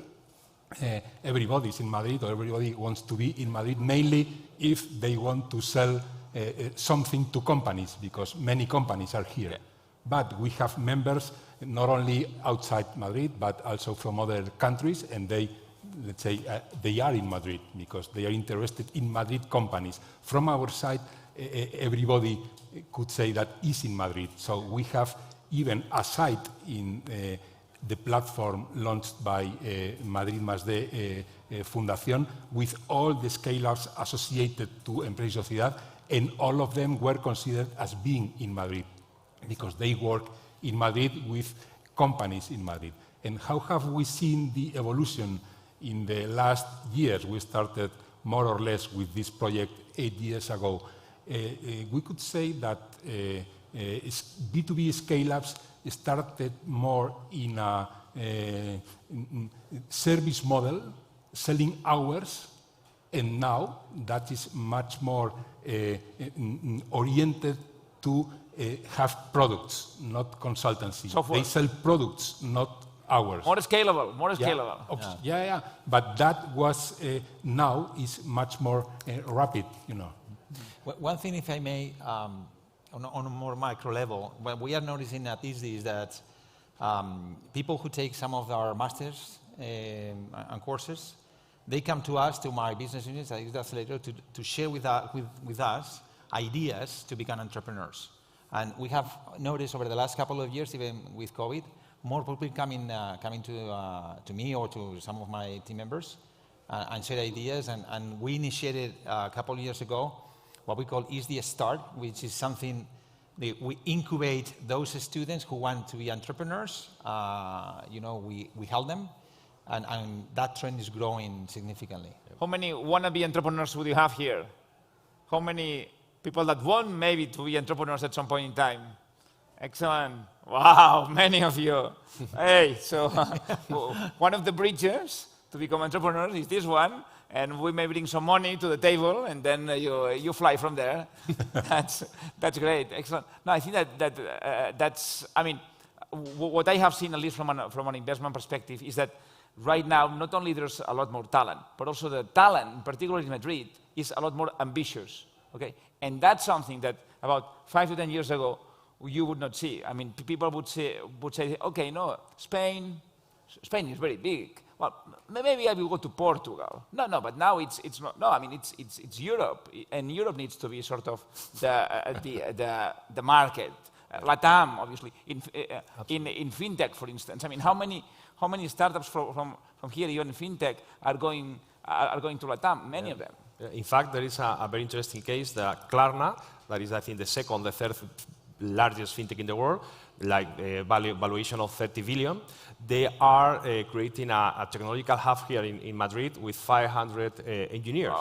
Wow. And they have 4,000 employees. So they are thinking about Spain like the bridge with Latin America. So I think it's a very good news of attracting talent, attracting investment, and a lot of opportunities. Excellent. So really, thanks a lot for your time. A huge round of applause for our speakers. Thank you.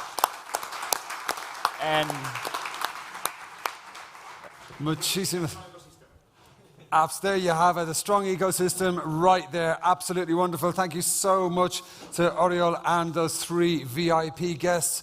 Okay, we are going now to look at a very important part of Madrid Startup Region. As one of our esteemed guests earlier said, show me the money. Where does the money come? It comes from investors. So right now, we're going to have a very special Startup Region panel all about investors. And we're going to understand the scope of the Startup Radar report on Madrid investors. This is an absolutely brilliant report. And the manager of the Business Angel Network, or BAN for Madrid Mas-D, will now moderate this next panel with one business angel and one representative of a venture capital fund. And he's also going to share the main highlights of the last Startup Radar investment report. So it is a great pleasure to welcome to the stage our moderator for this next session. Please give a very, very warm welcome to the Business Angels Network manager at Madrid Mas-D. Please welcome Gabriel Flores. Welcome, Gabriel. You got a warm round of applause, please. Thank you. Fantastic. Thank you. Great. He's going to be sharing some fantastic insights with you all on stage. We're very lucky to have him here and for you to be bringing the results of the report and sharing them. And next, we're going to meet a business angel and also the VP of the Entrepreneurs Organization in Madrid, which has worldwide membership of over 15,000 members. It's a very important organization. Ladies and gentlemen, please welcome to the stage René de Jong. Thank you, René.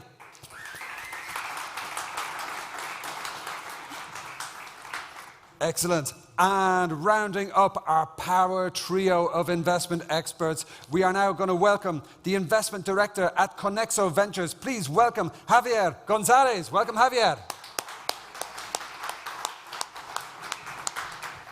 Hello. Gentlemen, the stage is yours.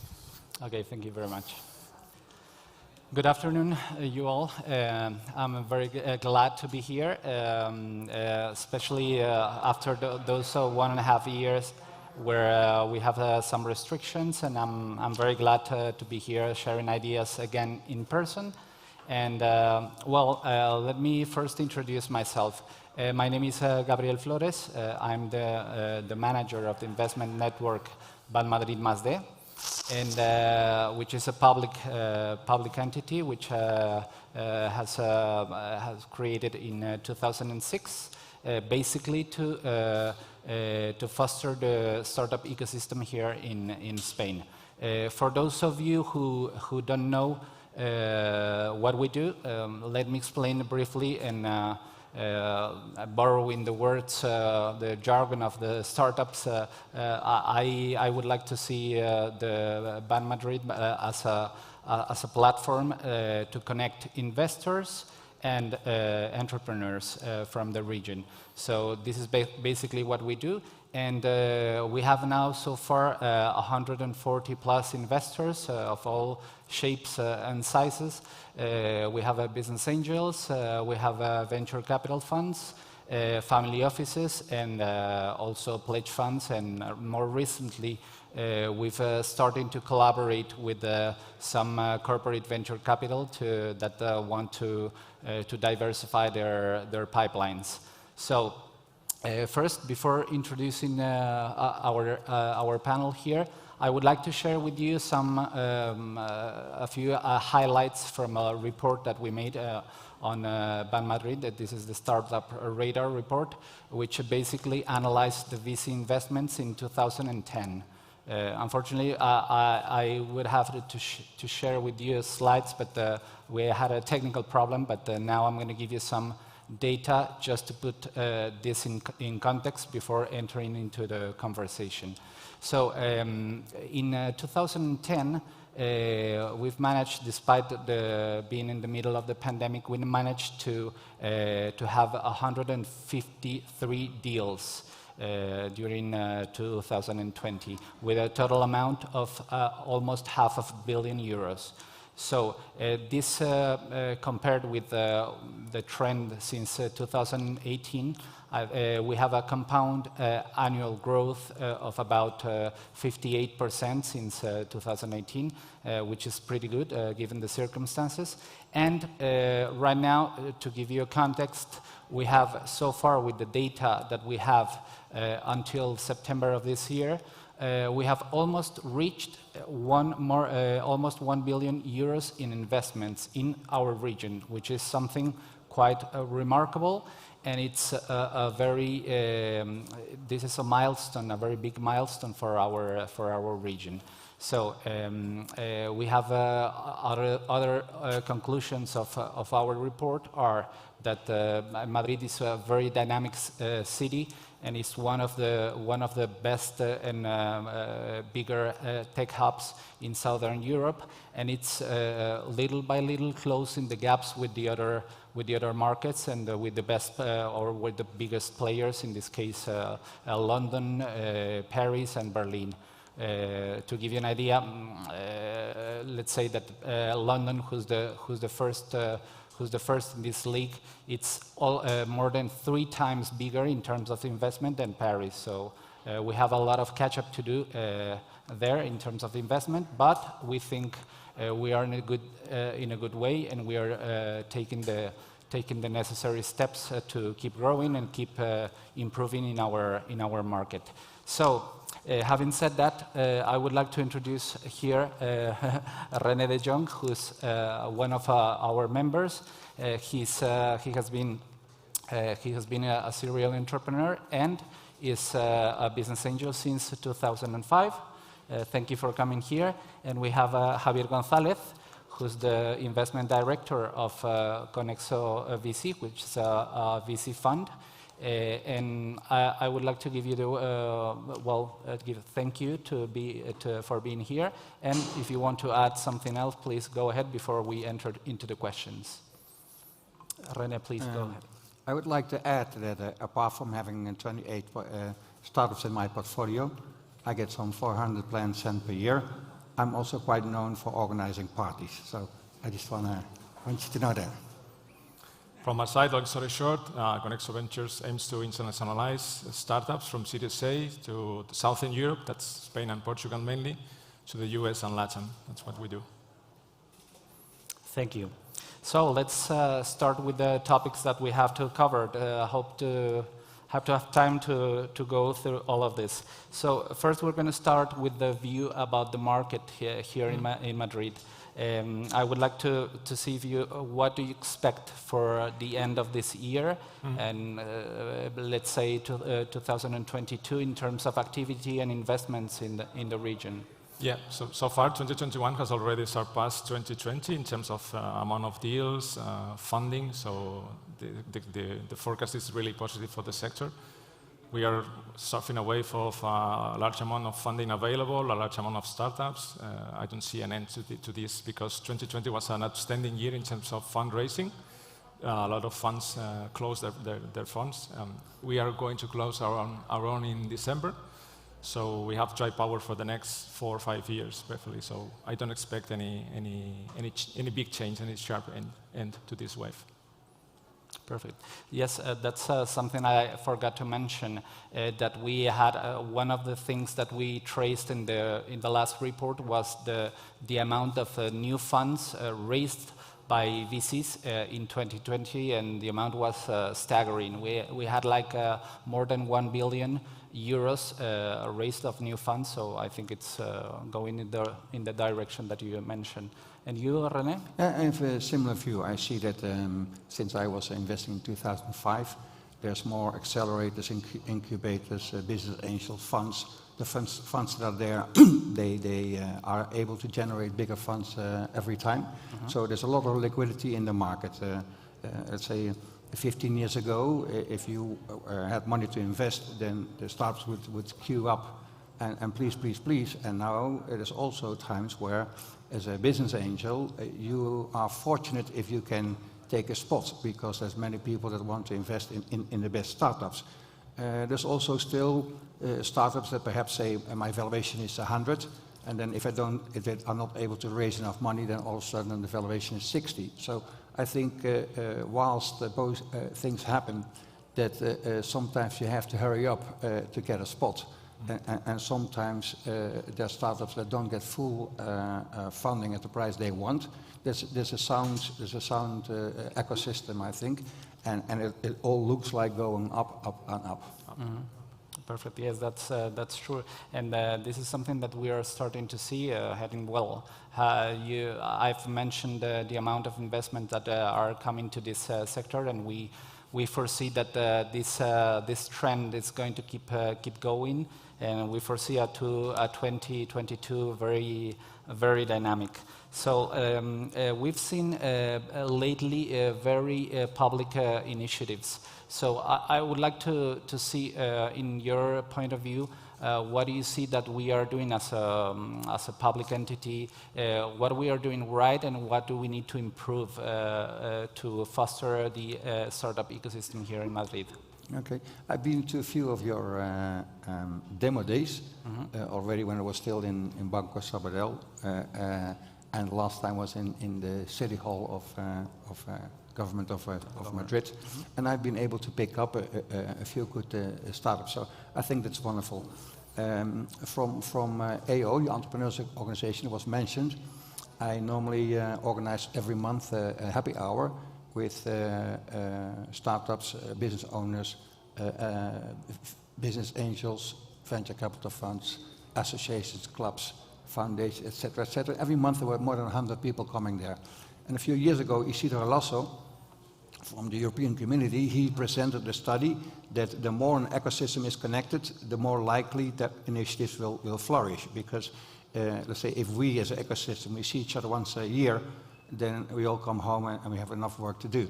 But if we see each other every month, then trust can grow and ideas can ripen, and we will make things happen. So I would be extremely happy to have your collaboration to make the happy hour go from 100 people a month to 300 people a month. So that's a very good idea. I'll take note. And then perhaps if you want, you could do an investment fund for co-investment, like the European Angel Fund does. Yes. And you could even say that we do that together, because the liquidity, especially in early stage, could be helped a bit. Yeah. That I think this is a good idea. I was here in one of the past tables that were organized here. That I heard that Nadia Calviño was trying to raise a fund of deep tech. I'm not sure if that's true or not, but it would be a good example to follow for sure. Yes.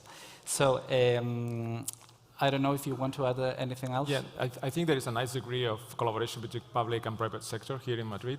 When I started in 2016 in Caixa Capital Risk, we used to say that Madrid had the investors, but the coolest startups were in Barcelona. This is no longer true in the case of Madrid. There is a thriving ecosystem of incubators, accelerators, business schools. I read the other day that there are more than 1,000 startups and 120 investors registered in Madrid, which is pretty remarkable now. And I know there was a strategy deployed by the city council and the regional government back in 2019, aimed at fostering the early stage startups, helping them with mentoring activities like here at La Nave. And I think this region has made an outstanding work in that sense. Yeah, for sure. For sure, and this is something that we will take a note here in Ban Madrid to see if we can some of your suggestions we can put in place. Okay, so something that was that's related with this. We've heard a lot of buzz recently about the new legal framework that the government is trying to apply for the startup ecosystem in Spain. So I'm not sure if you have had the time to review the document, the first draft, but I would like to know your opinion about it. Yep. Not in depth, but I agree with the consensus that is a step in the right direction, but still falls short in ambition and maybe comprehension of the particularities of this sector, both from a startup and an investment perspectives. And it needs to be revised. I don't think it's the final version yet. But no, it's not the final version yet. Will be revisions, and we need more depth in things like fiscal aspects, how to retain and attract talent, how to deal with carried interest issues from a VC perspective, and so on. But it's a nice step forward.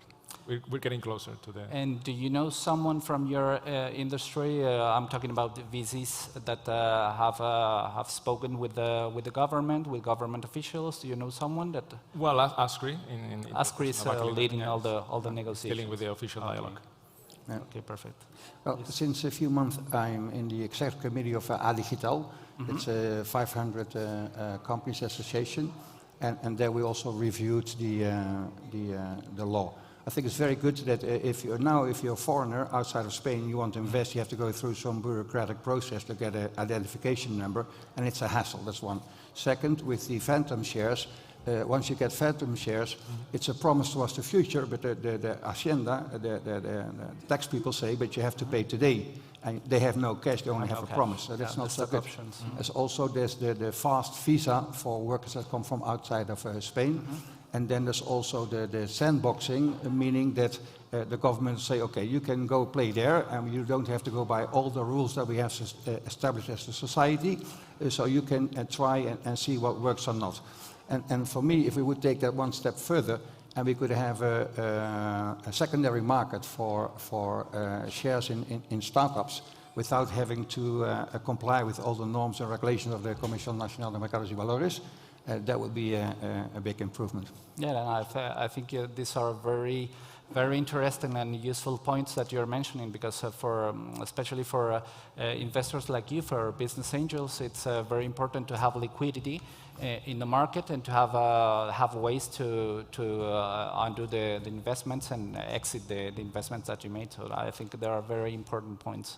And I don't know if you had another possibility to analyze the draft and to see more things about the things that are related, particularly with your industry, with the VCs. No, not really. Okay, perfect. So I think I have another question that I would like to answer you. I would like to ask you first. Sometimes in my role as a manager in Ban Madrid, I have entrepreneurs coming to see me, and they tell me sometimes that they don't have enough funds to invest in their projects. And on the contrary, I have some investors that come to me and they tell me always... I'm ever so sorry. I'm afraid we're out of time. I mean, time flies when you're having fun. This is a great panel. I'm so sorry to interrupt. Thank you very much. But we got to, wrap things up. Ladies and gentlemen, please give a big round of applause for our fantastic panelists and moderators. Thank you so much. That was great. Muchísimas gracias. Okay, there you have it. Show me the money. We showed you the money. You met some great investment talent there, sharing some brilliant advice. Okay, so, oh my goodness, we're at the last session of the day. It's almost time for a cerveza. It's always cerveza o'clock somewhere, I believe. So, Madrid is, it's all about the people, and Madrid is a region of talent. A region of talent. I include all of you and all of the people here at this wonderful event in that statement. So now our next session is called Go Big or Go Home, and I think we're ready to go big right now. We're going to introduce our moderator for the next session. You've met him before. Please give him a warm welcome back to the stage. He is a co-founder and managing partner of the Encomenda VC. Please welcome Oriol Juncosa. Welcome, Oriol. Thank you. Fantastic. Fantastic. Awesome. Okay, and now we're going to welcome to the stage a partner at a wonderful company, Kibo Ventures. Please welcome Sonia Fernandez. Welcome, Sonia. Excellent. And rounding off the power trio who are going to talk about a region of talent, please welcome to the stage. He is the co-founder and CPO at BNext, I'm sure you're all familiar with. Please welcome to the stage Juan Antonio Ruyan de la Mata. Welcome.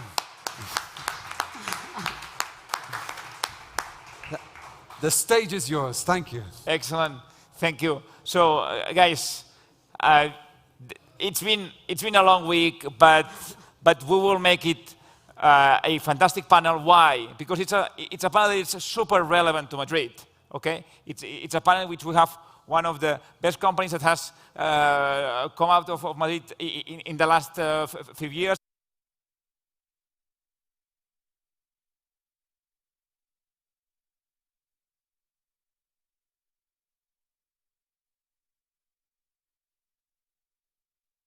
Fantastic companies like Job and Talent, Devo, Carto, Cabify, obviously BNext, obviously BNext have come out, okay?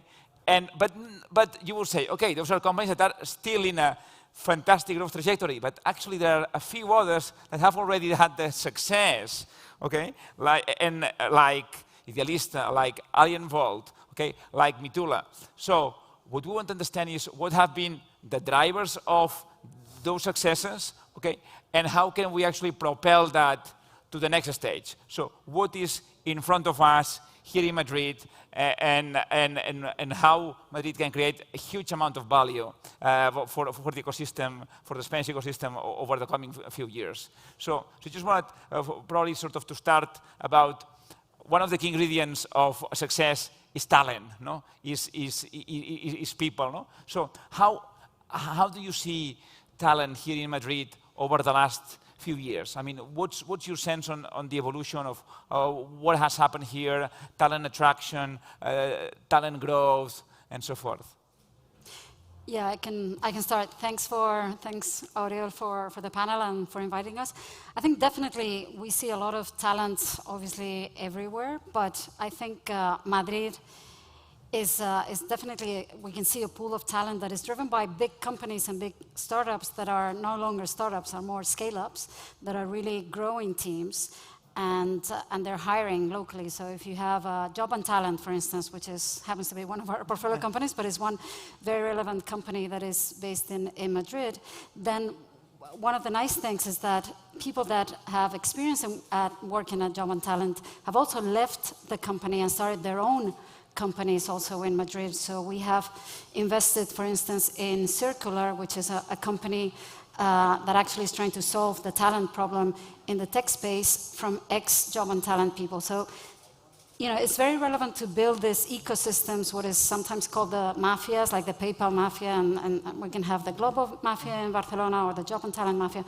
And all of that talent, if we are able to have them stay in Madrid, then they themselves are able to create other hubs and other companies. So, and again, talent attracts great talent, so people want to be with teams that they can learn from. So the better companies that we have in the region, I think the more we will be able to attract great talent and also international talent coming over.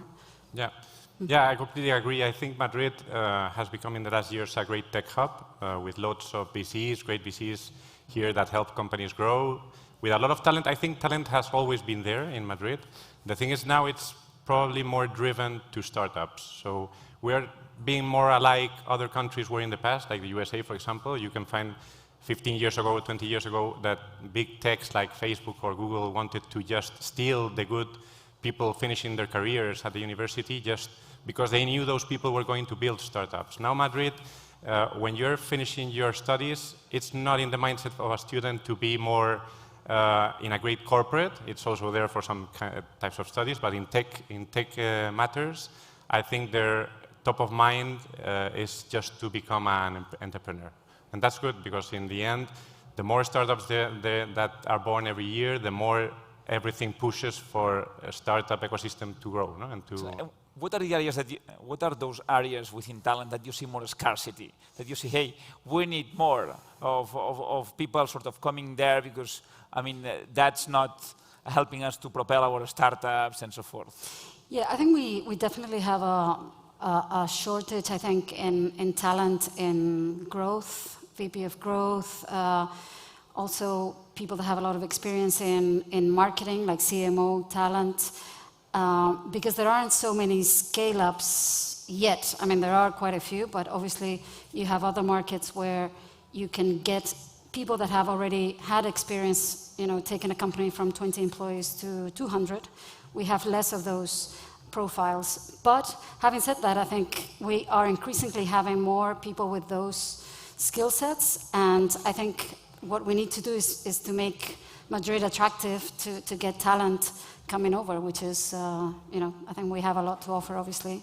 Nice weather and just good quality of life and healthcare and education and everything else. So it's, it's attractive for people to come over and get those profiles to come. Yeah, I'd say that one thing that's clearly missing is an educational part. We don't learn in the university how to be entrepreneurs or how to work in a startup. So it's completely different working. I've been in great corporates, I've been in smaller companies, and I built a startup. And it's completely different the way you work in each of them. The way you feel every day to day when you're going to a startup and the way that you're going just to your place of work at IBM or a big tech, it's something that you don't learn in the university. It's something that should be taught as well, because in the end, you're going against the unknown. No? Now, more and more students and more young people want to work in startups because the conditions, not the economical conditions, but the conditions in which you're working are more attractive. No? You've got more flexibility, you've got people that have a mindset more similar to yours, you are more open to work in different areas. That's something that you can find in a startup, and that's more attractive. No? But I think it's something that it's very new for everybody. Until you've been in 2 or 3 startups, you don't know what everything's about, no? Or you come to South Summit several years. So. Would you agree with that, with the appreciation that some people say that, hey, in Madrid we have lots of great technical talent, great engineering talent, okay, but potentially in the sales and marketing area, okay, is where sort of people need to develop, or even people need to import talent from other places. Has that happened to either to Binex or to any of your startups? Yes, we have startups that it's a challenge for them to find a good CMO, a good VP of growth. So yeah, I mean, sometimes it's trying to make Madrid attractive to this international talent, and hopefully, as we have more scale-ups, there will be more talent that is already available in the market. But that's probably, at those levels, that still scarcity. It's not every startup is struggling to find good profiles there. I find. I don't know if you. Yeah, no, I'm more of the feeling. I think talent is everywhere right now, with internet everywhere, knowledge everywhere. You've got great techs in India, you've got great techs in the United States, you've got great techs in Europe. It's more a matter of, and life has changed, obviously, in the last year and a half, everything has changed, and now you can find techs that can work from their home in anywhere, in Russia, and they're great developers. And you don't notice they're not in your office because it's not necessary. Mm-hmm. So I think now it's easier to find talent. It's not that you need to attract, obviously, Madrid has a style of life that attracts, we've got competence in other countries, northern countries, and I think people prefer working in Madrid for obvious reasons, but there's talent everywhere. And in fintech, do you benefit from the fact that the headquarters of the largest banks are actually here, and then you can sort of extract talent from there, or maybe it's not the talent that you're looking for? Yeah, no, we attract talent from banks, and banks attract our talent as well, and other tech companies take our talent, and we try to take others. I think it's a moving market, and yeah, indeed, being in a capital city of the big fintech scenario, it's always positive for us. We've grown a lot being born in Spain. I always say, I don't know if we would have grown more being born in Berlin, which was at the moment one of the biggest fintech scenes where we were born. But obviously Madrid has been a very positive point to be born here, and now Mexico as well. Of course, now you're in Mexico, and so the bridge Madrid-Mexico is working for you guys, because that's also something that you see a lot of companies, and actually a number of fintech companies here starting in Madrid, but then going to actually sort of make it big in LATAM. Is that? It's working. I mean, I think we've got a pretty similar mindset, more similar to the Latin American countries, people from Latin America, than the northern countries. No? So how we think on fintech. Of course, in our sector, we've got a strong regulation, and here in Europe, we've got the European Central Bank, but in LATAM, every country has its own central bank. So it's pretty complicated to go there. Mexico, we always thought it was a great headquarters to start there. It's grown really fast, and there's a lot of talent also there. And we bring talent from Mexico to Madrid as well, so that's a good point. And how about sort of companies born here that want to sell to companies, to large companies based actually in Madrid in the community? Have you seen that sort of the companies here, the big companies here are opening up more to working with the startups over the last few years? How are those relationships from your vantage point? I think it's definitely corporates are very open to working with startups, and we see every corporate out there has a corporate venture arm, and obviously they're looking at startups also to see how they can then benefit or has something to offer to the corporate world. So, and we see it everywhere, from industry to energy or banking, any sector. So that's very good. Also, a lot of these corporates have their own incubation initiatives. So I think it's very good, because at the end of the day, even if a corporate doesn't invest directly in the startup, if they can sign a commercial contract, that's the validation that funds like us need to be able to give them money. So in many ways, if they're more open to working with the startups, it helps them fundraise in the future. So yeah. That's good. Then from your side, I guess that sort of not so much working alongside banks, but maybe partnering with some other companies based here in order to promote your platform. Have you done any of that? Well, of course, we are a marketplace. Yeah. We are a B2B2C, what's called a B2B2C. And in the end, being in Madrid, in Madrid or Barcelona, but in Madrid, where most fintechs here in Spain have their headquarters, it's been pretty much more simple for us to manage agreements. And actually, we were born. Our first offices, when you're a startup, you always search for free things. No? You've got little money, you've got to dedicate everything to technology. And look for free things. That's one of the advices. Always look for free things. Use your money intelligently, and the offices probably is one of the last things. No? When you grow, it's different.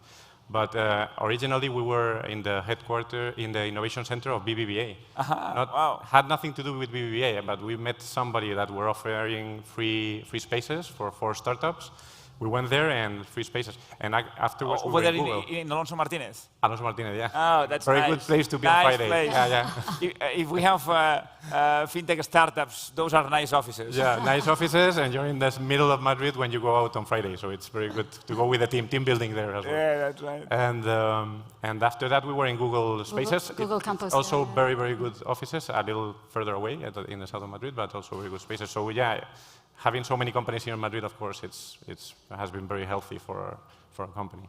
I think also another example is the government. We have one of our portfolio companies is a company called Odilo in the edtech space. So they provide education content to schools, and also there's definitely a strong appetite from the Comunidad de Madrid to offer digital content and working with startups to provide technology. So from that perspective, if governments are able to do their RFPs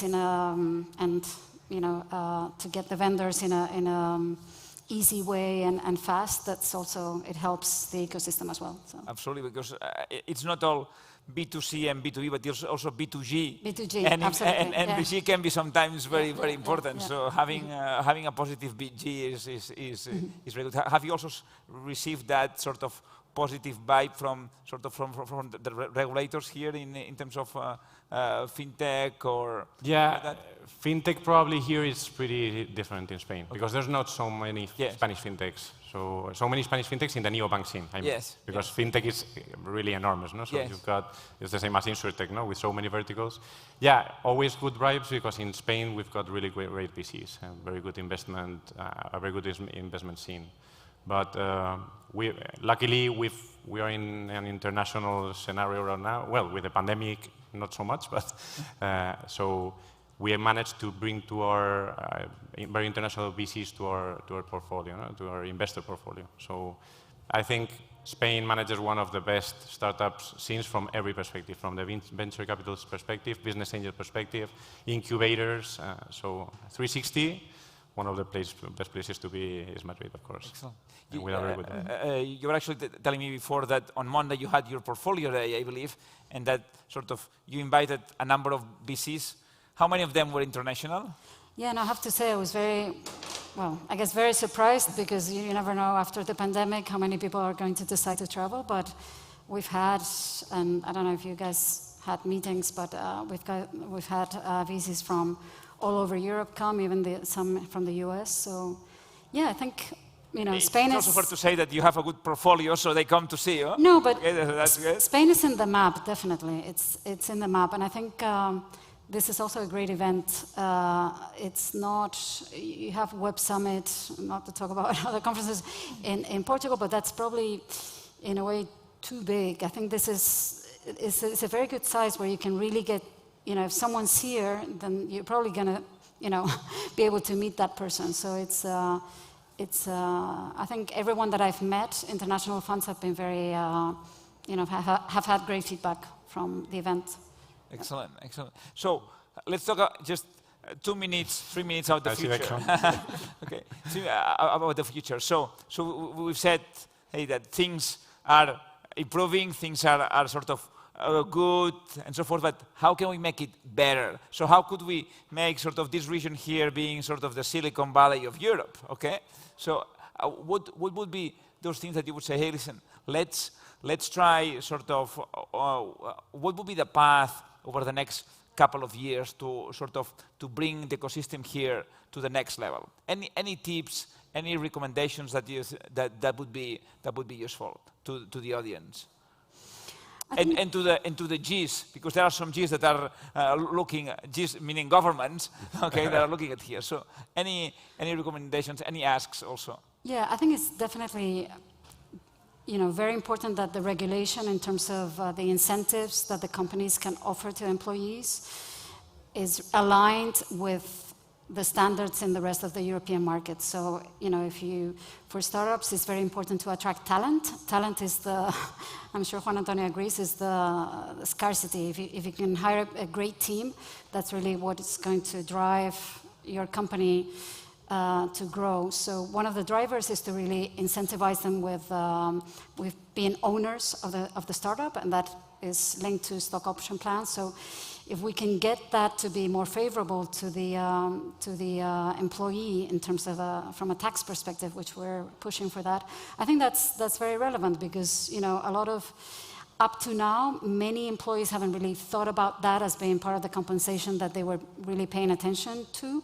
But then when you get to the CPO, to the VP of growth, to the CMO that we were saying before, that's the piece that they're going to be particularly interested in. And if from a tax perspective, it doesn't make a lot of sense for them to be residents here, that's not very good to attract talent. So we need to try and, for me, that would be a very critical area.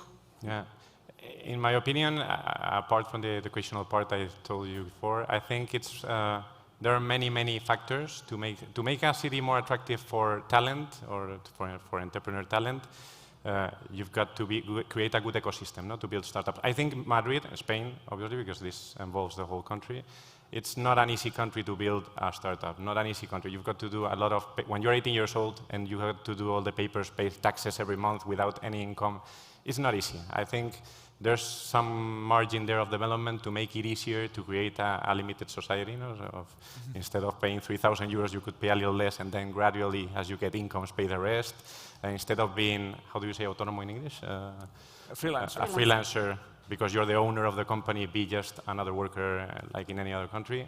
I think there's an improvement margin there, and so that companies are born. If companies are born, people will come here to work. And if they come here to work, there's more probability of having more talent. Excellent. So it feels like, at least from my perspective, we do have great building blocks, we have to have great pillars in the community, and maybe from a tax perspective, there are a few things that need to be solved. Yeah, that goes for the Gs. That's right. That goes for the Gs. Excellent. So thanks a lot. A huge round of applause for our panelists. Fantastic. Muchísimas gracias. What a great panel. Absolutely, and what a wonderful way to wrap up proceedings. So we learned today Madrid is a region of startups, of talent, of innovation, of entrepreneurship, of mentors, ecosystems, institutions, awesome people, and unlimited potential. So I can hear reggaeton, I can smell cervezas and vino out in the beautiful sunshine. Thank you so much to all of our partners, all of our VIP guests and speakers, our amazing production team here in the Nave. And thanks so much to all of you for joining us. My name is Oisín Lunny. Let's stay connected and let's build this Madrid innovation ecosystem. Hasta la próxima, amigos. Muchísimas gracias.